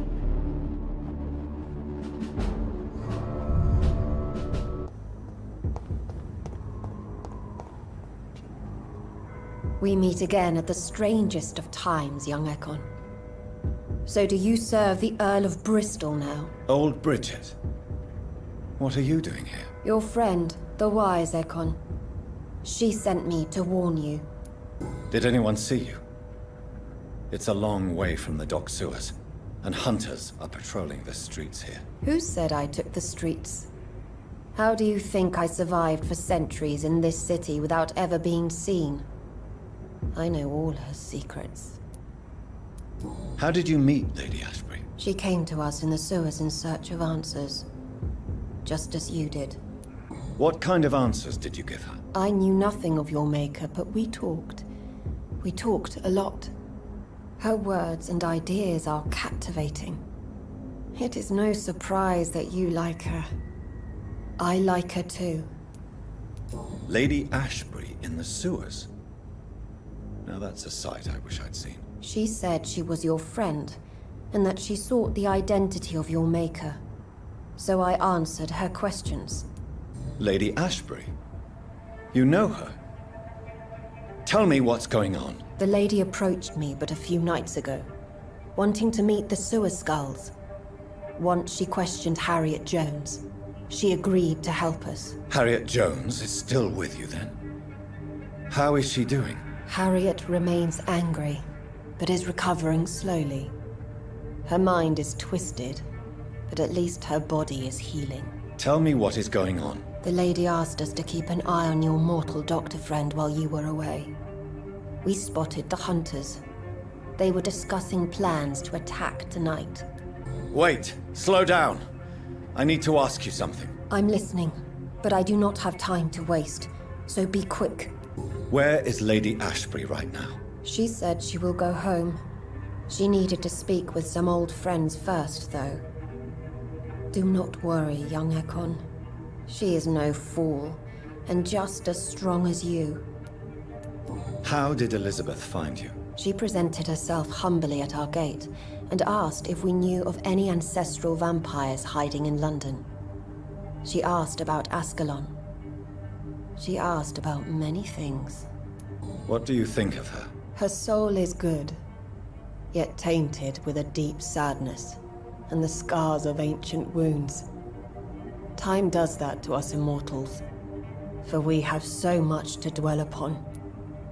Why did she come to you? I am old Bridget, the buried memory of the city. She sought the silent truths, truths I have kept hidden for so long. Why do I feel like Lord Redgrave was particularly irritated to see you? Far more so than the average Skull, if I may say. Because I used to know him quite well, and he is afraid I may remember who he really is. You're Elizabeth's informant. You're the one who told her about Lord Redgrave's lies regarding his lineage. Yes, but my words were not meant to hurt or threaten. I simply told the story of the sewer skulls, and of so many other forgotten children. No time to lose, then. I must go there right away. I shall return to my den. Have you a message for the lady? Should I see her before you? Yes. Tell her I love her. Is this still unknown to her? Go now and take care, young Ekon, for the flames are rising.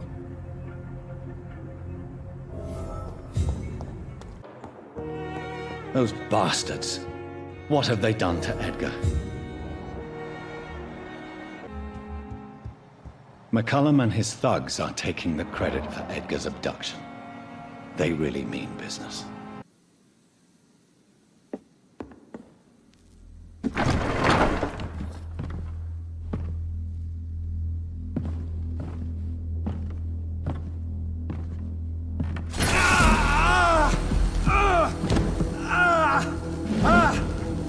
Ultraviolet curtains and orichalcum powder.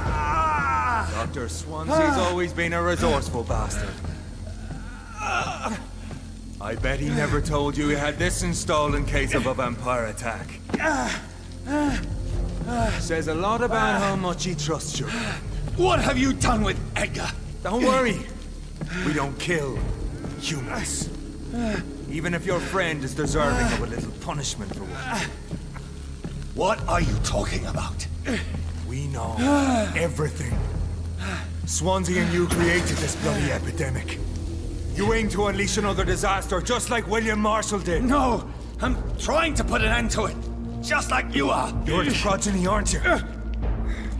Where is the monster hiding? It's still in England, isn't it? I have no idea what you're talking about.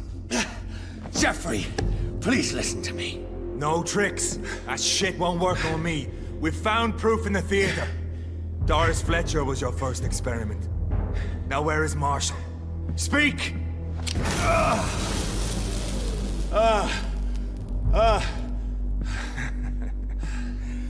So much for modern technology. Time for the tried and true. Do you know what this is, Beast? This is a drop of King Arthur's blood. The blood of a true defender of Britain. Stronger than your evil powers.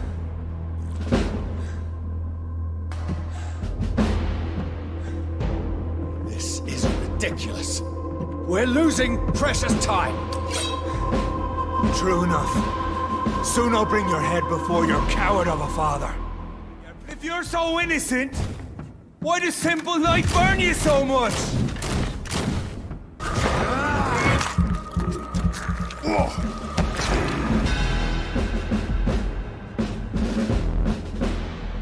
We are the guardian of justice. Priwen shall prevail. You can't accept the fact we're not enemies, can you? We always have been, and we always will be. Of all the evils that threaten mankind, your kind are the worst. I'm not saying we could be friends, you and I. But perhaps we could collaborate to put an end to this epidemic. Never! We are Priwen. We do not negotiate. We do not compromise. There is no way you'll ever let me be, McCullum. You'll always hunt me down, won't you? There is no escape, Leech. Kill me now. For there is no way you can sway me to your ideals.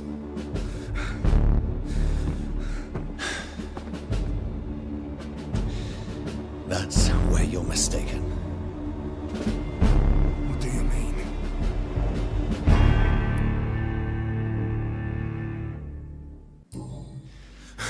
I'll make you a vampire. I'll make you one of us. No! Kill me! Prepare yourself, Hunter. You're about to be hunted, just like me. No! No! When I kissed my poor man goodbye, I had no idea what I was doing. But now I do. Consider this my kiss of Judas.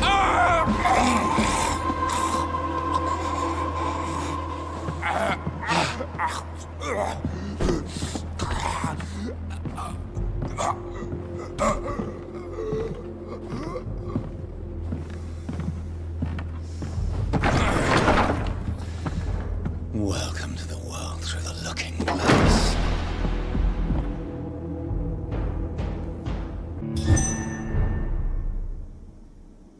So Priwen never left Doris's theater after they invaded.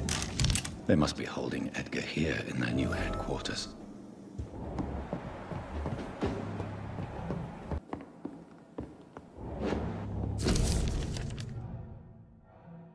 Doris Fletcher was about to become a disaster. I'm getting close to having all the evidence.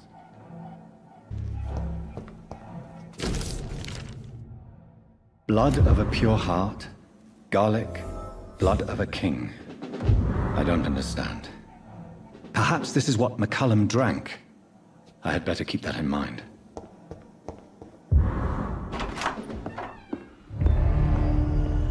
Edgar. Edgar, can you hear me? Jonathan, is it really you? Easy. Easy. Save your strength. I'm getting you out of here.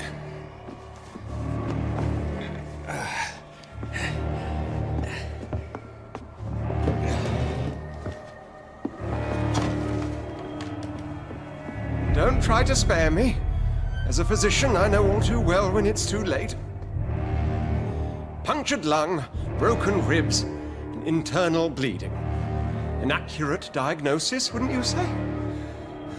Edgar, what happened? They wanted me to confess. Beat me black and blue. Geoffrey McCullum ambushed me at the Pembroke Hospital. He was convinced you and I were responsible for the Skal epidemic. I never imagined that self-righteous fanatic would dare to attack us in the open. What became of him? I put him in a somewhat delicate position when I made him an immortal. Really? Are you sure that was the wisest course of action? Time will tell. The most intriguing part of his accusation was that you and I were the pawns of some ancient vampire. William Marshall. Yes, they tortured me to make me confess the same nonsense. I think you're hiding something, Edgar. What do you mean? William Marshall, for example. You speak of him as if you know him. How is that? Jonathan, I cannot say I'm ready for another round of questions.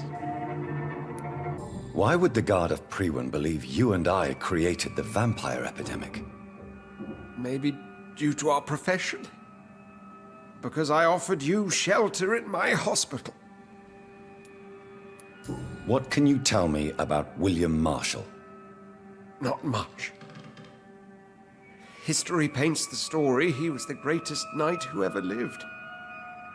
Amongst the immortals, he had a yet greater legend. Why is the Guard of Priwen so obsessed with him? He was the only ancient vampire to escape the first great hunt launched by the Guard of Priwen in 1854. They believe he's an evil creature plotting his return. Why would he deserve such a reputation? I cannot say. The Brotherhood of St. Paul's Stole has next to no intelligence on him. All I know is that he's supposed to be the oldest of all the British vampires. While investigating the epidemic, I read some of McCullum's findings. I think you have some explaining to do. I have nothing to hide, Jonathan. Nothing at all. Do you know Doris Fletcher's real name? No, I'm afraid not. Her real name was Doris Jones. She was the daughter of Harriet Jones. What do you want me to say, Jonathan? Do you remember when we suspected Sean Hampton of killing Harriet Jones? Yes. The terrible episode that came as a shock to us all. Harriet Jones faked her own death. When I found her in the sewers, she confessed she wanted everybody to pay for what happened to her. That woman was extremely bitter, full of hatred and festering anger. Doris Fletcher visited her mother at the Pembroke Hospital. That's how she first got infected. I know nothing about that. Miss Fletcher once came to visit the sick. That is all I know. No, Edgar, there is more. Doris Fletcher was Harriet Jones's daughter. They exhibited the same symptoms: blind hate and strong physical mutation. What does this sad story have to do with us? Do you know where we are? Doris Fletcher's theater. This is where that hateful creature plotted to spread the epidemic across London.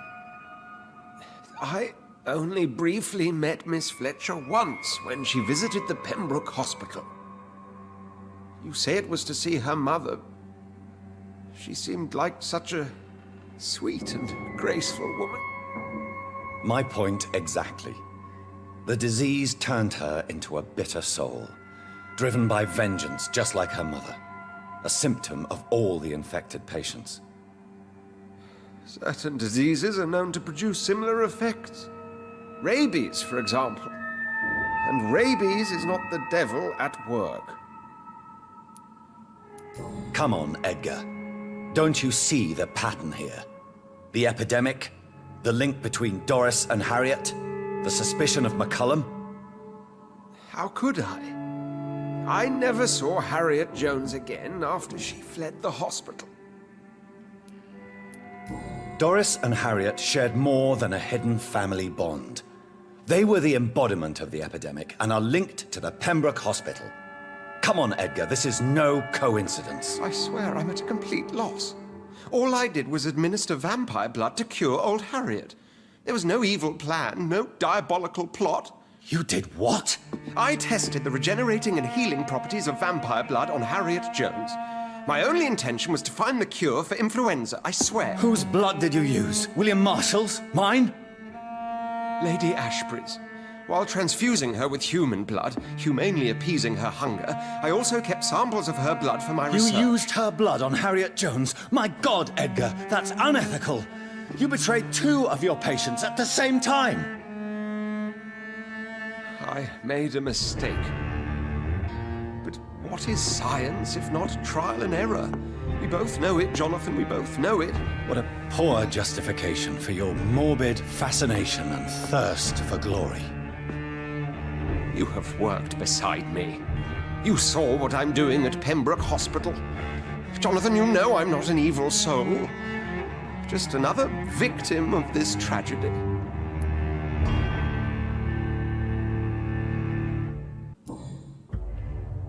No, Edgar, you are not going to die. Unless you want to. What do you mean? I can save you, Edgar. I can turn your broken body into one like mine. You truly would? After all I've done, after all that's been said, you would offer me this gift? I have no way of knowing which punishment would be worse, Edgar. But it is not for me to decide. So? Oh, please, Jonathan, please. I beg you. This is what I've always wanted. This is what I've always searched for. Very well, then.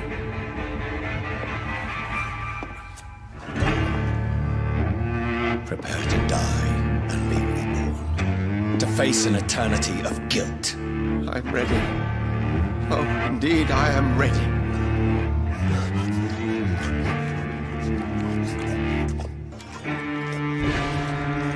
Enough!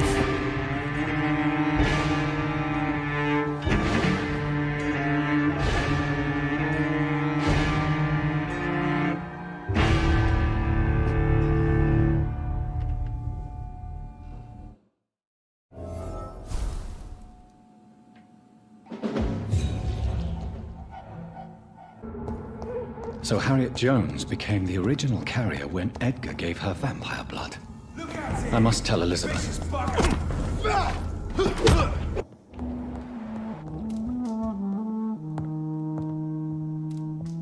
What good fortune brings you back to me, Jonathan? What is it, my dear? I'm afraid it's bad news, Elizabeth. The worst, actually.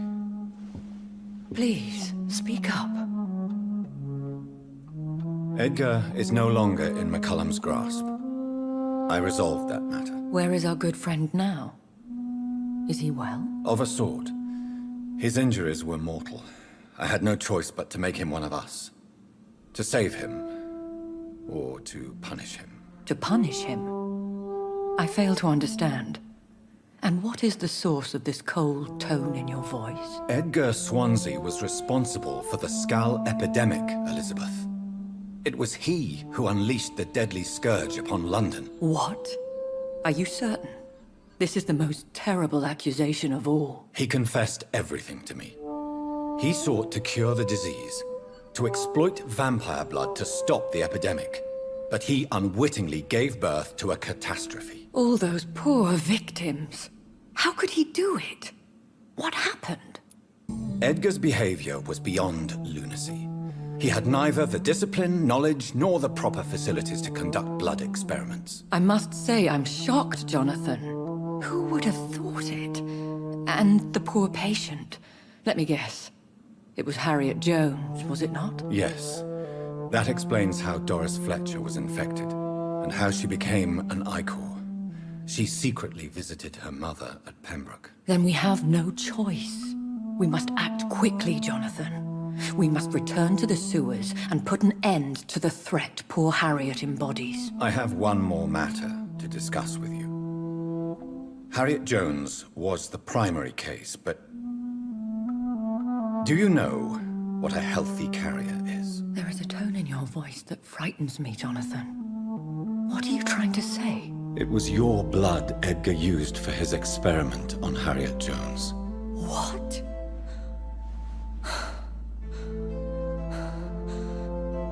No. No. This can't be. Oh. Elizabeth. Are you all right? No, I have to go. What do you mean? Leave me alone. Save the city, Jonathan. Save what can be saved. Elizabeth, I need answers. Why did your blood Stay cause up. this? Please. I swear I never was your Wait! enemy. No! Elizabeth!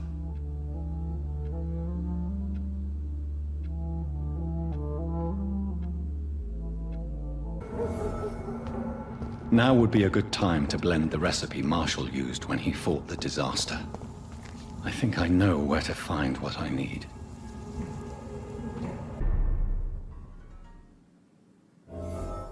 I'm still persona non grata in the Ascalon Club.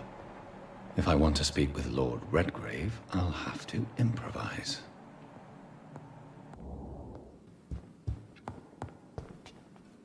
Good evening, Lord Redgrave. What are you doing here, traitor?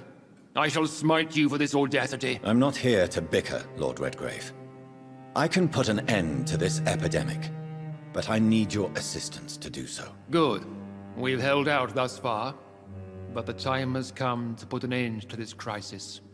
Tell me, what do you need? The blood of William Marshall. The blood of William Marshall? Of my maker? Are you mad? This blood is the purest of all. My maker proffered it to me on the battlefield. I cannot hand it to you. This is more important than the club, you, or me. This is London's last hope. I see. Well, in that case, given the gravity of the situation, I suppose I can spare you a drop. Thank you, my lord. If you manage to save this city, you'll prove yourself a veritable servant of the crown. So Godspeed, Dr. Reed. Our fate lies wholly in your hands. I cannot use garlic, but there may be a substitute in the Pembroke Hospital drug storage. For me. Thank you, Dr. Polescu. If McCullum really drank the blood of King Arthur, then I may have found another vital ingredient for my recipe. Are you deaf? Watch yourselves!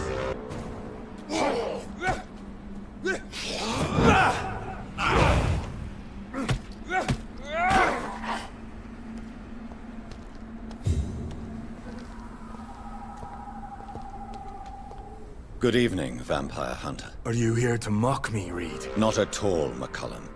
I am here because I need you. Really? I'm intrigued. Speak up, then. I need the blood of a king. The blood of Arthur. I'm certain you possess it, and I must have it. The Guard's most sacred and precious relic. Why would you...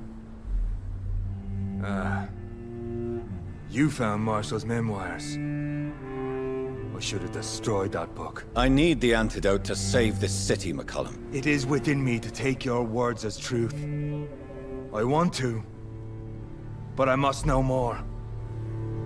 What precisely are your plans? I have found the carrier, McCullum.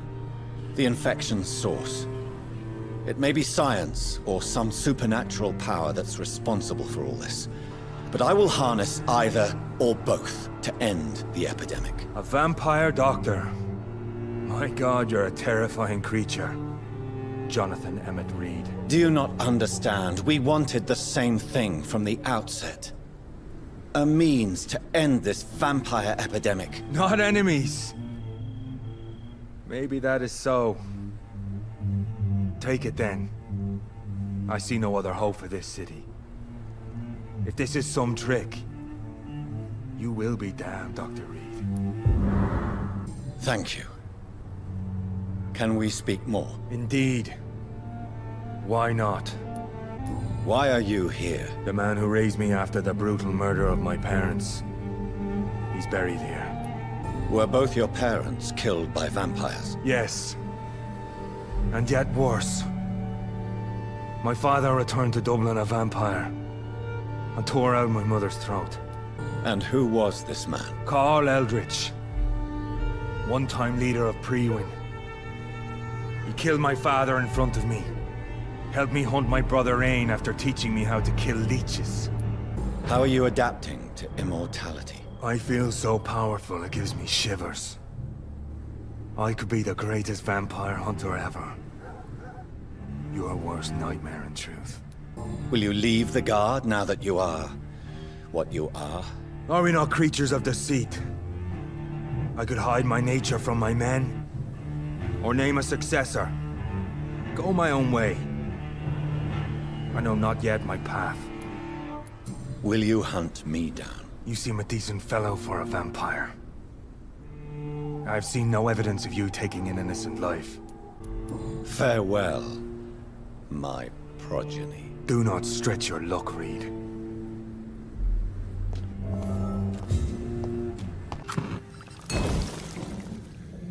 The blend seems stable. Time to go and find Harriet in the sewers.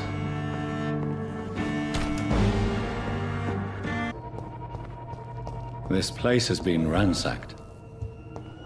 They've all been slaughtered. Prewin? No, not their style.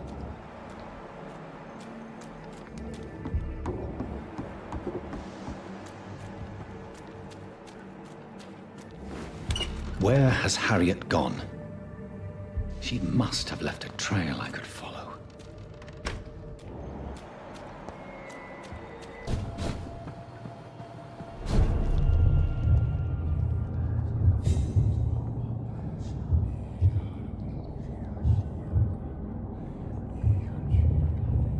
Take not a step further, child, for you are unprepared.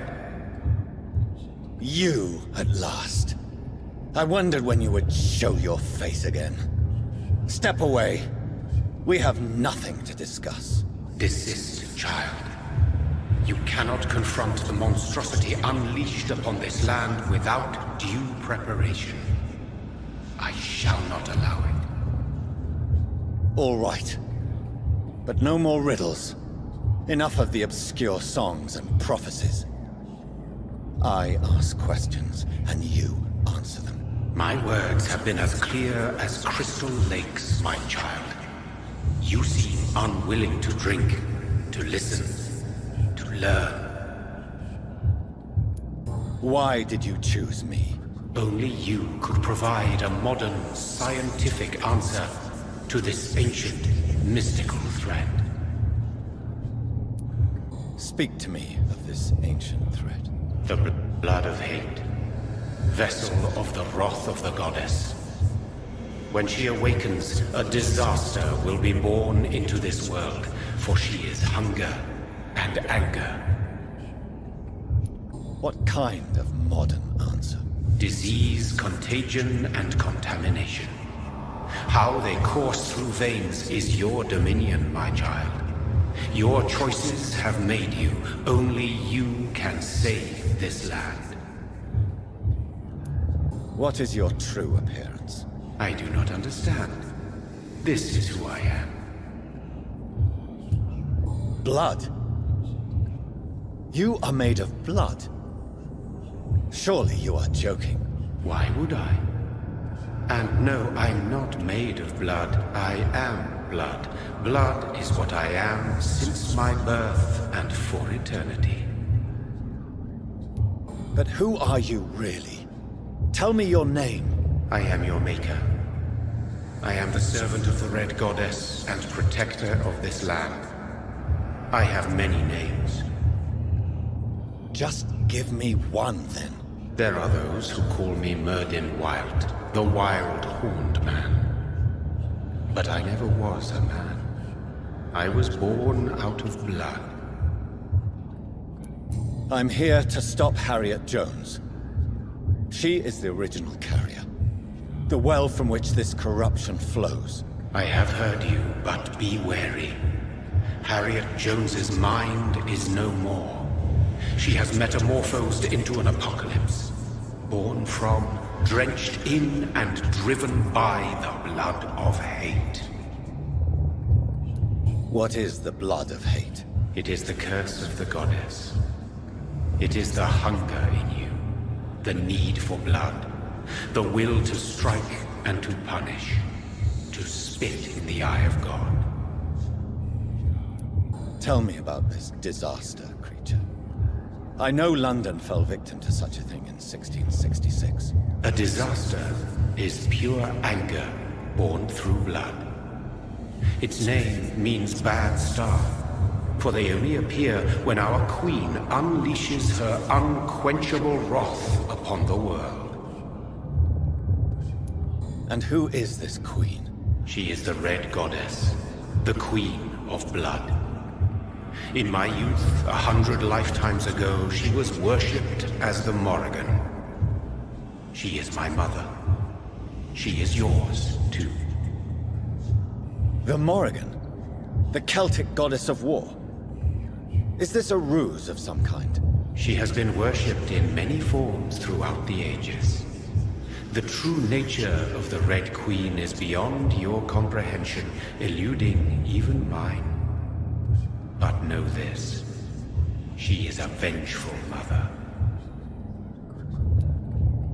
So the disaster is some sort of accident. A disease vampires carry dormant in their blood, waiting to emerge. That's your modern answer. But a disaster is at the same time both less and more.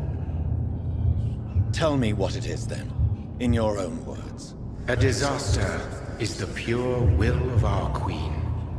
Whenever she dreams of walking this earth, she awakes in this putrid vessel. I only wish to know how to put an end to this epidemic. To perform an act so noble, you must protect yourself from its poisonous kiss, my child.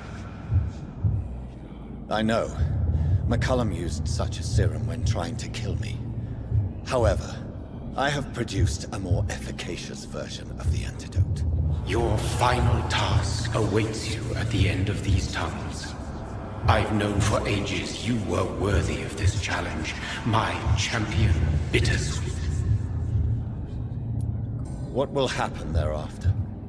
What future awaits me beyond these dark tunnels? Your fate, my child, and the fate of this land. A disaster is about to enter this world to smite us all and teach us humility. You are our final hope. Will it be over then? Once I've defeated this creature? Yes. The threat will dissipate like so much smoke, for you will have purified its source. And then what? What will become of me? How would I know? I am no god, and your fate is in your own hands. For you are our champion. You tricked me. My sister died for your schemes. I have brought suffering and tragedy into this world. I am not, nor will I ever be your champion. Very soon you'll come to know that sacrifice is sometimes necessary. I understand the grudge a child bears towards his father and mother.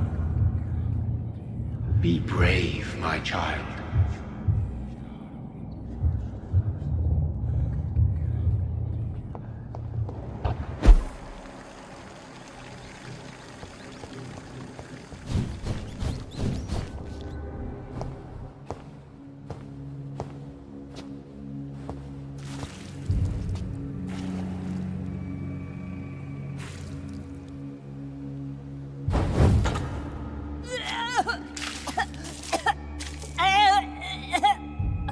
Oh, I'm sick. So sick. Doctor, help me, please. I'm in such pain. I'll be glad to be of assistance. Ah, like your help, Doris. Liars! All of you!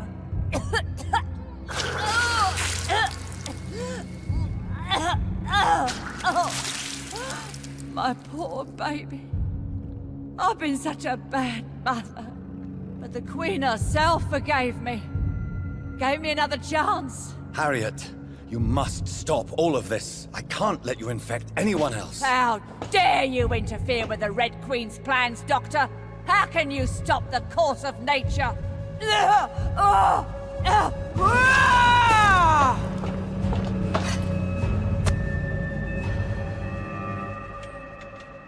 Nobody ever helped me. I've been alone all my life.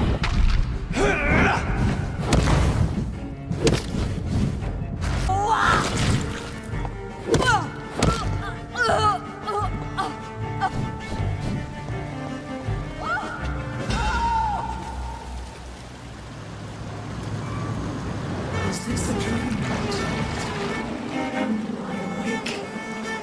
Is this anger I feel? Is it wrath?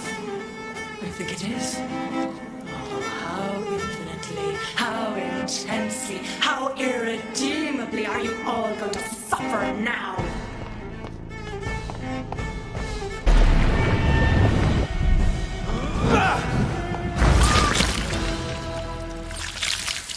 Do you think your champion defeated me, my child?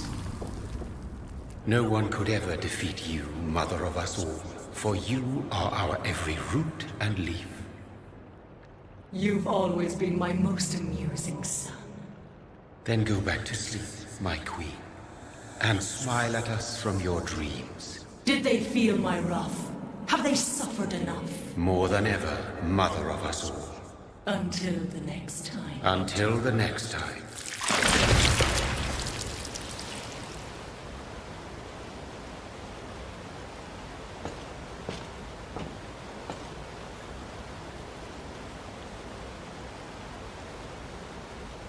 So it's over then, young Ekon.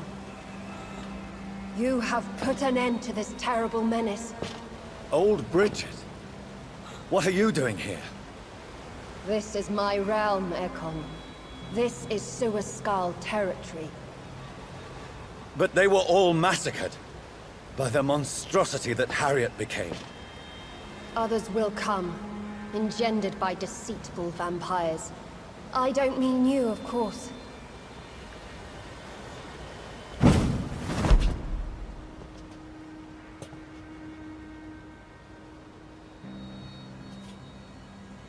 I thought you'd been slaughtered, with all the other Suaskals. I was up above, in search of help when Harriet suddenly turned into that thing. I have no idea what it was. It's over now. London is no longer shrouded in the disaster's shadow. We're all safe. Yes, you prevailed in the end. I hope you'll forgive me for the way I treated you when first you presented yourself at our gate. No need to apologize, really. Perhaps there will be no stories told or songs sung of what happened here today. But I'll know the truth. Jonathan Reed, newborn vampire, stepped forward and saved us all. I'm honored to be part of this city's legend. Thank you, old Bridget. May I ask you just one question? How could I refuse you anything now? I'll answer just as I answered Lady Ashbury when we met a few nights ago. Who are you? Really? I was born with the name Bridget Eleanor Wellington. In 1738, my beloved and immortal husband decided to preserve my beauty and youth forever by making me drink his blood. You were Lord Redgrave's wife. Then the pompous fool rejected you, did he not? It was about 200 years ago. Peace found me in time. And I sincerely hope it will find you too, now that all is over. No, it's not over. I may have ended the vampire epidemic, but I still need answers from the woman I love. I feared you would say that. Go then, young Ekon, and face your fate. Just remember that I'll always be here for you.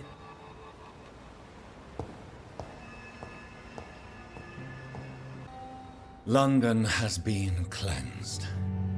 This catastrophe came about when an ancient, malignant will crossed paths with mortal imprudence. For now, we are safe. For now. My craving for blood remains. Red like hate, red like hunger. Red as life and death, passing from one immortal to another. From predator to victim.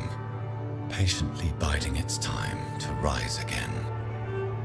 London has been cleansed for now, but there's a simmering hatred, fear, and old grudges. When will we succumb, mortals and immortals alike? The next disaster is only a matter of time. My only hope now is to catch the woman I love, to understand why she fled, and unmask the secret that has been lurking in her blood for so long.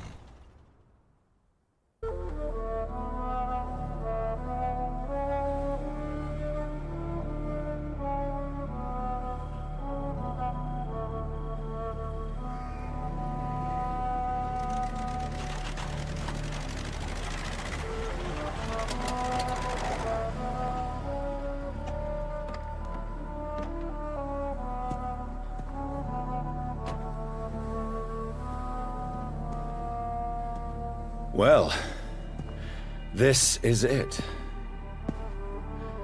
Lady Ashbury's domain. Why am I not surprised it's not on any maps?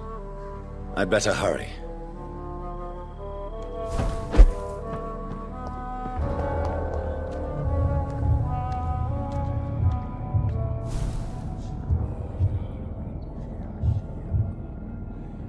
Beautiful morn, my child. It looks like dawn is here at long last. Can't you just leave me alone? Your precious queen has been sent back to the bottomless pit from whence she came. The nightmare is almost over. I am here to say goodbye. The sun's warmth exhausts me. Soon I will rejoin my queen in her endless sleep. It is over. You did well. So our beloved mother will just go back to sleep, now that enough people have suffered. Is that it? No, Jonathan. The Morrigan has been appeased because you dared confront her. You have prevailed, my bittersweet champion. And what are you to her? Her counterpart? Her opponent in some timeless game? She is my mother, my dreadful and sour-tempered mother. She is yours too, in a way, but you are not born from her terrible womb like me. You are but a distant child. What does she seek? Revenge? Retribution? She seeks nothing, since she only dreams of it. In the ancient tongue, when I was young, her name meant ghostly queen. Pray she never fully awakens, for her wrath knows no bounds. Why did Harriet Jones become a disaster? You are the doctor. You hold the knowledge needed to answer such a question. Have you the answer? I noticed that all the Icors were female, as if a male couldn't endure the metamorphosis. Harriet was also a bitter and resentful woman, as was her daughter. If the Morrigan prefers despoiled women to become the vessels of her wrath, we should be thankful that but one disaster hath been cast upon this wobbling world. Icors seem to carry various diseases. They did not merely turn people into skulls. Their presence alone spreads death. Who knows whether the Red Queen awakens when cursed mortals endure such epidemics, or if the contagions emerge like a curse as she awakes. This is not over. I am here to find the true origin of the blood of hate. 'Tis unwise to interfere with a tale rooted so deeply in the suffering of others. What will happen to Ascalon? Will you let them run the country from the shadows? I don't interfere with petty political intrigues. Ascalon was built upon the lie of a lineage. Such a deceit cannot last forever. But Lord Redgrave definitely possessed Marshall's blood. Untainted blood from the greatest vampire knight.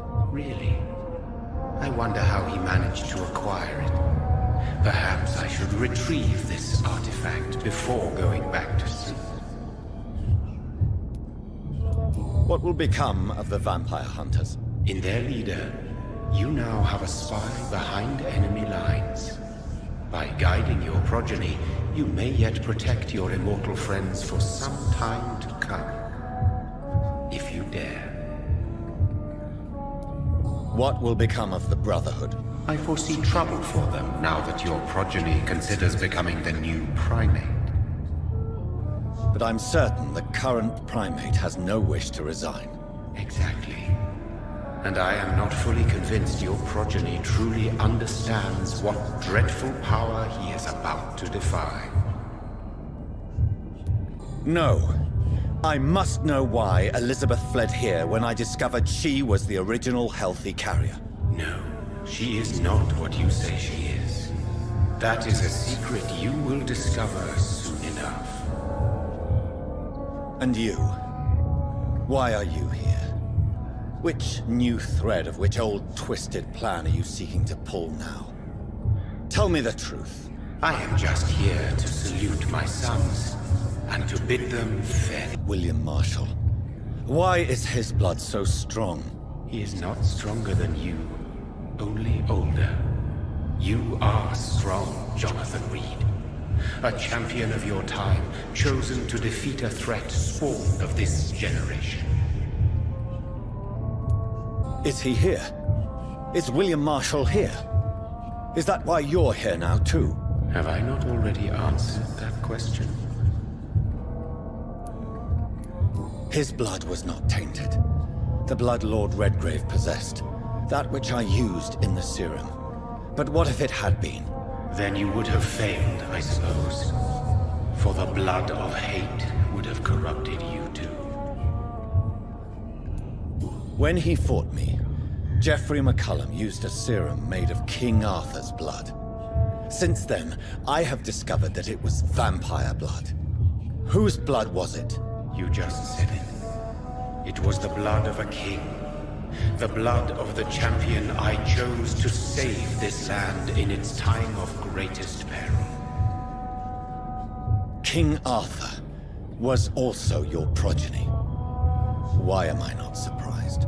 Yes, he was. But he failed in the end. And for centuries the land suffered his defeat. Who are your sons? Why do you bid them farewell now? You are my son, as is William Marshall. This is madness. How many have you created? Who else? Shakespeare? Isaac Newton? Alfred the Great? Francis Drake? Thomas More? Guy Fawkes? My progeny is scarce, for I rarely feel the urge to protect this land anymore. But yes, One of those you named is your immortal brother. Maybe you shall meet one night. So that is all we are to you? Puppets you create to defeat some threat born from a dreaming devil? No. You are my sons. I am proud of you. I mourn when you fail. Speak clearly then, and answer my last question. What is it? Did I defeat the epidemic? Now you've found the castle, Jonathan Reed. Only you can answer that. Farewell, my child. I shall dream about you.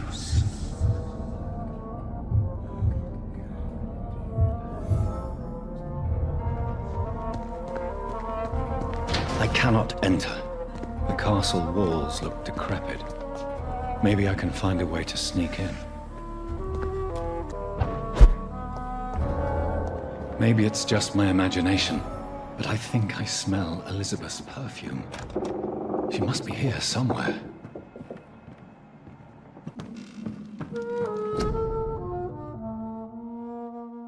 Elizabeth, my love, you allow my portrait to watch over you while you sleep. I'm flattered. This castle is falling apart. That sweet fragrance, Elizabeth's perfume. She was here, and recently.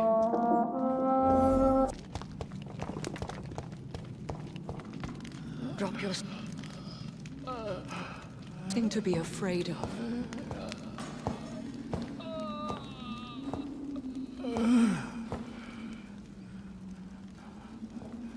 Shall we abandon this then? Shall we lower our heads? No. Never. You taught me that. Blood is approaching. Old but young. How strange. Shall I drink it? Smite it? No, Father. He is a friend. Please, rest. I'll take care of it. Caution, Elizabeth. Deceit runs through these veins. I know, Father. What took you so long, Jonathan?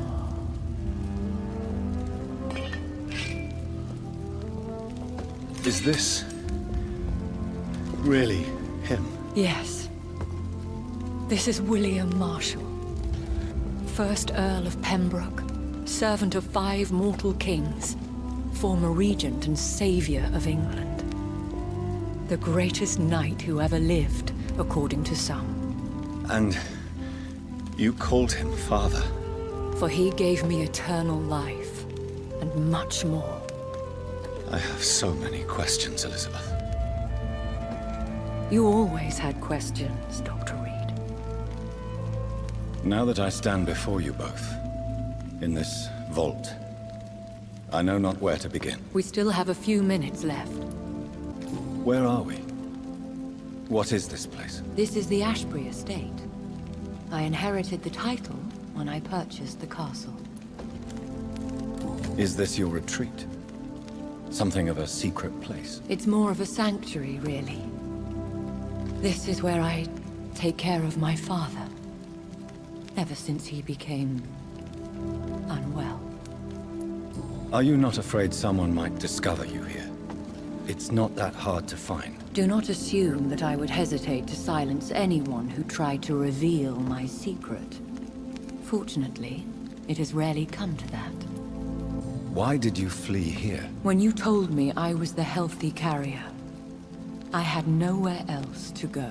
You mean you had to return to the real source of this scourge? Yes, to end it, once and for all.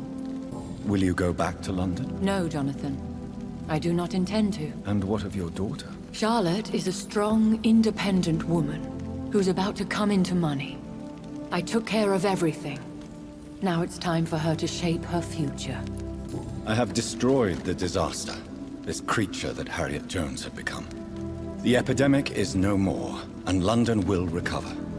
In time. Yes. You did well, Jonathan. You truly saved the city. Yes, we did.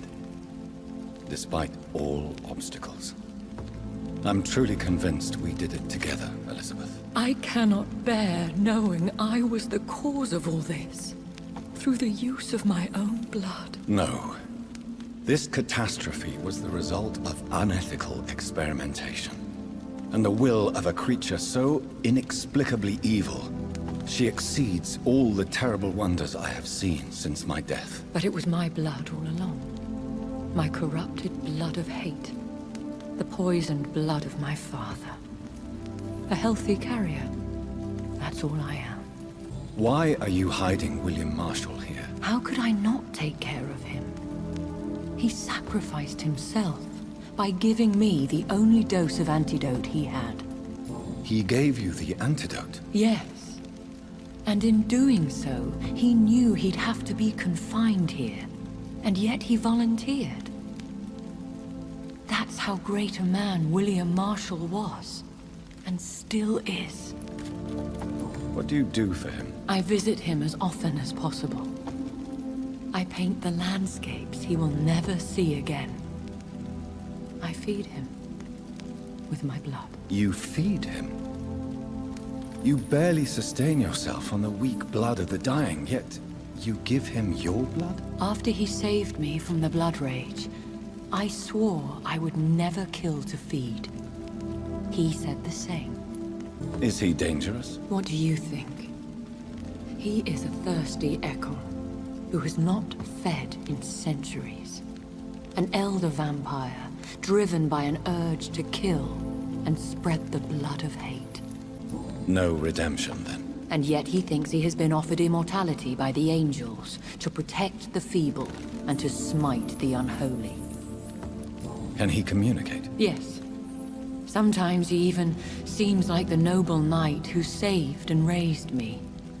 But you know, the malice never fully leaves his eyes. We could cure him. It's too late. The blood of hate has run for too long.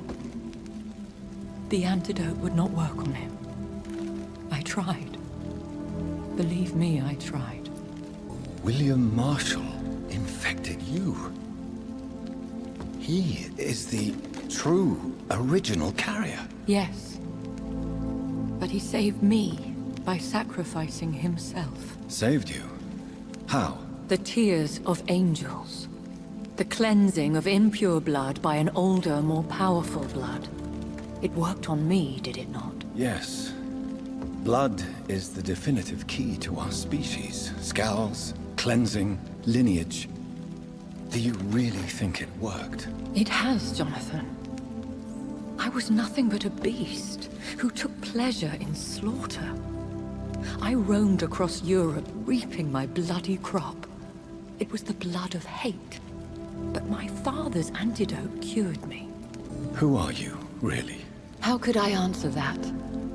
I went through many lives and identities to reach this day. To you, I am Elizabeth Ashbury, and that's all I wish to be. I understand. And I respect your desire for privacy. Thank you, Jonathan. How did you meet William Marshall? He was an Ekon for centuries when he found me. He saved me from certain death by making me his progeny. Why did he choose you? You should ask him that. Did you ever blame him? Not even when he was infected and bit me. He is my father.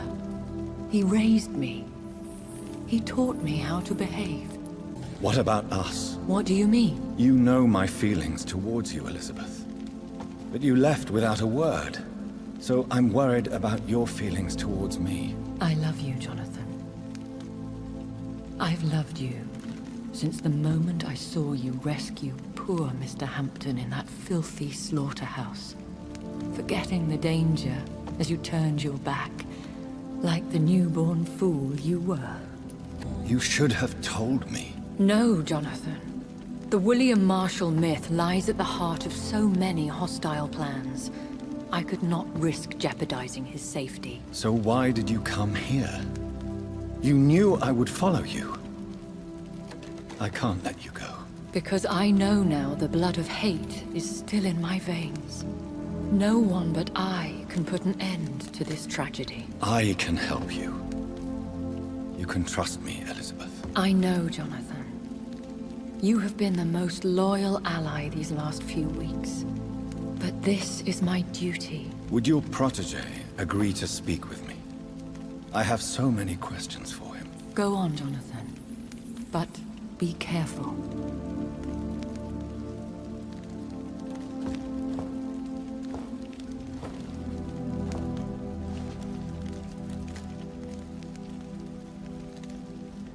Yes? Sir William. My God. You really are William Marshall.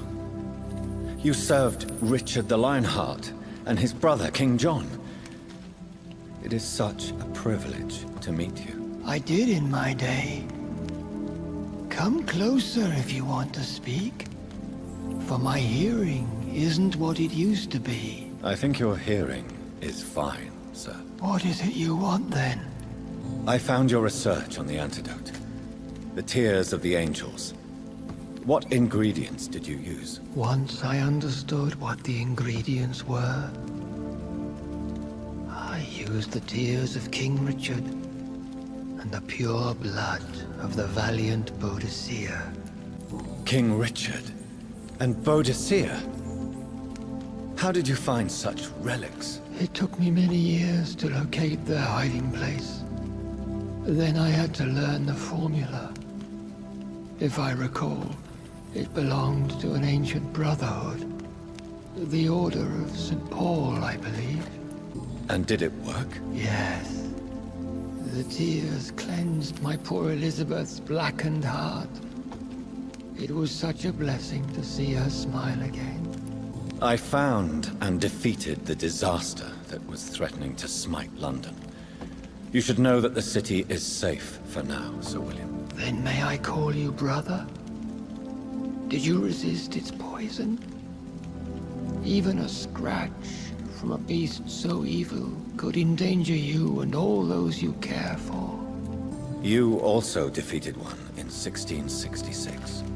Who was it? She was a malicious witch who spread plague throughout the city with her army of rats. She had been hiding in a bakery in Pudding Lane for months when I finally found her. How did you defeat it? We fought for hours. In the end, I had to lock her in St. Paul's Cathedral and burn the